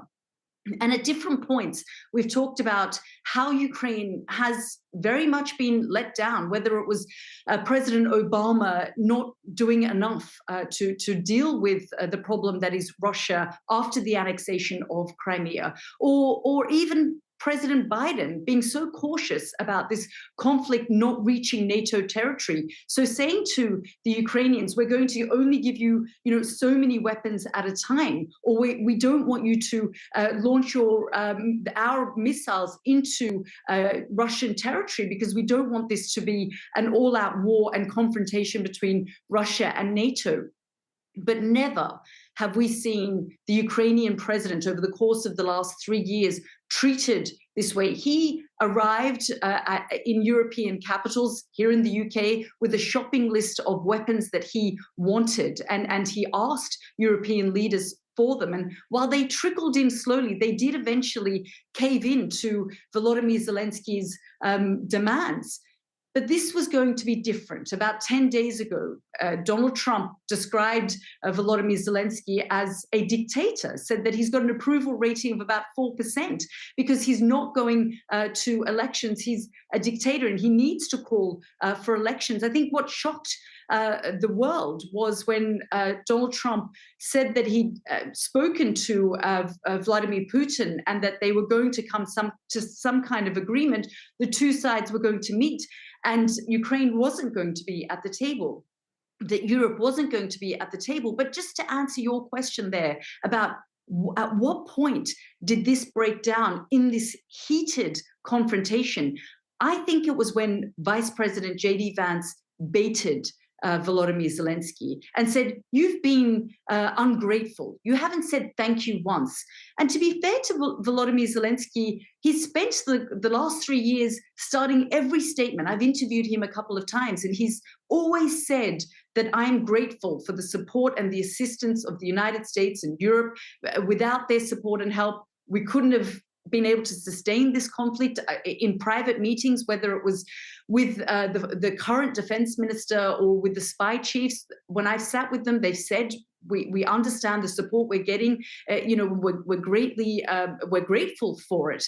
But Donald Trump wanted to hear that from Volodymyr Zelenskyy. And as Debs was saying there, whether it was Emmanuel Macron or whether it was Keir Starmer yesterday, these were carefully choreographed presentations, offerings to the US president, and they tried to figure out the best way to handle him. And JD Vance baited Volodymyr Zelenskyy there, and he frankly took the bait. And whether it was whoever it was that yelled out at him and said, why don't you wear a suit? You're the head of state. You're here in the Oval Office. Why are you not wearing a suit? Isn't it disrespectful? And he said, I've got better things to do than worry about what I'm wearing. There were moments there that Donald Trump almost tried to console him and say that was a good response. I like the guy who said that, but actually, I agree with you. I don't really mind what you're wearing. But then the sort of statements that we heard, there are millions of lives at risk here. You're gambling World War III here. These were the sorts of statements that, frankly, a fuming Donald Trump now and an angry Volodymyr Zelenskyy, how will they be able to mend this? And frankly, the Kremlin watching very closely. So right now, in this moment, again, with Donald Trump saying to Ukraine, you don't have the cards here. And he said, I'm not playing cards. And he said, you absolutely are. You don't have the cards. I am telling you, you don't have the cards. So there's a lot of drama here. There is a lot of theatrics. We'll have to wait and see how this pans out, because whether it's the French president, whether it's the British prime minister working hard, European leaders trying to appease this president, and in this moment, it's sort of all blown up in the faces of Ukraine and Europe, frankly. Yalda, thank you very much for the moment for that analysis. Our world news presenter, Yalda Hakim there, thank you. So, what has been a remarkable evening here, a remarkable evening in Washington, in the White House, continues. The fallout has been quite remarkable. A news conference between these two men, President Zelenskyy and President Trump, has been cancelled. A deal on minerals in Ukraine has not been signed. The Ukrainian president leaving the White House without signing that critical minerals deal with the US that President Trump had demanded and suggested was a condition for future support for Ukraine. His departure earlier this afternoon came after Donald Trump cut short talks over the deal and shouted at Zelenskyy in the Oval Office. He berated Zelenskyy for being disrespectful. The pair had planned to sign that agreement and hold a joint news conference, but it is not now happening. Zelenskyy has left the White House. Have you said thank you once this entire meeting? No. You're watching Sky News. It's 7 o'clock. The headlines this evening from an extraordinary confrontation in the White House. A meeting between Donald Trump and Volodymyr Zelenskyy breaks down into a shouting match in front of the world's campus.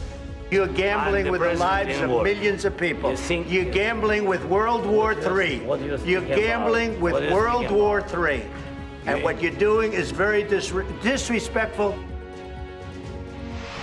Donald Trump and his Vice President JD Vance round on Ukraine's leader, making it clear he may be facing Russia without US help.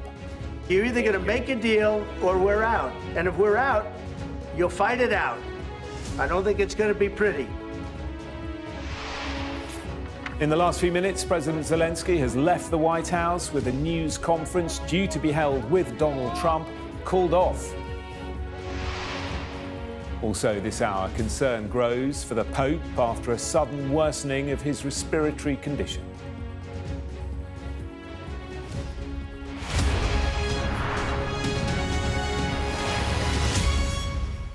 Hello there, good evening. We start with an extraordinary showdown in the White House between Donald Trump and Ukrainian President Volodymyr Zelenskyy, the likes of which haven't been seen in living memory. Mr. Zelenskyy was there to seal a deal on US access to his country's mineral wealth, as well as discuss the ongoing attempts by Mr. Trump to broker a peace deal with Vladimir Putin.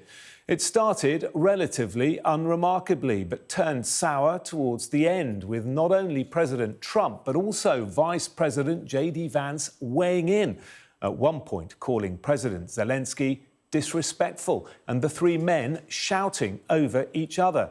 These are the 10 minutes which may have changed the course of the war in Ukraine. Well, if I didn't align myself with both of them, you'd never have a deal. You want me to say really terrible things about Putin and then say, "Hi, Vladimir, how are we doing on the deal?" That doesn't work that way. I'm not aligned with Putin. I'm not aligned with anybody. I'm aligned with the United States of America. And for the good of the world, I'm aligned with the world. And I want to get this thing over with. You see the hatred he's got for Putin. It's very tough for me to make a deal with that kind of hate. He's got tremendous hatred. And I understand that, but I can tell you the other side isn't exactly in love with him either. So it's not a question of alignment. I'm aligned with the world. I want to get the thing set. I'm aligned with Europe. I want to see if we can get this thing done. You want me to be tough? I could be tougher than any human being you've ever seen. I'd be so tough. But you're never going to get a deal that way. So that's the way it goes. All right, one more question. I will respond to this. So look, for 4 years in the United States of America, we had a president who stood up at press conferences and talked tough about Vladimir Putin, and then Putin invaded Ukraine and destroyed a significant chunk of the country. The path to peace and the path to prosperity is maybe engaging in diplomacy. We tried the pathway of Joe Biden of thumping our chest and pretending that the President of the United States' words mattered more than the President of the United States' actions. What makes America a good country is America engaging in diplomacy. That's what President Trump is doing. Can I ask you? Sure. Yeah? Yeah. Okay, so he occupied it, our parts, big parts of Ukraine, part of East and Crimea. So he occupied it on 2014. So during a lot of years, so I'm not speaking about just Biden, but those time was Obama, then President Obama, then President Trump, then President Biden, now the President Trump, and God bless, now President Trump will stop him. But during 2014, nobody stopped him. He just occupied and took. He killed people. You know what the contact line? 2015. 2014 2014. and 2014. 2014. Yeah. So I was not here. Yeah, but that's exactly right. Yes, but during 2014 till 2022, the situation the same. The people have been dying on the contact line. Nobody stopped him. You know that we had conversations with him, a lot of conversation, my bilateral conversation, and we signed with him, me, like a new president. In 2019, I signed with him the deal. I signed with him, Macron and Merkel, we signed ceasefire. Ceasefire. All of them told me that he will never go. We signed with him with gas contract. Yes, but after that, he broken this ceasefire. He killed our people and he didn't exchange prisoners. We signed the exchange of prisoners, but he didn't do it. What kind of diplomacy, JD, you are speaking about? What do you mean? I'm talking about the kind of diplomacy that's going to end the destruction of your country. Yes, but if you Mr. President, with respect, I think it's disrespectful for you to come into the Oval Office and try to litigate this in front of the American media. Right now, you guys are going around and forcing conscripts to the front lines because you have manpower problems. You should be thanking the president for trying to bring an end to this conflict. Have you ever been to Ukraine that you say what problems we have? I have been to. Count one. I've actually watched and seen the stories, and I know what happens is you bring them on a propaganda tour, Mr. President. Do you disagree that you've had problems bringing people into your military? And do you think that it's respectful to come to the Oval Office of the United States of America and attack the administration that is trying to prevent the destruction of your country? A lot of questions. Let's start from the beginning. Sure. First of all, during the war, everybody has problems, even you, but you have nice ocean and don't feel now, but you will feel it in the future. God bless. You don't know that. God bless. God bless. You will not have a war. Don't tell us what we're going to feel. We're trying to solve a problem. Don't tell us what we're going to feel. I'm not telling you. Because you're in no position to dictate that. That's Remember exactly this. You're in no position to dictate what we're going to feel. We're going to feel very good. You will feel influence. We're going to feel very good and very strong. You will feel influence. You're right now not in a very good position. You've allowed yourself to be in a very bad position, and he happens to be right about it. From the very beginning of the war. You're not in a good position. You don't have the cards right now. With us, you start having I'm not cards. playing cards. Right now, you don't. You're playing cards. Mr. President. You're playing cards. Serious. You're gambling with the lives of millions of people. You're gambling with World War III. You're gambling with World War III. And what you're doing is very disrespectful to the country, this country. That's back to you. Far more than a lot of people said they should have. Have you said thank you once? This entire meeting? No, in this entire meeting, have you said thank you? You went to Pennsylvania and campaigned for the opposition in October. Offer some words of appreciation for the United States of America and the president who's trying to save your country. Please, you think that if you will speak very loudly about the war, you can... He's not speaking loudly. He's not speaking loudly. Your country is in big trouble. Can I Wait answer? a minute. No. You've done a lot of talking. Your country is in big trouble. I know. You're not winning. You're not winning this. You have a damn good chance of coming out okay because of us. Mr. President, we are staying in our country, staying strong from the very beginning of the war. We've been alone, and we are thankful. I said thanks you haven't in been this alone. cabinet, You and haven't not been only alone. in this cabinet. We gave you, through this stupid president, $350 billion. You voted we gave for you your military equipment, and your voted men for are your brave, but they had to use our military. What about West? If you didn't have our military equipment, you invited if me you to didn't speak. have our military equipment, this war would have been over in 2 weeks. In 3 okay? days, I heard it from Putin. In 3 days. This is something Maybe new. less. In 2 weeks, of course, yes. It's going to be a very hard thing to do business like this, I tell you. Just say thank you. I said a lot of times thank you to American people. Accept that there are disagreements, and let's go litigate those disagreements rather than trying to fight it out in the American media when you're wrong. We know that you're wrong. But you see, I think it's good for the American people to see what's going on I over understand, there. sir. I think it's very important. That's why I kept this going so long. You have to be thankful. You don't have the cards. Thankful. You're buried there. Your people are dying. tell you You're again, running low I know. on soldiers. Don't please, you're running Mr. low on President. soldiers. It would be a damn good thing. Mr. And then you tell us, I don't want a ceasefire. I don't want a ceasefire. I want to go, and I wanted this. Look, if you could get a ceasefire right now, I tell you, you take it so the bullets stop flying and your men stop getting killed. Of course, we want to stop the war. But you're saying you don't want a ceasefire. But I said to you, I want a ceasefire. with guarantees. Because you'll get a ceasefire faster than an agreement. Ask our people about ceasefire, what they think. That wasn't with me. For you what, that what wasn't this with me. means. It That was wasn't with you. a guy named Biden, who was not a smart person. This That is was your, with, this that was is with your Obama. president. It was your president. Excuse me. That was with Obama, who gave you sheets, and I gave you javelins. Yes. I gave you the javelins to take out all those tanks. Obama gave you sheets. In fact, the statement is Obama gave sheets and Trump gave javelins. You got to be more thankful, because let me tell you, you don't have the cards. With us, you have the cards. But without us, you don't have any cards. One more question to Mr. Vice President. I'm sorry, here. It's going to be a tough deal to make, because the attitudes have to change. What if Russia breaks ceasefire? What if Russia breaks peace talks? What do you do then? I understand that it's a heated conversation right now. What are you saying? She's asking, what if Russia breaks the ceasefire? What if anything? What if a bomb drops on your head right now? Okay? What if they broke it? I don't know. They broke it with Biden, because Biden, they didn't respect him. They didn't respect Obama. They respect me. Let me tell you, Putin went through a hell of a lot with me. He went through a phony witch hunt where they used him and Russia. Russia. You ever hear of that deal? That was a phony Hunter Biden, Joe Biden scam. Hillary Clinton, Shifty Adam Schiff. It was a Democrat scam. And he had to go through that. And he did go through it. We didn't end up in a war. And he went through it. He was accused of all that stuff. He had nothing to do with it. It came out of Hunter Biden's bathroom. It came out of Hunter Biden's bedroom. It was disgusting. And then they said, oh, the laptop from hell was made by Russia, the 51 agents. The whole thing was a scam. And he had to put up with that. He was being accused of all that stuff. All I can say is this. He might have broken deals with Obama and Bush, and he might have broken them with Biden. He did, maybe. Maybe he didn't. I don't know what happened. But he didn't break them with me. He wants to make a deal. I don't know if you can make a deal.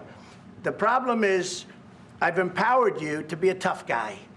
And I don't think you'd be a tough guy without the United States. And your people are very brave. But you're either going to make a deal or we're out. And if we're out, you'll fight it out. I don't think it's going to be pretty, but you'll fight it out. But you don't have the cards. But once we sign that deal, you're in a much better position. But you're not acting at all thankful. And that's not a nice thing. I'll be honest, that's not a nice thing.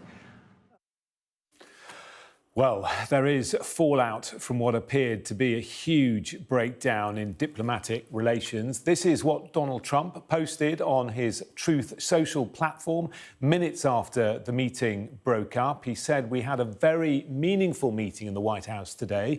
Much was learned that could never be understood without conversation under such fire and pressure.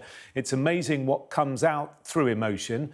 And I've determined that President Zelenskyy is not ready for peace if America is involved, because he feels our involvement gives him a big advantage in negotiations. I don't want advantage, I want peace." He disrespected the United States of America in its cherished Oval Office. He can come back when he's ready for peace. And a short time later, President Zelenskyy left the White House earlier than scheduled. A joint statement between the two leaders was cancelled. He was driven off, a White House official saying he didn't sign a minerals deal, which had been expected. The official also said that it's up to the Ukrainians if they want to reschedule the press conference while President Zelenskyy is still in the country. Our correspondent David Blevins joins us now from Washington. David, completely extraordinary, these scenes, and now no press conference, no statement, no deal being signed. And in that Truth Social post, it was almost as if the president was scolding a naughty child, saying you can come back down from your room when you learn to behave. Jonathan, a moment without precedent in living memory in the United States, where a meeting of two heads of states comes to an end in such a disastrous fashion.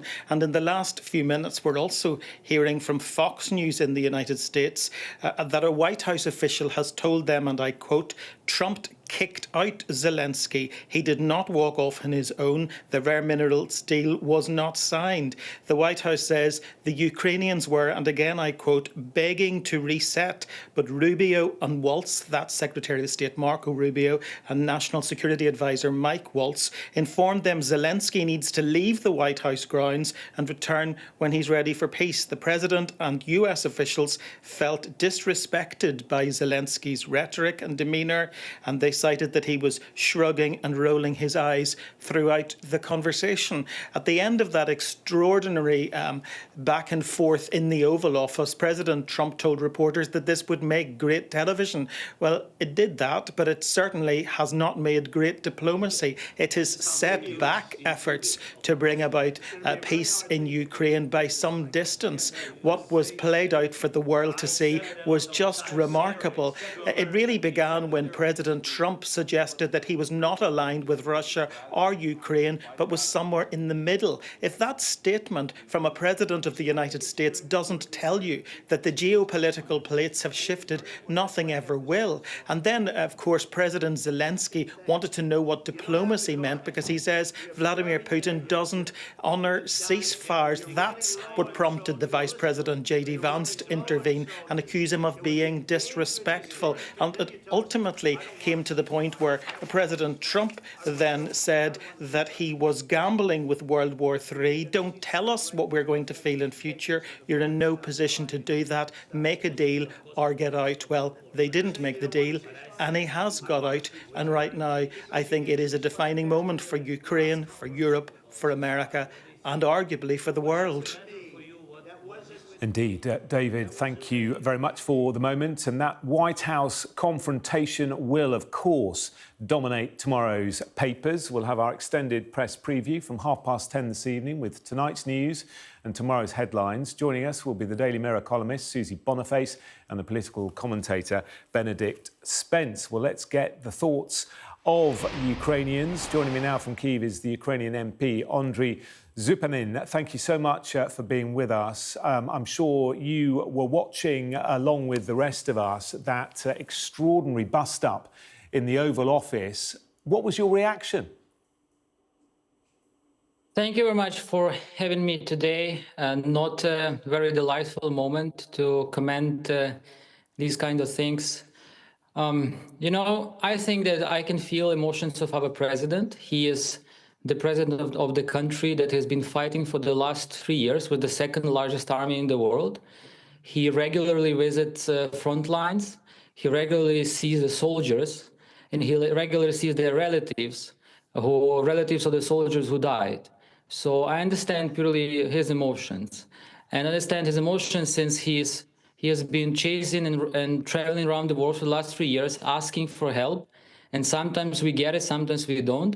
So I think that he believes that since we are fighting against the evil, we do deserve help, and we do deserve some promises of our security guarantees.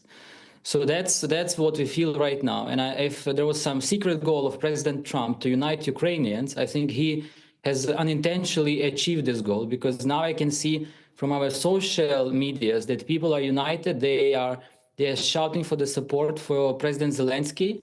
And we say that we don't know where it is moving, But we feel we are proud of our president, and we are proud of Ukrainians. We've been fighting for this for the last 3 years. You say that people in Ukraine will be shouting in support for President Zelensky, but some may say that perhaps he misjudged the situation. Was he wrong to go to Washington at this stage? Has he acted correctly? I mean, perhaps justifiably, he was always going to stand up for Ukraine and stand up for his country, but should he have been a little bit more subservient, do you think, in the face of this tirade? Look, obviously, I'm not feeling his emotions, and I do not know whether it would be better to be in the different position, commenting something differently. On the other hand, I understand his concerns, and he always said, and this idea is supported by most Ukrainians, that we want this war to stop. But the main thing is that we want security guarantees. And that's very important for us, because we have signed the Budapest Memoranda, then we have Minsk agreements, then we had some other arrangements with Russia. It never worked. So if we want this country to live and to be a prosperous one, we need some real security guarantees. So that was his point. And I totally support this. I understand that Russia, they understand only the power of force. So that's why we must get those security guarantees. There is no other way to stop this war. Otherwise, they'll invade in a year time when they regroup, when they recruit more people, and they will just go and they will learn their lessons. They will go and grab entire Ukraine. Is this something that we want to achieve? I doubt so. But you must be very concerned when you hear the President of the United States saying that he is not aligned with Russia or Ukraine, but he is somewhere in the middle. You must worry about those security guarantees, that they can never come from America when a president has that view. We see some signs that America is not ready to provide these security guarantees. But as far as I know, this was one of the subjects that should have been discussed today, after the signing of this rare metals agreement. So that was still something that should have been discussed between the presidents. On the other hand, maybe you're right that potentially America is not ready to provide these security guarantees. However, that does not mean that we should not be seeking for them, because I understand that the only real security guarantees can be those where America is a party to.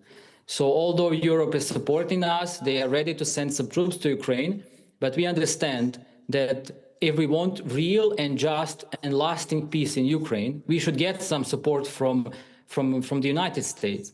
Maybe you have seen in the news lately that Europeans, they don't have necessary infrastructure to protect the sky over Ukraine. They don't have necessary troops now. So if we want this war to stop, if we want just peace in Ukraine and make sure this is a country where people can live and give birth to their kids, we should somehow engage United States not only into some negotiations that they're doing now with Russia behind our backs, but also in some sort of guarantees for the security of this country for the future.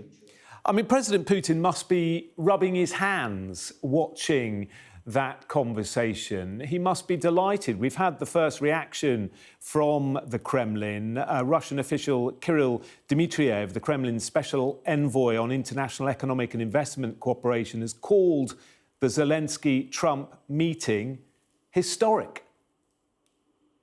Look, it's obviously a historic one. I mean, we are talking about new world. We are talking that the old and understandable world order that used to exist before this new administration came to power has been buried deep in the ground. So now there is some new world order. We are not used to it, that's for sure. So that's why last month of the statements that are coming from Washington, they are sometimes striking, and no one was ready for that. This meeting It's also something that will be discussed, obviously, in the next few days in the media. But this is a new world that we had to get used to. And moreover, we have to find out how to live in this new world order. And this is a message for all our allies, for Europe in the first hand. We should be united, and we should understand how we are going to protect Europe, because relying on NATO protection, on the assumption that America will step up and will protect entire Europe with these mighty forces is no longer valid. So this is a wake-up call. We have been listening to these wake-up calls for the last 3 weeks. So now we have to wake up. It's time to wake up, learn lessons, and have a plan what we are going to do next. OK, we really appreciate your time and giving us your reaction to events in the White House today. Andrei Zupanin, Ukrainian MP, thank you very much. Thank you let's very bring much. in our international affairs editor, Dominic Waghorn, get his thoughts. Interesting hearing from Andrei there, Dominic, wasn't it? Describing the situation now as a new world order, a wake-up call. But however you phrase it, this has been a disaster for Ukraine. The door has been left open. A White House official saying Zelenskyy can come back when he is ready to talk peace once again. I mean, can it be rescued, the situation, in the next day or two? Well, I think, people in Ukraine and people across Europe will be watching closely and looking on with absolute horror, Jonathan, at what happened in the Oval Office. And I think for European leaders, they're having to decide really whether this was just a conversation, an argument that got out of hand in the heated moment, provoked possibly by a tricky question from another journalist about the clothes that Zelenskyy was wearing, or was it something more sinister? Was it a deliberate, orchestrated pylon? I mean, I wasn't in the room, but from where I'm looking, and I think from where many observers are looking, it looked very much deliberate. It looked like it was being led by the Vice President, JD Vance. The Oval Office was turned into a kind of reality TV show. It's something that sort of looked more at home, really, at a sort of Jerry Springer show or a version of the Jeremy Kyle show. It looked like a deliberate attempt to bully the leader of a country that's been attacked and been the victim of an unprovoked act of aggression by the Russians for 3 years. Now, if that is the conclusion of European leaders, they have a stark choice, because it undermines the kind of script they have been trying to follow, Keir Starmer and Emmanuel Macron this week, which is really to sort of hope for the best, to look on the bright side and hope that they can woo Donald Trump, to win him over on Ukraine, and hope to be the last person in the room to persuade him and to bring him back from what had seemed to be a fairly critical and antagonistic position against Zelenskyy. And if they feel that this does seem to have been an orchestrated, deliberate attack, they may feel now that America's effectively gone rogue and that it's down to them now that they can't rely on this rather capricious, unpredictable, what looks like a rather malicious partner this evening, and they're going to have to do what they can to defend Ukraine. And so, the scales may be falling from the eyes of the leaders of Europe, certainly in the ways many critics have seen them. They've been far too deluded for too long. They may decide that they need to do more to protect Ukraine. And then, of course, the question is, do they have the political will to do so? Do they have the military ability to do so? Europe has 10 times the GDP power of Russia. It should be able to step up to the plate, but has it left it too late? If it does believe that America, in the light of this, but also other things that Donald Trump and JD Vance have said over the last week or so, is not a reliable partner, cannot be relied upon to defend Ukraine, and is effectively taking sides with Russia, is Europe up to it in terms of taking their place and defending Ukraine completely on their own? Dominic, we've just had the first reaction from Volodymyr Zelenskyy since that bust-up in the Oval Office. He has put a message out on X. I think we can bring that to you now. He says, quite simply, thank you, America. Thank you for your support. Thank you for this visit. Thank you, President of the United States, Congress and the American people. Ukraine needs just and lasting peace, and we are working exactly for that. So 1, 2, 3, 4 thank yous there in that sentence. He was accused of not being grateful. Well, he's underlining, Dominic, isn't he, his gratitude?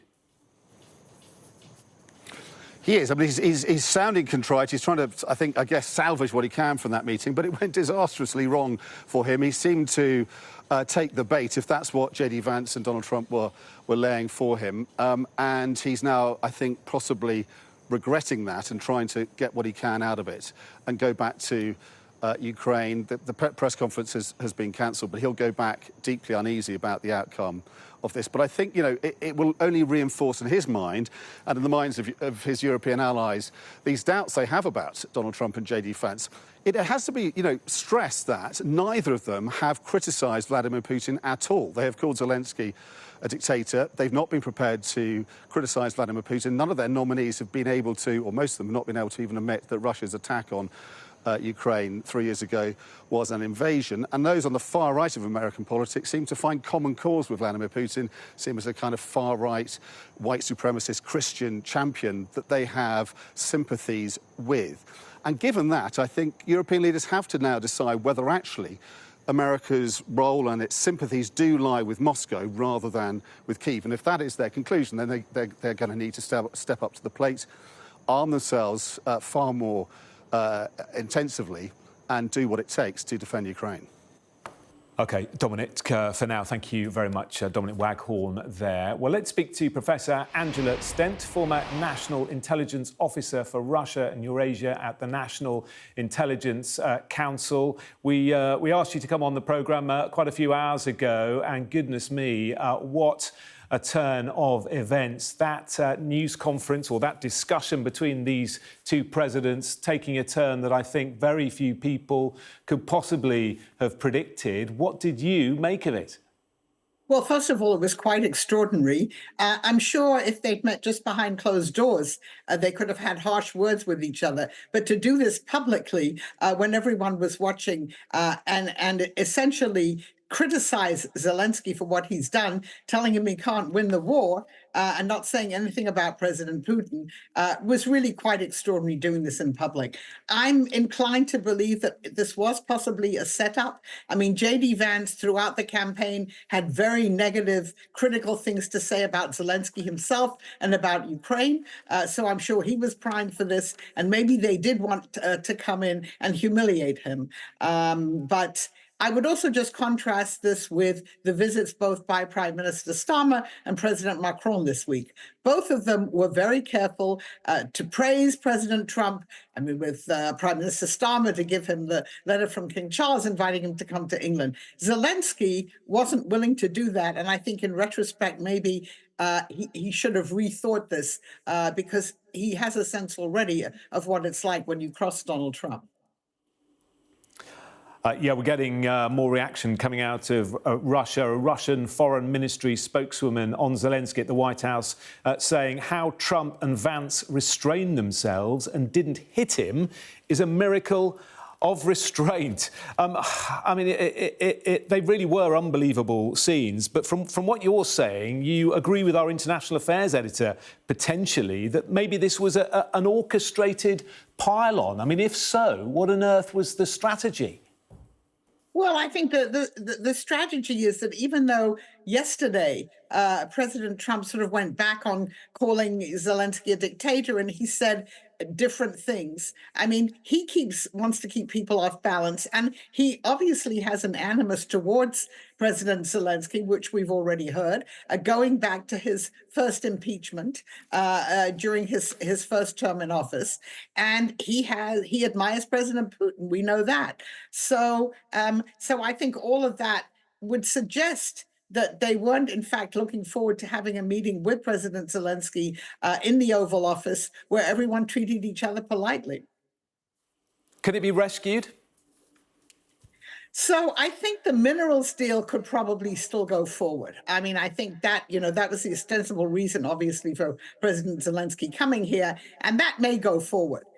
Whether the relationship can be rescued, I really don't know. If some of this was performance by the presidents and the vice presidents, they might be, or President Trump might be willing to walk some of it back. But right now, it's very questionable. What we have, the next thing to look for is, does the U.S. now cut off all the aid that we've been giving Ukraine? I mean, there were also already discussions about that, but aid is still getting there. If that's cut off, then I think that would be a very negative sign.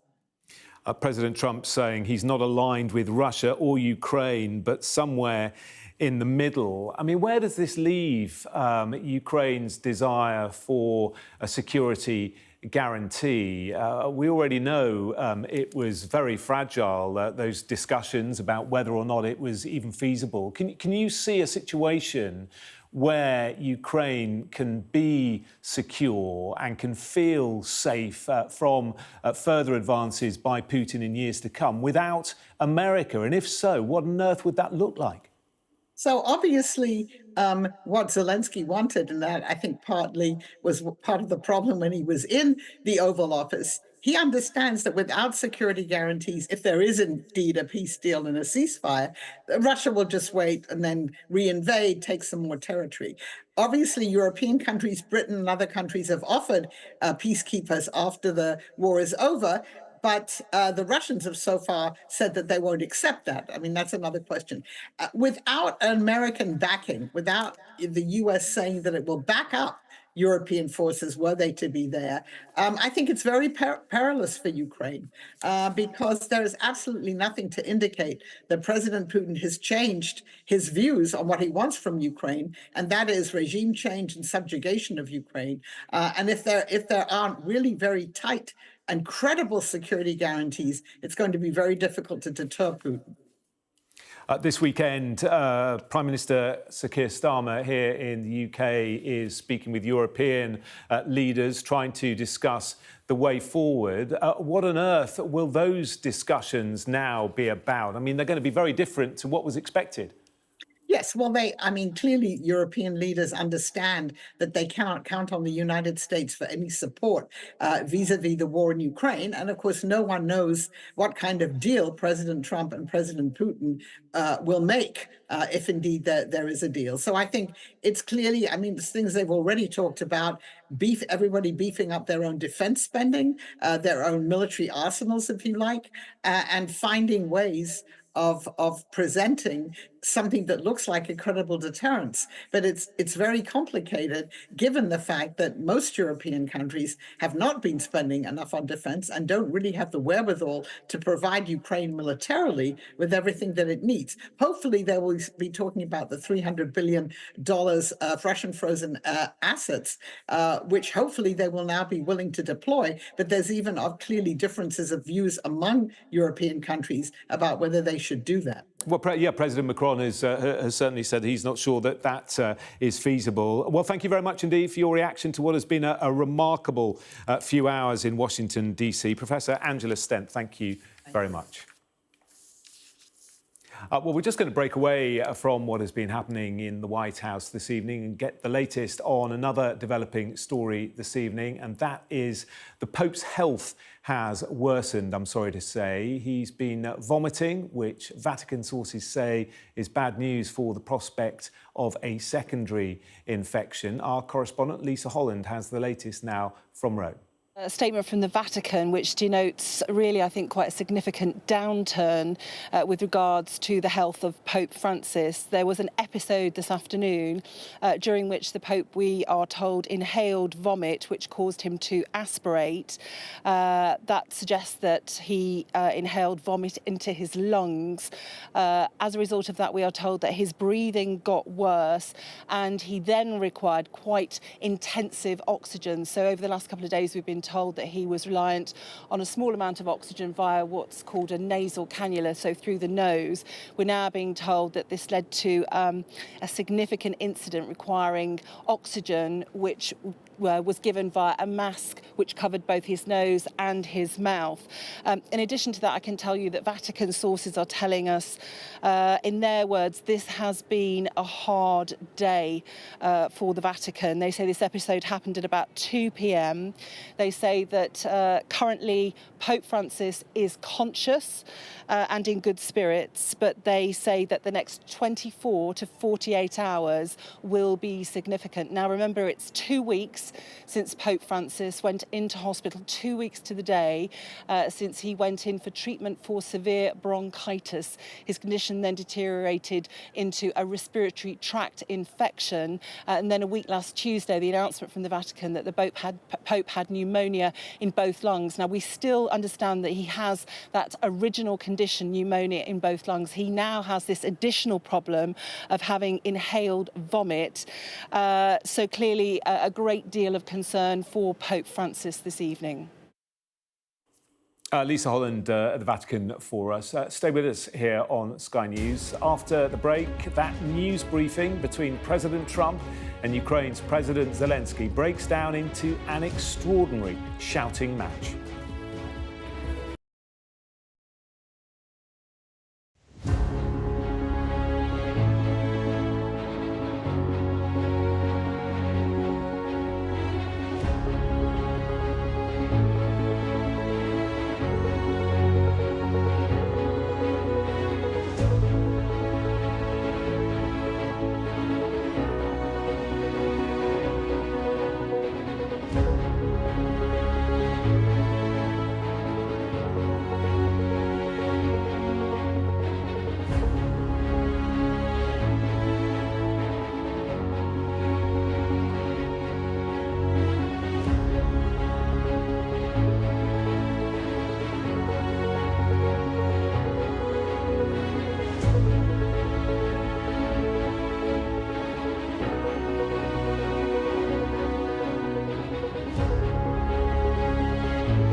Hello again, you're with Sky News. A reminder of our top story. There's been an extraordinary showdown in the White House between Donald Trump and Ukrainian President Volodymyr Zelenskyy, the likes of which hasn't been seen in living memory. Mr. Zelenskyy was there to seal a deal on US access to his country's mineral wealth, as well as discuss the ongoing attempts by Mr. Trump to broker a peace deal with Vladimir Putin.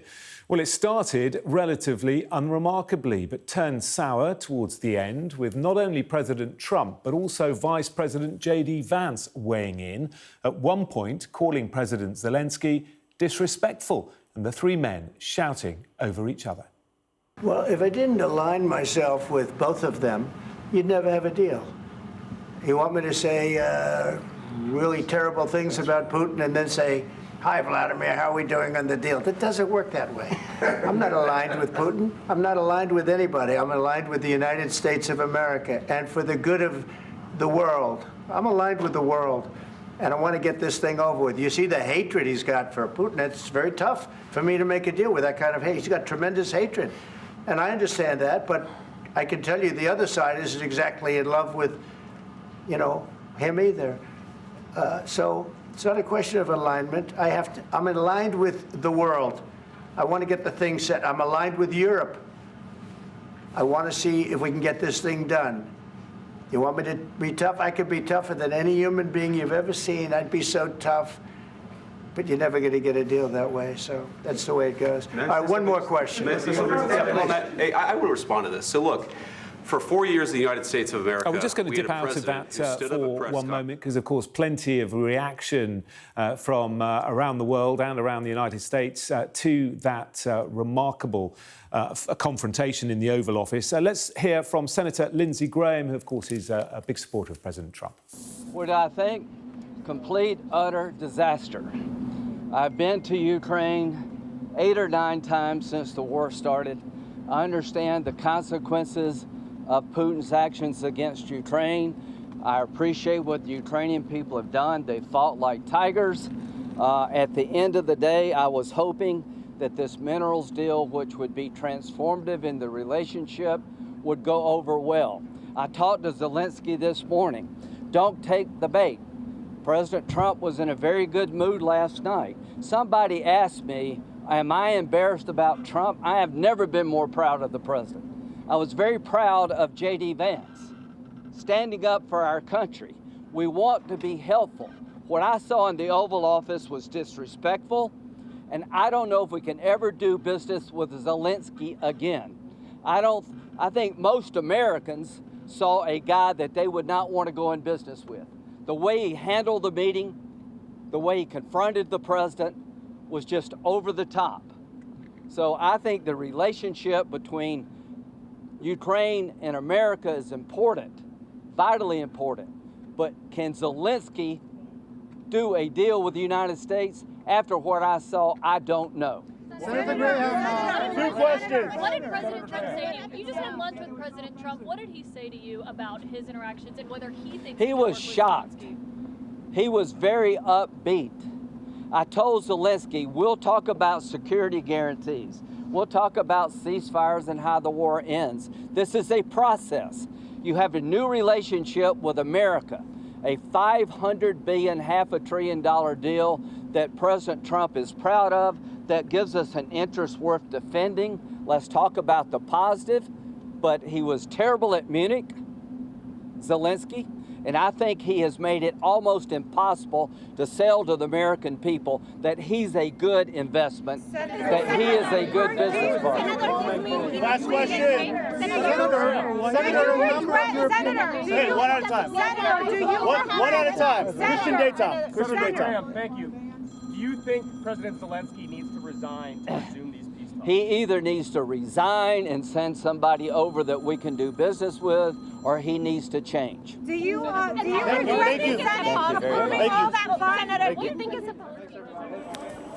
Senator Lindsey Graham there. He's previously called the minerals deal a game changer, says that he spoke to President Zelenskyy earlier on today before that showdown in the Oval Office. He said he's proud of JD Vance for standing up for our country. He says, I don't know if we can do business with Zelenskyy again, saying he either needs to resign or change his ways. So those are the thoughts of Senator Lindsey Graham, keeping across all the reaction, of course, to that bust-up in the White House. Reaction too, of course, from Ukraine. Our security and defence editor, Deborah Haynes, is there and earlier gave us this update.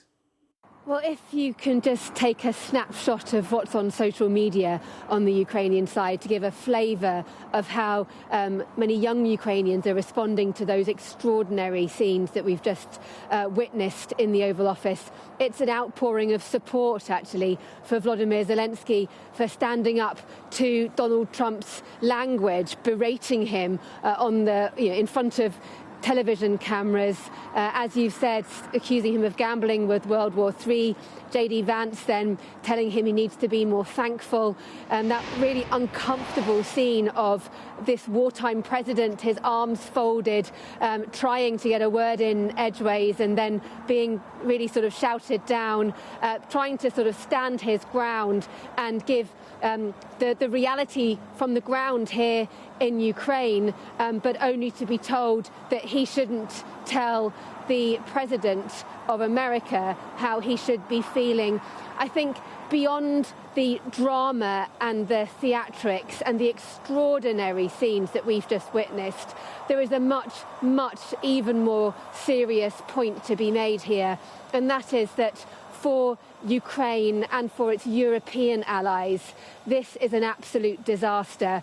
The only winner here is Russia. You can imagine Vladimir Putin watching that bust-up in the White House with glee, hoping that maybe Donald Trump, now angered, furious with what he regards as Mr. Zelenskyy not being sufficiently respectful and for answering him back in his own seat of power, that maybe he would then switch off more than just this minerals deal, if that indeed is no longer, and switch off military support to Ukraine, this idea of any kind of further help. And that would be absolutely critical for this, a disaster for this country, because American support is so critical in terms of the military support, the intelligence support that this country needs to continue fighting this war. And you can only imagine that before Volodymyr Zelenskyy took this trip to the White House, his allies will have been coaching him on how to deal with the US president. It will be no surprise that Donald Trump had a few sharp words for the Ukrainian president, and I imagine his allies would have been trying to coach him not to rise to it, to try to diffuse that kind of tension. But it does, well, clearly Volodymyr Zelenskyy clearly felt that he had no choice but to try to defend himself, and then it just escalated into this horrific scene. Yeah, and Deborah, as you're speaking in the last few moments, a senior White House official has said, confirmed what we knew, that press conference with Zelenskyy has been cancelled and the deal has not been signed. That rare earth, that deal has not been signed. And the senior White House official going on to say it is up to Ukrainians if it can be rescheduled while Zelenskyy is still in the country. So maybe all is not lost, but clearly things have ended disastrously compared to what the plan was. What does this mean now for President Zelenskyy? I mean, do you think his job, his future as president, is now under threat? Well, I mean, he obviously needs to have a relationship with the White House. That's for sure. But if that's impossible, this is a sovereign nation. Just because he falls out with Donald Trump shouldn't mean that his job is in jeopardy. But Mr. Trump has made no secret of he thinks he wants to have elections here. But I mean, I think that's kind of the crucial point is the choreography of all this has been completely thrown under a bus by what we've just witnessed over the last few minutes. Ever since Donald Trump won the election, he has made clear that one of his key foreign policy goals is to strike a peace deal in Ukraine to end the war. He has made these overtures to Vladimir Putin. You can't begin to imagine the kind of the way that Donald Trump spoke to Volodymyr Zelenskyy, him using that same kind of tone with the Russian president, and that as well for Ukraine's leader is really hard to stomach. And clearly his anger has bubbled over in what we've seen just now. But in terms of what's been going on since Western allies have known about Donald Trump's desire for peace, they've been working really hard to try to keep the White House on side to support Ukraine into the long term. That minerals deal was critical for that. It was all about trying to lock in American investment, American boots in the form of miners on the ground to help secure this country. If that's not signed, then everything else is put into jeopardy, including the British and French plans for a peacekeeping force on the ground to try to secure long-term peace. Deborah Haynes speaking to me a little earlier with the reaction from Ukraine. And reaction, of course, is starting to ripple around the world to that extraordinary argument between President Trump and President Zelenskyy, including, of course, from the UK government, who felt they had made real progress towards Ukraine's security during the meeting between Donald Trump and Sir Keir Starmer only yesterday. Let's speak to our political correspondent, Nick Martin. And, what a contrast, Nick, between yesterday's meeting and today's. Yeah, and we can only imagine the scenes, Jonathan, in Downing Street tonight as that disastrous meeting descended in such a way that it did between President Zelensky and Donald Trump. 24 hours ago, it was all rosy in the garden. Keir Starmer and President Trump, they had a really successful meeting. They were flattering each other. It couldn't really have gone any better. And there were such high hopes that President Zelensky's meeting with Donald Trump would go the same way. And of course, we now know that that hasn't happened. Government sources tonight have described the way that it has gone as unhelpful. One government source said Zelensky is no diplomat, but they have conceded that the government's position, the UK government's position, remains unchanged. And I think there's now a sort of hope that the dust might be able to settle and something might be able to be salvaged from this. Kemi Badenoch, the leader of the opposition, has been on social media. She said, respectable diplomacy is essential for peace. She says, we need to remember that the villain is the war criminal, President Putin. Ed Davey, the leader of the Liberal Democrats, said this is thuggery from Trump and Vance, the vice president. We've heard from the French president, Emmanuel Macron, who was speaking to reporters in Portugal a while ago. He said, Russia is the aggressor and Ukraine is the aggressed people. I think we were all right to help Ukraine and sanction Russia 3 years ago and continue to do so. As I say, there were such high hopes about this meeting, not least because President Zelensky, his next stop will be here in London on Sunday, where he will meet Keir Starmer, and then leaders from around Europe will be meeting to have a summit to just try and show this sign of unity and commit to supporting Ukraine. That would have been an awful lot easier if this meeting with these two men had gone better. Unfortunately, the foundations have now been shaken for this summit at the weekend. Everyone would have wanted to have welcomed President Zelensky back to London, patting him on the back, saying how great that meeting had gone, on top of the way that it had gone with Macron and on top of the successful meeting with Keir Starmer. There could have been real momentum behind it. Now it would feel like there has been a few steps backwards, and it'll be interesting to hear in the next few days how these talks between European leaders goes on Sunday. But it could not have been worse. And I just wonder how the Prime Minister would have been feeling, Sir Keir Starmer was feeling, when he saw just how disastrously that meeting went. It was the worst of all scenarios. And President Zelensky will be here on Sunday, and it'll be interesting to see what happens next. It will be fascinating. Thank you very much for the moment, the view there from Westminster and the government here in the United Kingdom. Well, let's just reflect then, as we approach the end of the hour, on what has been an extraordinary showdown this afternoon in the White House. President Volodymyr Zelenskyy has left the White House without signing a critical minerals deal with the US that Donald Trump had suggested was a condition for future support for Ukraine. His departure came after Mr. Trump cut short talks over the deal and shouted at Ukraine's leader during this extraordinary meeting in the Oval Office, berating him for gambling with millions of lives and suggesting his actions could trigger World War III. The last 10 minutes of nearly 45-minute discussions devolved into a tense back and forth between Mr. Trump, Vice President JD Vance and Mr. Zelenskyy, who urged scepticism about Russia's commitment to diplomacy, citing Moscow's years of broken commitments on the global stage. Stay with us. More on that blistering showdown at the White House between President Trump and President Zelenskyy at the top of the hour.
watching Sky News. It's 8 o'clock. Our top stories tonight. A meeting between Donald Trump and Volodymyr Zelenskyy breaks down into a shouting match in front of the world's cameras. You're gambling with the lives of millions of people. You're gambling with World War III. You're gambling with World War III. And what you're doing is very disrespectful. Donald Trump and his Vice President JD Vance round on Ukraine's leader, making it clear he may be facing Russia without U.S. help. You're either going to make a deal or we're out. And if we're out, you'll fight it out. I don't think it's going to be pretty. President Zelenskyy has left the White House with a news conference due to be held with Donald Trump called off. Also this hour concerns grow for the Pope after a sudden worsening of his respiratory condition.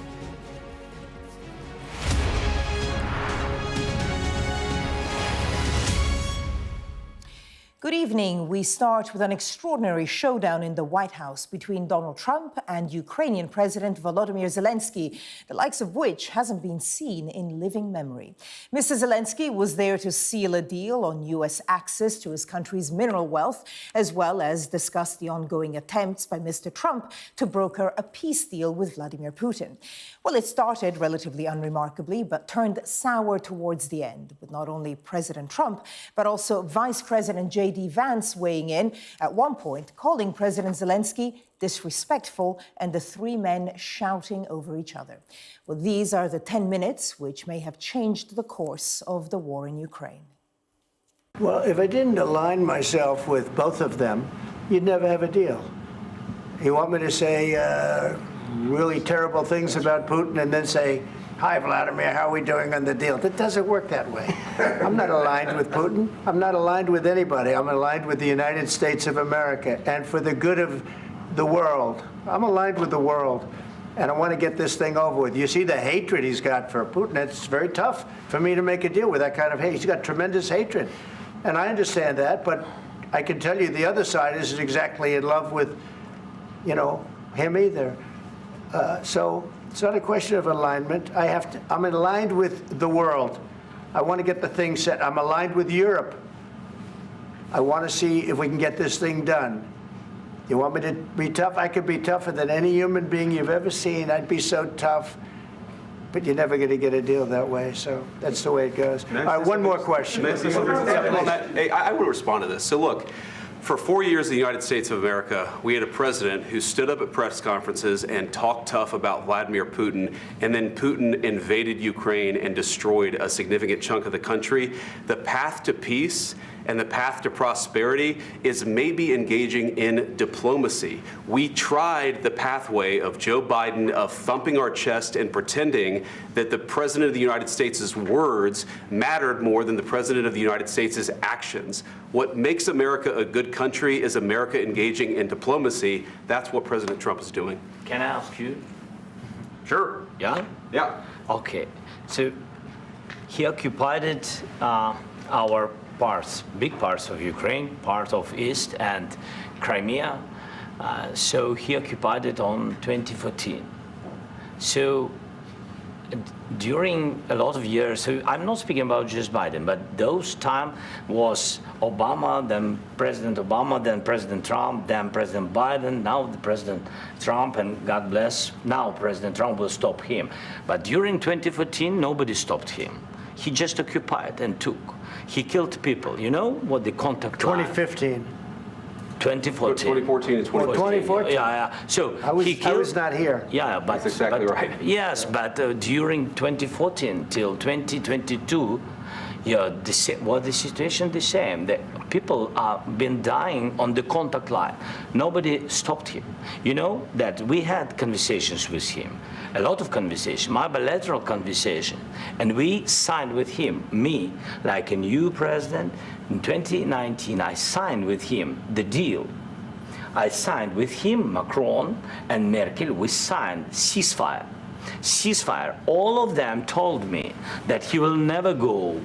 We signed him with gas contract. Yes, but after that, he broken this ceasefire. He killed our people, and he didn't exchange prisoners. We signed the exchange of prisoners, but he didn't do it. What kind of diplomacy, JD, you are speaking about? What do you mean?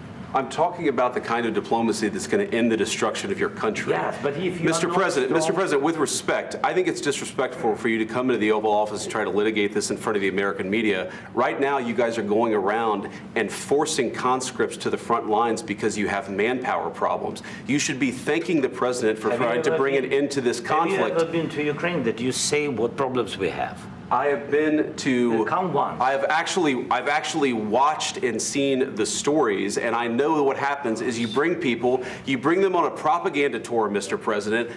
Do you disagree that you've had problems bringing people into your military? And do you think that it's respectful to come to the Oval Office of the United States of America and attack the administration that is trying to prevent the destruction of your country? A lot of questions. Let's start from the beginning. Sure. First of all, during the war, everybody has problems, even you, but you have nice ocean and don't feel now, but you will feel it in the future. God bless. You don't know that. God bless. God bless. You will not have a war. Don't tell us what we're going to feel. We're trying to solve a problem. Don't tell us what we're going to feel. I'm not telling you. Because you're in no position to dictate that. Remember this. You're in no position to dictate what we're going to feel. We're going to feel very good. You will feel influence. We're going to feel very good and very strong. You will feel influence. You're right now not in a very good position. You've allowed yourself to be in a very bad position, and he happens to be right about it. From the very beginning of the war. You're not in a good position. You don't have the cards right now. With us, you start having cards. But right now, you don't. You're playing cards. You're playing cards. You're gambling with the lives of millions of people. You're gambling with World War III. You're gambling with World War III. And what you're doing is very disrespectful to the country, this country, that's back to you, far more than a lot of people said they should have. Have you said thank you once? This entire meeting? No, in this entire meeting, have you said thank you? You went to Pennsylvania and campaigned for the opposition in October. Offer some words of appreciation for the United States of America and the president who's trying to save your country. Please, you think that if you will speak very loudly about the war, you can... He's not speaking loudly. He's not speaking loudly. Your country is in big trouble. Can I answer? Wait a minute. No. You've done a lot of talking. Your country is in big trouble. I know. You're not winning. You're not winning this.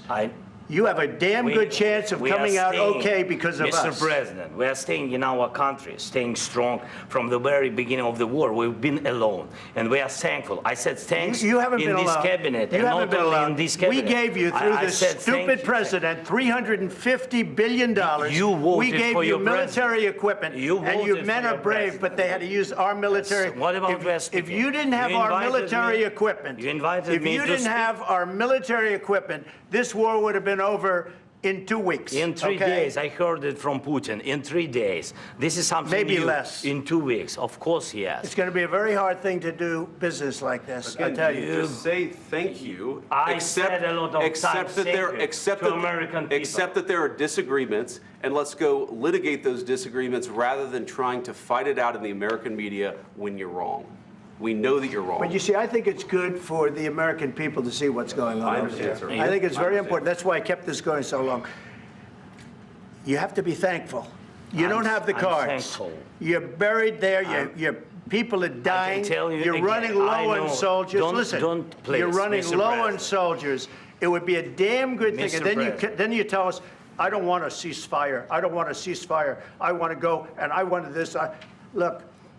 If you could get a ceasefire right now, I tell you, you take it so the bullets stop flying and your men stop getting killed. Of course, we want to stop the war. But you're saying you don't want a ceasefire. But I said to you, I want a ceasefire. With guarantees. Because you'll get a ceasefire faster than an agreement. Ask our people about ceasefire, what they think. That wasn't with me. For you what, that wasn't with me. Means.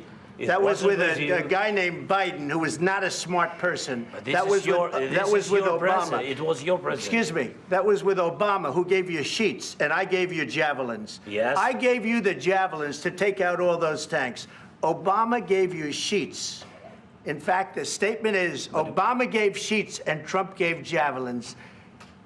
You got to be more thankful, because let me tell you, you don't have the cards. With us, you have the cards.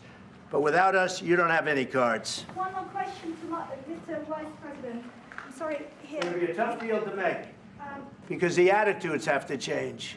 What if Russia breaks ceasefire? What if Russia breaks peace talks? What do we do then? I understand that it's a heated conversation right now. What are you saying? She's asking, what if Russia breaks the ceasefire? What if anything? What if a bomb drops on your head right now? Okay? What if they broke it? I don't know. They broke it with Biden because Biden, they didn't respect him. They didn't respect Obama. They respect me. Let me tell you, Putin went through a hell of a lot with me. He went through a phony witch hunt where they used him and Russia. You ever hear of that deal? That was a phony Hunter Biden, Joe Biden scam. Hillary Clinton, Shifty Adam Schiff. It was a Democrat scam. And he had to go through that. And he did go through it. We didn't end up in a war. And he went through it. He was accused of all that stuff. He had nothing to do with it. It came out of Hunter Biden's bathroom. It came out of Hunter Biden's bedroom. It was disgusting. And then they said, oh, the laptop from hell was made by Russia, the 51 agents. The whole thing was a scam. And he had to put up with that. He was being accused of all that stuff. All I can say is this. He might have broken deals with Obama and Bush, and he might have broken them with Biden. He did, maybe. Maybe he didn't. I don't know what happened. But he didn't break them with me. He wants to make a deal. I don't know if you can make a deal. The problem is I've empowered you to be a tough guy. And I don't think you'd be a tough guy without the United States. And your people are very brave. But you're either going to make a deal or we're out. And if we're out, you'll fight it out. I don't think it's going to be pretty, but you'll fight it out. But you don't have the cards. But once we sign that deal, you're in a much better position. But you're not acting at all thankful. And that's not a nice thing. I'll be honest, that's not a nice thing. Quite the exchange. And a short time later, President Zelenskyy left the White House earlier than scheduled. A joint statement between the two leaders was cancelled. He drove off. A White House official said he didn't sign a minerals deal, which had been expected. The official also said that it's up to the Ukrainians if they want to reschedule the press conference while President Zelenskyy is still in the country.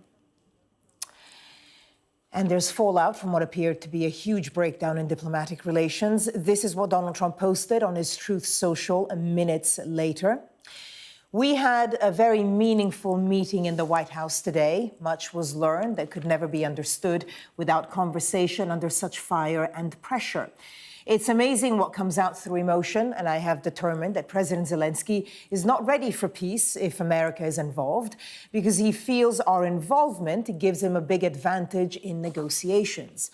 I don't want advantage, I want peace. He disrespected the United States of America in its cherished Oval Office. He can come back when he is ready for peace. And President Zelenskyy has just posted this. Thank you, America. Thank you for your support. Thank you for this visit. Thank you at POTUS, that's the president, Congress, and the American people. Ukraine needs just and lasting peace, and we are working exactly for that. And you'll remember that he was accused during that meeting by JD Vance of not having thanked the United States. We've also had reaction from the Secretary of State, Marco Rubio. He just tweeted, he says, thank you at POTUS, that's the president, for standing up for America in a way that no president has ever had the courage to do before. Thank you for putting America first. America is with you. So that reaction from the Secretary of State.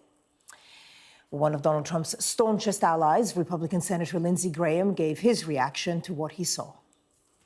Complete, utter disaster. I've been to Ukraine 8 or 9 times since the war started. I understand the consequences of Putin's actions against Ukraine. I appreciate what the Ukrainian people have done. They fought like tigers. At the end of the day, I was hoping that this minerals deal, which would be transformative in the relationship, would go over well. I talked to Zelenskyy this morning. Don't take the bait. President Trump was in a very good mood last night. Somebody asked me, am I embarrassed about Trump? I have never been more proud of the president. I was very proud of JD Vance, standing up for our country. We want to be helpful. What I saw in the Oval Office was disrespectful, and I don't know if we can ever do business with Zelenskyy again. I think most Americans saw a guy that they would not want to go in business with.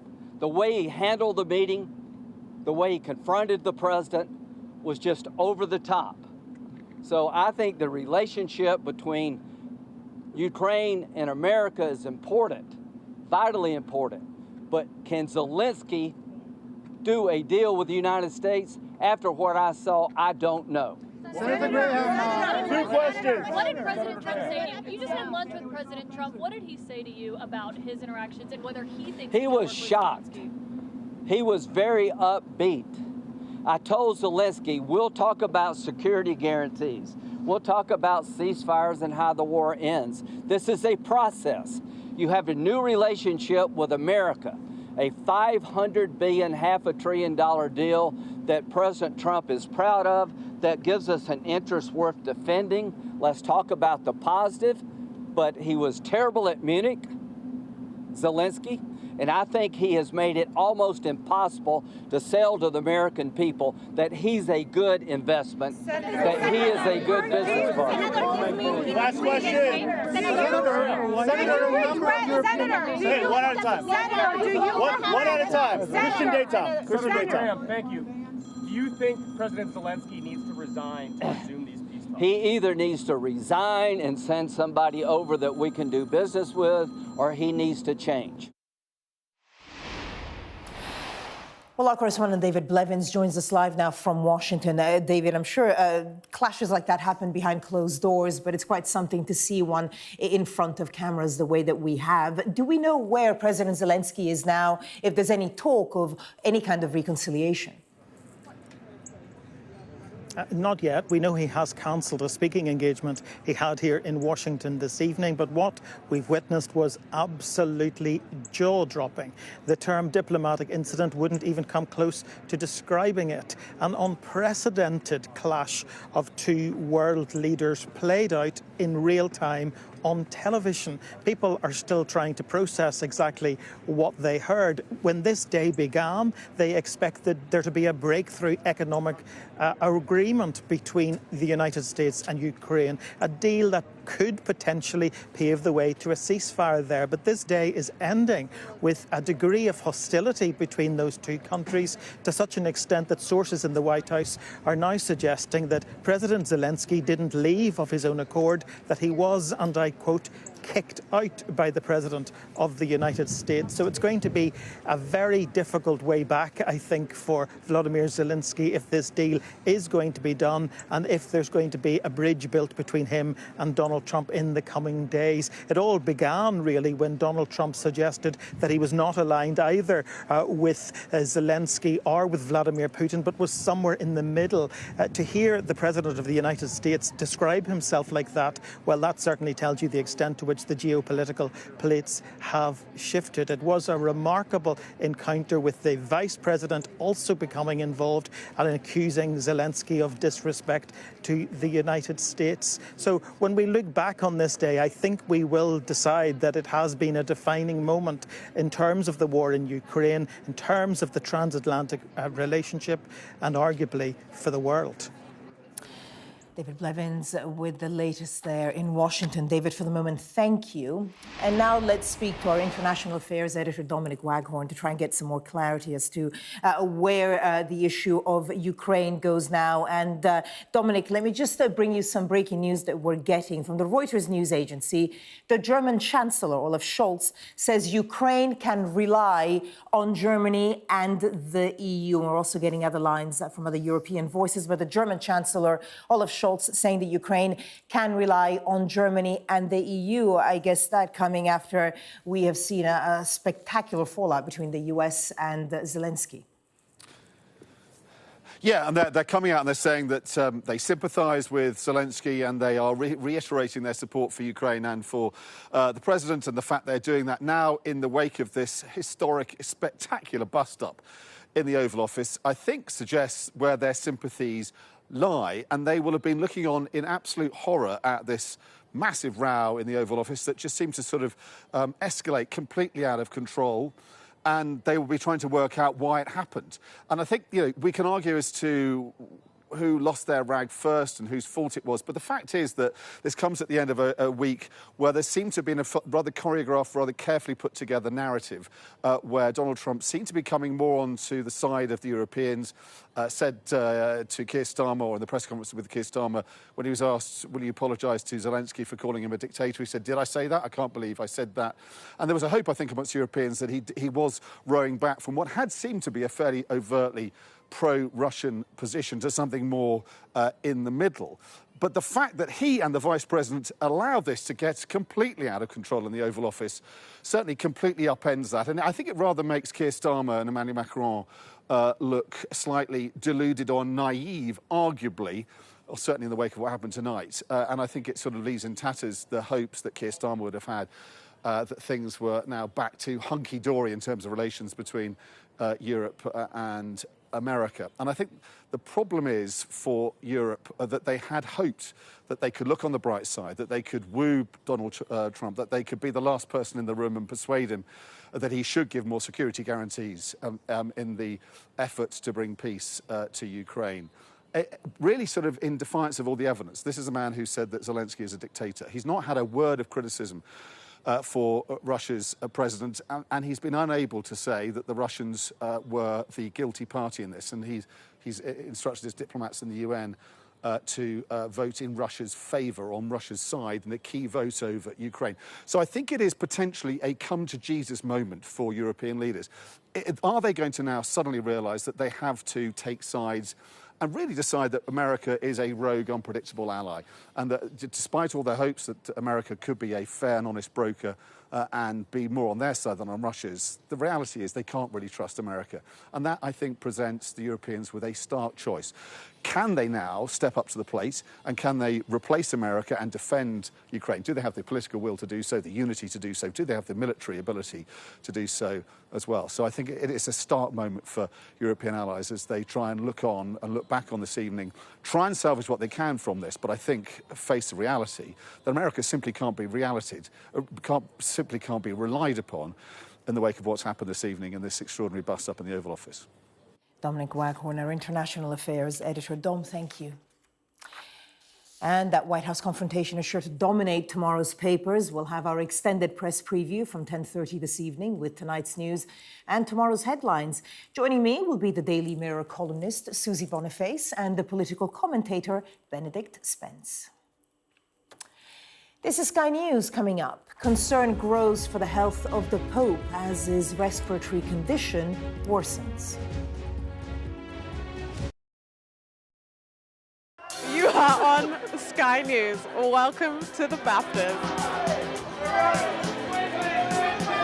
I'm Katie Spencer, Sky's arts and entertainment correspondent. And from the BAFTAs to the Brit Awards, the Oscars to the Olivier's, our entertainment team is here interviewing some of the biggest stars in the world. It just made more sense that 90% of our cast were formerly incarcerated men. I'm used to playing characters that are a little bit able. We're having a children's laureate off. This is great. Two laureates for the price of one. Are you feeling well? I remember covering the Oscars and that now infamous moment, the Will Smith slap. Nobody could quite believe that it happened. There's this illusion of power. I feel like I should say namaste, Brad Pitt. Your Namaste. character, Brad Pitt, is now a prolific producer behind the scenes. It's not a mystery to me. We always were capable of doing this. Oh, they're wonderful children as an audience. Who did that? Sky News. Congratulations. Hello. Maverick, here on the red carpet. I'm so excited, Tom Cruise. This is the story of the night. It's the little independent film that could. These actors playing the lead roles were born long after the Sex Pistols broke up. Are you pleased that you did say yes to the job? I've never regretted it. Well, some of the answers we get can be rather unexpected. We aren't afraid to ask the trickier questions others might shy away from. You okay, guys? You're not getting cold out there? Mr. Wallace, do you regret the inappropriate comments? Never did I myself reach the point of striking Miss Heard in any way. Sky News, the full story first, free wherever you get your news. Opening night of the UK leg of Taylor Swift's £1 billion grossing tour. I love you, ain't that the worst thing you ever heard? Such is the spending power of Swifties that her 15 UK shows are projected to boost the economy, thank you very much, by almost £1 billion.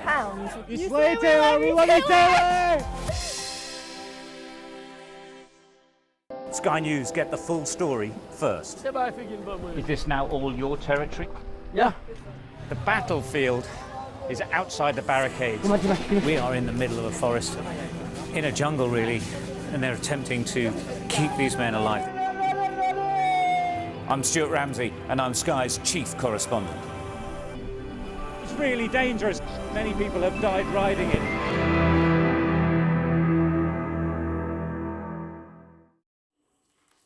Welcome back. Let's move away from the extraordinary events in Washington this evening and get the latest on another developing story tonight. And that's the Pope's health, which has worsened. He's been vomiting, which Vatican sources say is bad news for the prospect of secondary infection. Our correspondent Lisa Holland has the latest from the Vatican. A statement from the Vatican which denotes really, I think, quite a significant downturn with regards to the health of Pope Francis. There was an episode this afternoon during which the Pope, we are told, inhaled vomit, which caused him to aspirate. That suggests that he inhaled vomit into his lungs. As a result of that, we are told that his breathing got worse and he then required quite intensive oxygen. So over the last couple of days, we've been told that he was reliant on a small amount of oxygen via what's called a nasal cannula, so through the nose. We're now being told that this led to a significant incident requiring oxygen, which was given via a mask which covered both his nose and his mouth. In addition to that, I can tell you that Vatican sources are telling us, in their words, this has been a hard day for the Vatican. They say this episode happened at about 2 p.m.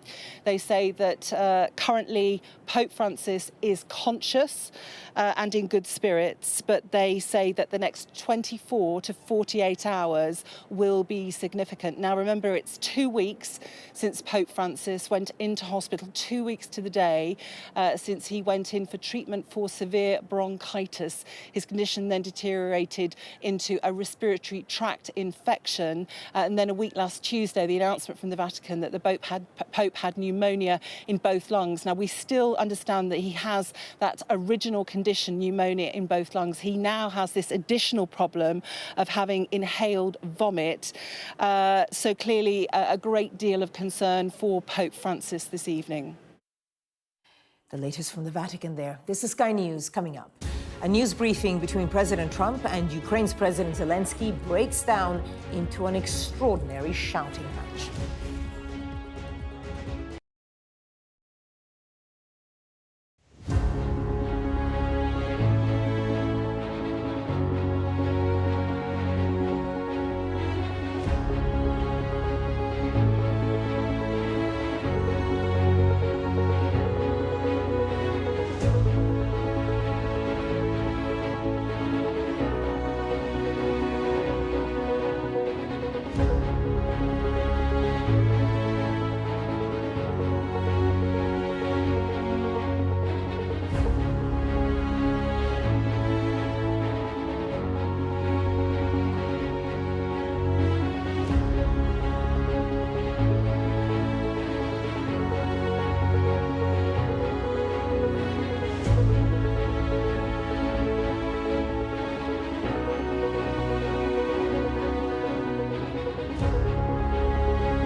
Welcome back. A reminder of our top story. There's been an extraordinary showdown in the White House between Donald Trump and Ukrainian President Volodymyr Zelenskyy, the likes of which has not been seen in living memory. Mr. Zelenskyy was there to seal a deal on U.S. access to his country's mineral wealth, as well as discuss the ongoing attempts by Mr. Trump to broker a peace deal with Vladimir Putin. Well, it started relatively unremarkably, but turned sour towards the end, with not only President Trump, but also Vice President JD Vance weighing in, at one point calling President Zelenskyy disrespectful, and the three men shouting over each other. Well, if I didn't align myself with both of them, you'd never have a deal. You want me to say really terrible things about Putin and then say, "Hi, Vladimir, how are we doing on the deal?" That doesn't work that way. I'm not aligned with Putin. I'm not aligned with anybody. I'm aligned with the United States of America. And for the good of the world, I'm aligned with the world. And I want to get this thing over with. You see the hatred he's got for Putin. It's very tough for me to make a deal with that kind of hate. He's got tremendous hatred. And I understand that, but I can tell you the other side isn't exactly in love with, him either. So it's not a question of alignment. I'm aligned with the world. I want to get the thing set. I'm aligned with Europe. I want to see if we can get this thing done. You want me to be tough? I could be tougher than any human being you've ever seen. I'd be so tough. But you're never going to get a deal that way. So that's the way it goes. All right, one more question. I want to respond to this. So look, for 4 years in the United States of America, we had a president who stood up at press conferences and talked tough about Vladimir Putin, and then Putin invaded Ukraine and destroyed a significant chunk of the country. The path to peace and the path to prosperity is maybe engaging in diplomacy. We tried the pathway of Joe Biden of thumping our chest and pretending that the President of the United States' words mattered more than the President of the United States' actions. What makes America a good country is America engaging in diplomacy. That's what President Trump is doing. Can I ask you? Sure. Yeah? Yeah. Okay. So he occupied our parts, big parts of Ukraine, part of East and Crimea. So he occupied it on 2014. So during a lot of years, so I'm not speaking about just Biden, but those time was Obama, then President Obama, then President Trump, then President Biden, now the President Trump, and God bless, now President Trump will stop him. But during 2014, nobody stopped him. He just occupied and took. He killed people. You know what the contact 2015. 2014 and 2014. 2014. Yeah. So I was not here. Yeah, but that's exactly right. Yes, but during 2014 till 2022, the situation the same. The people have been dying on the contact line. Nobody stopped him. You know that we had conversations with him. A lot of conversation, my bilateral conversation, and we signed with him, me, like a new president. In 2019, I signed with him the deal. I signed with him, Macron and Merkel, we signed ceasefire. Ceasefire, all of them told me that he will never go. We signed him with gas contract, yes, but after that, he broken this ceasefire. He killed our people, and he didn't exchange prisoners. We signed the exchange of prisoners, but he didn't do it. What kind of diplomacy, JD, you are speaking about? What do you mean? I'm talking about the kind of diplomacy that's going to end the destruction of your country. Yes, but if you Mr. President, with respect, I think it's disrespectful for you to come into the Oval Office and try to litigate this in front of the American media. Right now, you guys are going around and forcing conscripts to the front lines because you have manpower problems. You should be thanking the President for trying to bring an end to this conflict. Have you ever been to Ukraine that you say what problems we have? I have been to. Count one. I've actually watched and seen the stories, and I know what happens is you bring them on a propaganda tour, Mr. President. Do you disagree that you've had problems bringing people into your military? And do you think that it's respectful to come to the Oval Office of the United States of America and attack the administration that is trying to prevent the destruction of your country? A lot of questions. Let's start from the beginning. Sure. First of all, during the war, everybody has problems, even you, but you have nice ocean, and don't feel now, but you will feel it in the future. God bless. You don't know that. God bless. God bless. You will not have a war. Don't tell us what we're going to feel. We're trying to solve a problem. Don't tell us what we're going to feel. I'm not telling you. Because you're in no position to dictate that. Remember this. You're in no position to dictate what we're going to feel. We're going to feel very good. You will feel influence. We're going to feel very good and very strong. You will feel influence. You're right now not in a very good position. You've allowed yourself to be in a very bad position, and he happens to be right about it. From the very beginning of the war. You're not in a good position. You don't have the cards right now. With us, you start having cards. But right now, you don't. You're playing cards. Mr. President. You're playing cards. You're gambling with the lives of millions of people. You're gambling with World War III. You're gambling with World War III. And what you're doing is very disrespectful to the country, this country. That's backed you far more than a lot of people said they should have. Have you said thank you once? This entire meeting? No, in this entire meeting, have you said thank you? You went to Pennsylvania and campaigned for the opposition in October. Offer some words of appreciation for the United States of America and the president who's trying to save your country. Please, you think that if you will speak very loudly about the war, He's not speaking loudly. He's not speaking loudly. Your country is in big trouble. Can I Wait a minute. No. You've done a lot of talking. Your country is in big trouble. I know. You're not winning. You're not winning this. You have a damn good chance of coming out okay because of us. Mr. President, we are staying in our country, staying strong from the very beginning of the war. We've been alone, and we are thankful. I said thanks you haven't in been this alone. cabinet, you and haven't not been only alone. in this cabinet. We gave you, through this stupid president, $350 billion. You voted we gave for you your military equipment, and your men are brave, but they had to use our military. What about if you didn't have our military equipment, if you didn't have our military equipment, this war would have been over in 2 weeks. In 3 days, I heard it from Putin. In 3 days. This is something maybe new. Less. In 2 weeks, of course, yes. It's going to be a very hard thing to do business like this. Again, I tell you. Just say thank you. I said a lot of accept that there are disagreements, and let's go litigate those disagreements rather than trying to fight it out in the American media when you're wrong. We know that you're wrong. But you see, I think it's good for the American people to see what's going on. I understand, sir. I think it's very important. That's why I kept this going so long. You have to be thankful. You don't have the cards. Thankful. You're buried there.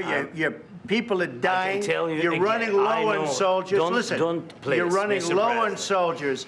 It would be a damn good thing. Mr. And then you tell us, I don't want a ceasefire. I don't want a ceasefire. I want to go, and I wanted this. Look. If you could get a ceasefire right now, I tell you, you take it so the bullets stop flying and your men stop getting killed. Of course, we want to stop the war. But you're saying you don't want a ceasefire. But I said to you, I want a ceasefire. With guarantees. Because you'll get a ceasefire faster than an agreement. Ask our people about ceasefire, what they think. That wasn't with me. For you what, that wasn't with me. Means. That was with a guy named Biden, who was not a smart person. That was with Obama. President. It was your president. Excuse me. That was with Obama, who gave you sheets, and I gave you javelins. Yes. I gave you the javelins to take out all those tanks. Obama gave you sheets. In fact, the statement is Obama gave sheets and Trump gave javelins. You got to be more thankful, because let me tell you, you don't have the cards. With us, you have the cards. But without us, you don't have any cards. That exchange that happened a little earlier this evening. Well, now let's speak to Dr. Anna Matvieva, visiting senior research fellow at the King's Russia Institute at King's College London, and she specializes in conflict and peace studies. Madam, thank you so much for joining us here on the program. So you've been watching the exchange between the three leaders, really, because JD Vance got involved as well. The obvious question, what did you make of it? It is pretty astounding. We have never seen anything ever like this in international diplomacy, let alone in the Oval Office. Zelenskyy, in my view, completely misunderstood his audience. Normally, he is quite well-tuned to whom he is talking to. He has played PR function very well throughout his career. Now he sort of made, I think, the biggest mistake of his entire political career.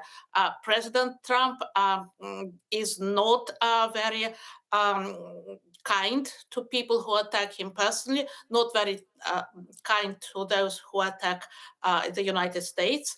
And certainly he did not expect something like this from Zelensky, who was originally not very welcome in the White House to start with. It was only President Macron who persuaded Trump to accommodate a Zelensky visit on the occasion of signing the raw metals deal. If I may just ask you, though, where was it exactly that you think Zelensky attacked the United States and attacked the president? I think that he felt that he really either has very strong European backing behind him, or that that would make a very strong kind of PR gamble. Sure, no, but forgive me, it's just that you said that during the meeting you got the sense that Zelensky attacked the president or attacked the United States. I'm just wondering which bit of the meeting you think Zelensky did that in. I mean, he was obviously, tempers flared. He was quite resentful about a few comments, but I'm just wondering where it is you think that Zelensky attacked Donald Trump. When he, not Donald Trump, United States, when he was trying to say that Americans would feel this and Americans would feel that.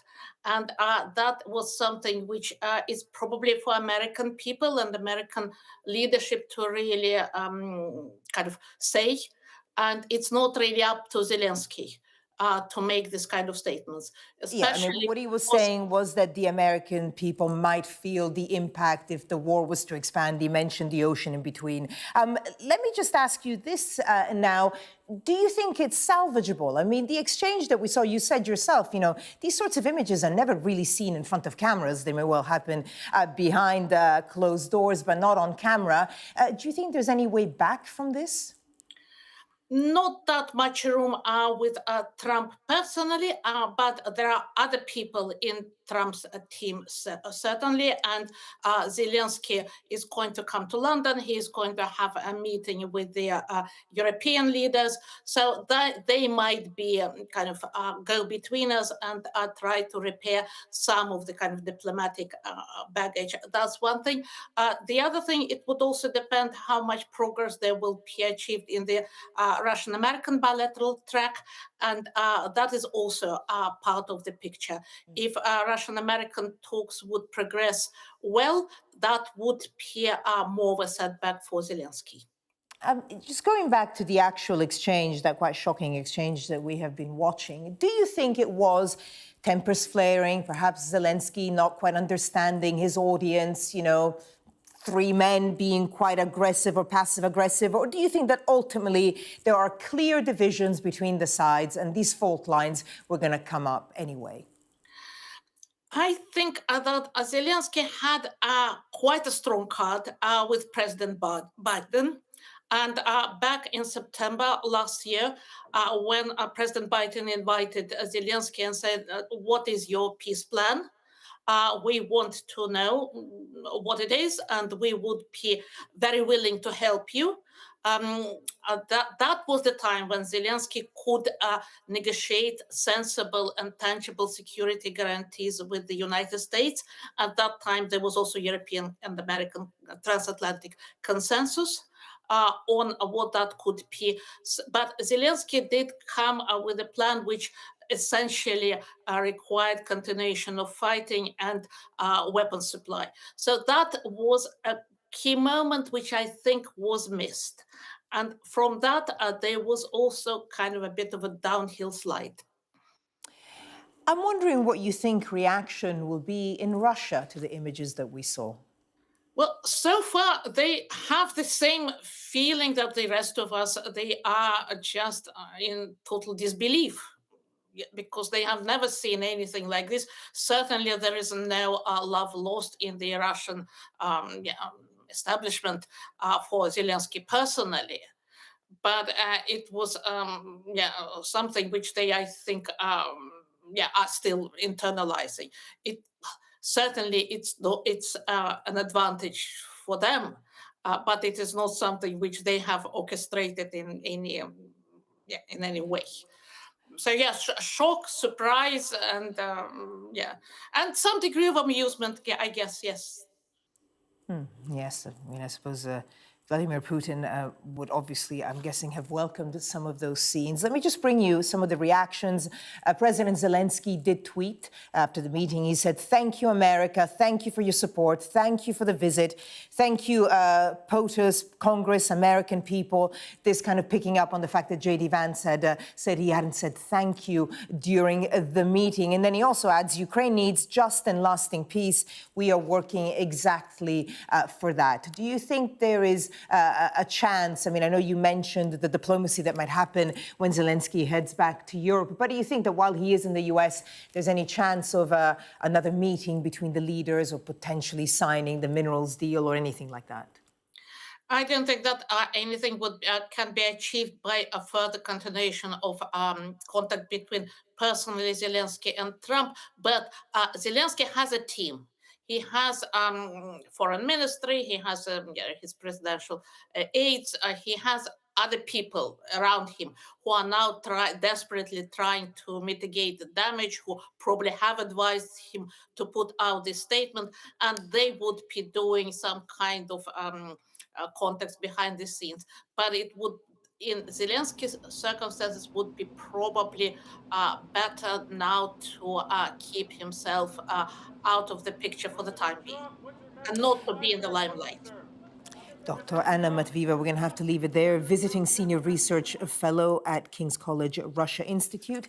Madam, thank you for sharing your views with us. Thank you. This is Sky News coming up. We hear what the UK government feels about today's extraordinary showdown in the White House.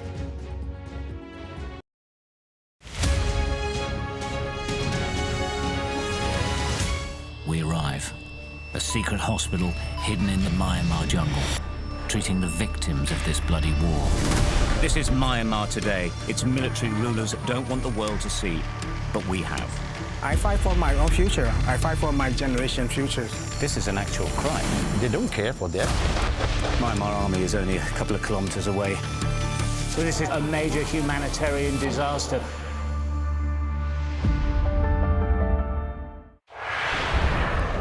Once almost lost, these denizens of the deep are back.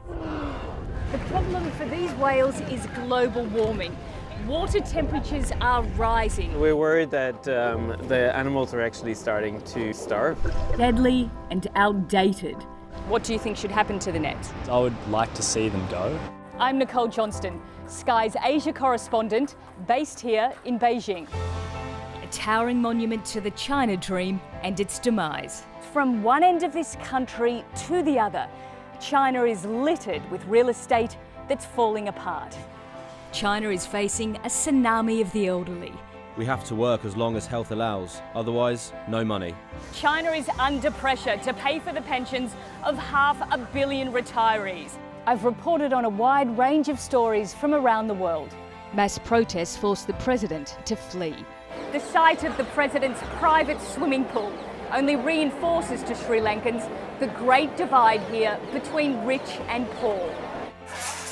Aid groups say Gaza is now the world's most dangerous place to be a child. The Israeli army has raided towns and villages all over the West Bank. These tunnels run all over Gaza. The Gaza Strip is ridden with them. A referendum designed to unite the country has only deepened its divide. Sydney's floodplains underwater again. This is the third or fourth time in the 18 months that their homes have gone under. Sky News, the full story first. It may seem like a gimmicky toy, but it is part of the global race between the United States and China for new technology. This elite engineering, designed to humour and to help us. Reaction is starting to ripple around the world to the explosive argument between President Trump and President Zelenskyy, including from the UK government, who felt they had made real progress towards Ukraine's security during the meeting between Donald Trump and Sir Keir Starmer only yesterday. Our political correspondent Nick Martin has the latest. We can only imagine the scenes, Jonathan, in Downing Street tonight as that disastrous meeting descended in such a way that it did between President Zelensky and Donald Trump. 24 hours ago, it was all rosy in the garden. Keir Starmer and President Trump, they had a really successful meeting. They were flattering each other. It couldn't really have gone any better. And there were such high hopes that President Zelensky's meeting with Donald Trump would go the same way. And of course, we now know that that hasn't happened. Government sources tonight have described the way that it has gone as unhelpful. One government source said Zelensky is no diplomat, but they have conceded that the government's position, the UK government's position, remains unchanged. And I think there's now a sort of hope that the dust might be able to settle and something might be able to be salvaged from this. Kemi Badenoch, the leader of the opposition, has been on social media. She said, respectable diplomacy is essential for peace. She says we need to remember that the villain is the war criminal, President Putin. Ed Davey, the leader of the Liberal Democrats, said this is thuggery from Trump and Vance, the vice president.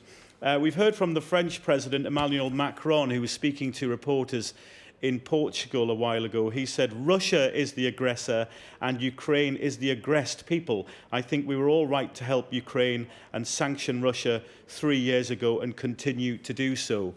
As I say, there were such high hopes about this meeting, not least because President Zelensky, his next stop will be here in London on Sunday, where he will meet Keir Starmer, and then leaders from around Europe will be meeting to have a summit to just try and show this sign of unity and commit to supporting Ukraine. That would have been an awful lot easier if this meeting with these two men had gone better. Unfortunately, the foundations have now been shaken for this summit at the weekend. Everyone would have wanted to have welcomed President Zelensky back to London, patting him on the back, saying how great that meeting had gone, on top of the way that it had gone with Macron and on top of the successful meeting with Keir Starmer. There could have been real momentum behind it. Now it would feel like there has been a few steps backwards, and it'll be interesting to hear in the next few days how these talks between European leaders goes on Sunday.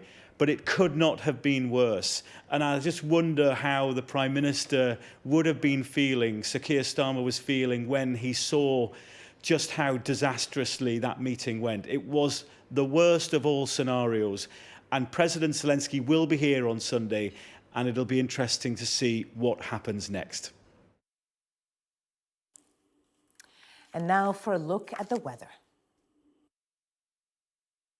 The ideal atmosphere, whatever the altitude. The weather, sponsored by Qatar Airways. Well, it's the start of the meteorological spring this weekend. It'll be mostly settled with overnight frost and fog possible. Clear skies this evening should allow great viewing of the 7 aligned planets, but it will be chilly. The windy northwest of Scotland will cloud over later. Rain will spread into the northwest overnight, while starry skies elsewhere will bring a frost. There'll be freezing fog patches too, mainly in eastern England. Now that fog will lift tomorrow morning to leave plenty of sunshine across England and Wales. Elsewhere, it will be cloudier with rain easing southeastwards, but northern and central Scotland and northwest Ireland will turn drier and brighter. Temperatures will be near average, feeling almost pleasant in the sunny and calm south. The far northwest will remain windy. Now, more of the north will brighten through the afternoon as cloud and drizzly rain affects northern England and the south and east of Ireland. Meanwhile, southern Britain will stay fine into the evening. Sunday looks mainly dry with plenty of sunshine, but rain will reach the windy northwest of Scotland later. The perfect climate, whatever the forecast. The weather, sponsored by Qatar Airways. Bring a recap on our main story. There's huge fallout from what appeared to be a huge breakdown in diplomatic relations. This is what Donald Trump posted on his Truth Social minutes later. He said, "We had a very meaningful meeting in the White House today. Much was learned that could never be understood without conversation under such fire and pressure. It's amazing what comes out through emotion, and I have determined that President Zelenskyy is not ready for peace if America is involved, because he feels our involvement gives him a big advantage in negotiations. I don't want advantage, I want peace. He disrespected the United States of America in its cherished Oval Office. He can come back when he is ready for peace." Well, then, we heard from President Zelenskyy. This is what he posted on X. "Thank you, America. Thank you for your support. Thank you for this visit. Thank you, POTUS, Congress, and the American people. Ukraine needs just and lasting peace, and we're working exactly for that." And the Secretary of State, Marco Rubio, also tweeted. He says, "Thank you, POTUS," that's President, "for standing up for America in a way that no president has ever had the courage to do before. Thank you for putting America first. America is with you."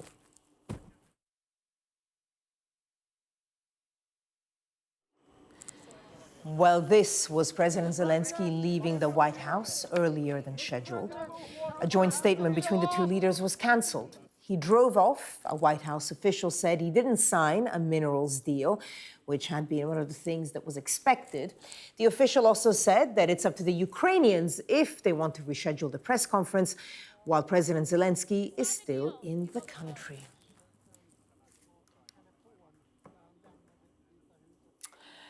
This is Sky News. Coming up in the next hour. We'll have more on that explosive showdown at the White House between President Trump and President Zelenskyy. We'll show you more details at the top of the hour.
Good evening. In this hour, a little later than advertised, we're going to bring you a Sky News special report, Unreliable Witness.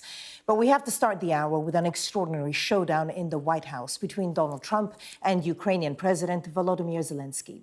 It started relatively unremarkably, but turned sour towards the end, with not only President Trump, but also Vice President JD Vance weighing in, at one point calling President Zelenskyy disrespectful, and the three men shouting over each other. These are the 10 minutes which may have changed the course of the war in Ukraine. Well, if I didn't align myself with both of them, you'd never have a deal. You want me to say really terrible things about Putin and then say, "Hi, Vladimir, how are we doing on the deal?" That doesn't work that way. I'm not aligned with Putin. I'm not aligned with anybody. I'm aligned with the United States of America. And for the good of the world, I'm aligned with the world.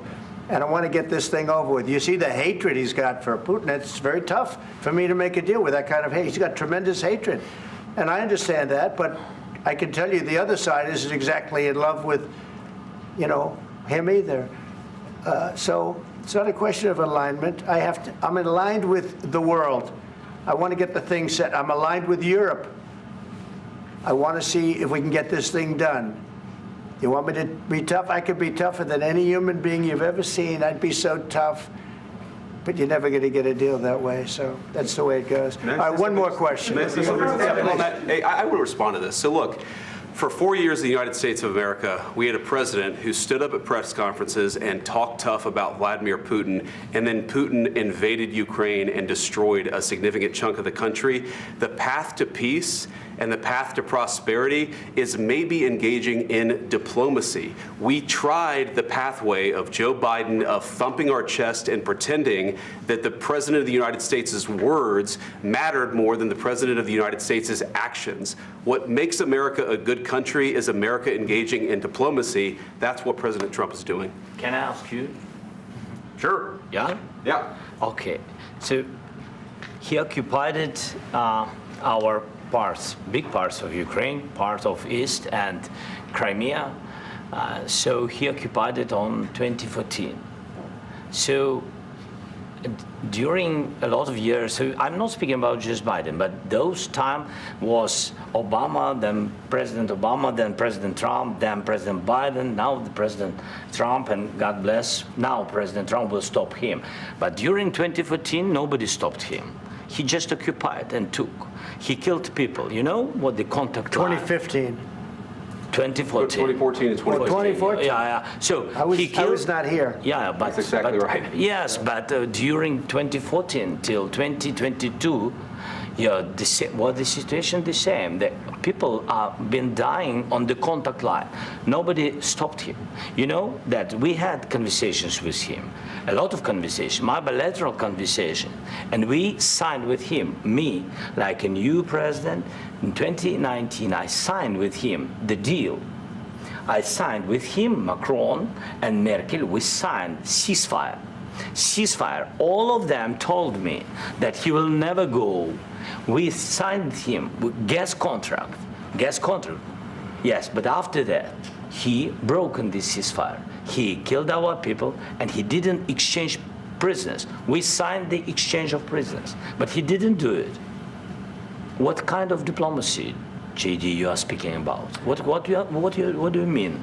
I'm talking about the kind of diplomacy that's going to end the destruction of your country. Yes, but if you Mr. President, with respect, I think it's disrespectful for you to come into the Oval Office and try to litigate this in front of the American media. Right now, you guys are going around and forcing conscripts to the front lines because you have manpower problems. You should be thanking the president for trying to bring an end to this conflict. Have you ever been to Ukraine that you say what problems we have? I have been to. Count one. I've actually watched and seen the stories, and I know what happens is you bring them on a propaganda tour, Mr. President.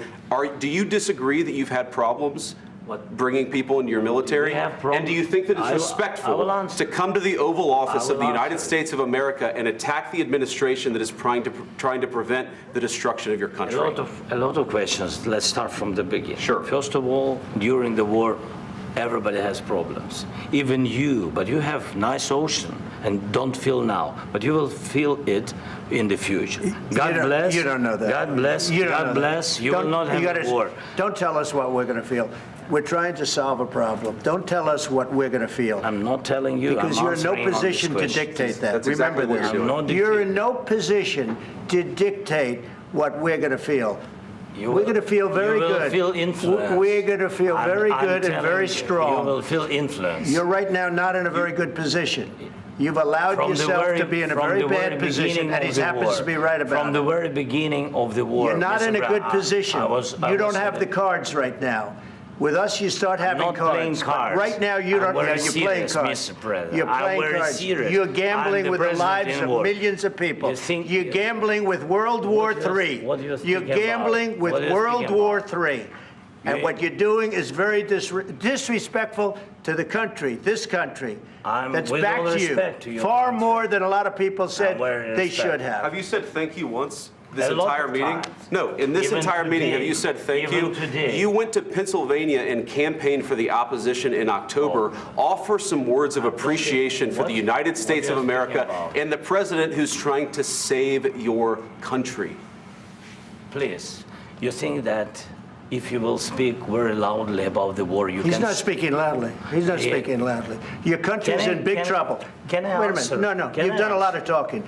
Your country is in big trouble. I know. You're not winning. You're not winning this. You have a damn good chance of coming out okay because of us. Mr. President, we are staying in our country, staying strong from the very beginning of the war. We've been alone, and we are thankful. I said thanks you haven't in been this alone. cabinet, you and haven't not been only alone. in this cabinet. We gave you, through this stupid president, $350 billion. You voted we gave for you your military equipment, and your men are brave, but they had to use our military. What about if you didn't have our military equipment, if you didn't have our military equipment, this war would have been over in 2 weeks. In 3 days, I heard it from Putin. In 3 days. This is something maybe new. Less. In 2 weeks, of course, yes. It's going to be a very hard thing to do business like this. Again, I tell you. Just say thank you. I said a lot of times Except that there are disagreements, and let's go litigate those disagreements rather than trying to fight it out in the American media when you're wrong. We know that you're wrong. But you see, I think it's good for the American people to see what's going on. I understand, sir. I think it's very important. That's why I kept this going so long. You have to be thankful. You don't have the cards. Thankful. You're buried there. Your people are dying. I can tell you you're again, running low on soldiers. Listen, you're running low on soldiers.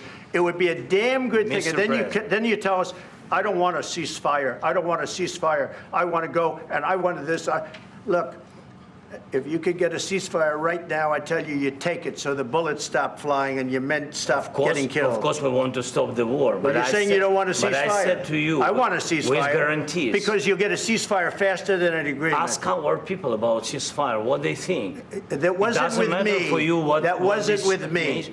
That was with a guy named Biden, who was not a smart person. That was with Obama. It was your president. Excuse me. That was with Obama, who gave you sheets, and I gave you javelins. Yes. I gave you the javelins to take out all those tanks.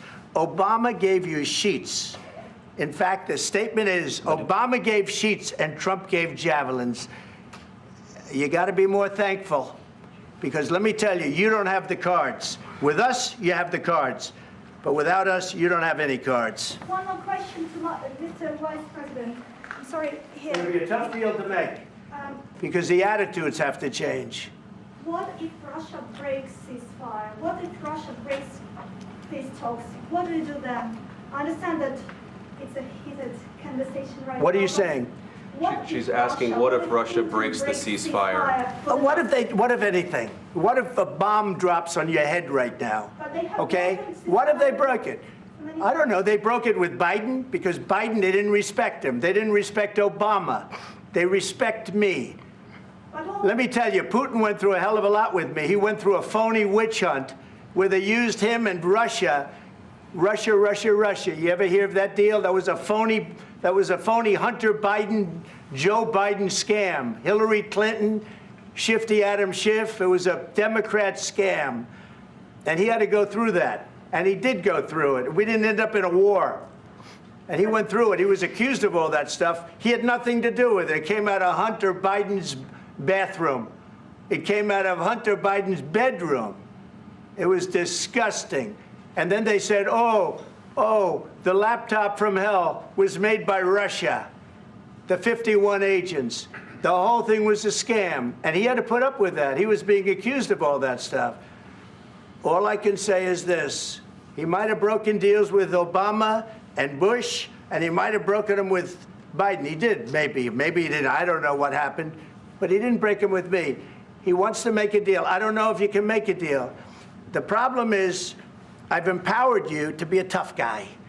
And I don't think you'd be a tough guy without the United States. And your people are very brave. But you're either going to make a deal or we're out. And if we're out, you'll fight it out. I don't think it's going to be pretty, but you'll fight it out. But you don't have the cards. But once we sign that deal, you're in a much better position. But you're not acting at all thankful. And that's not a nice thing. I'll be honest, that's not a nice thing.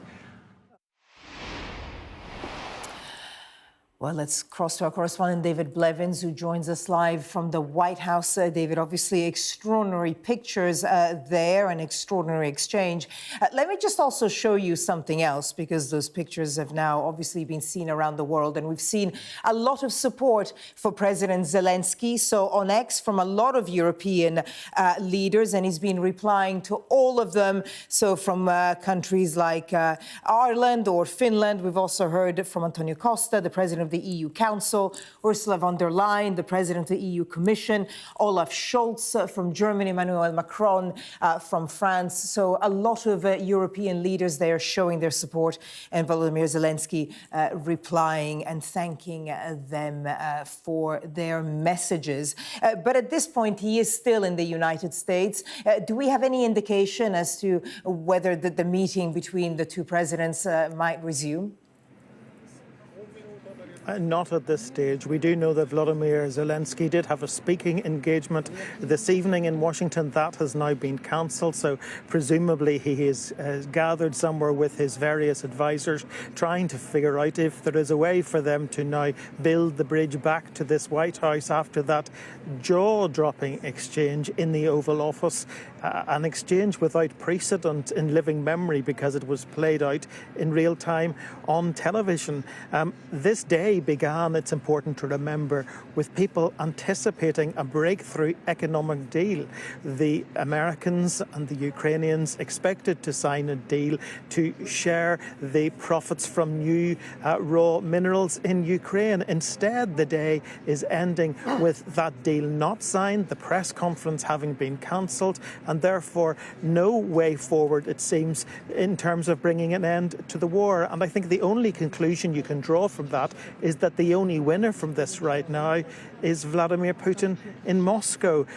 It's really been a day to remember, and brings to an end this week when we've seen a flurry of diplomatic activity in Washington, which it had hoped would change the course of this war. You remember it was just Monday when the French President Emmanuel Macron came here.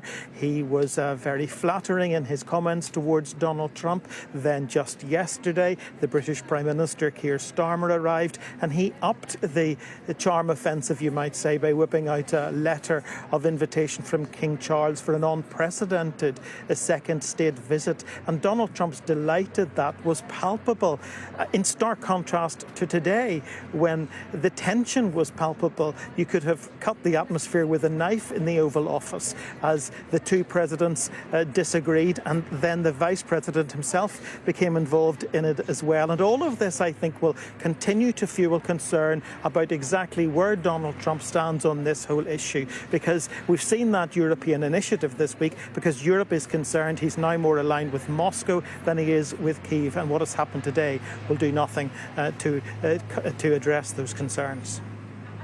David Blevins with the latest from outside the White House. David, thank you.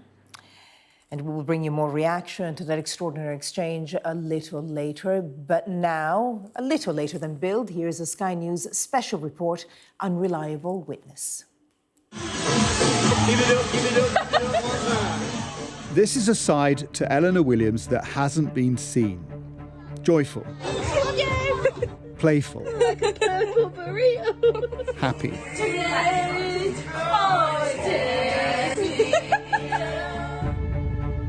This is what she became known for.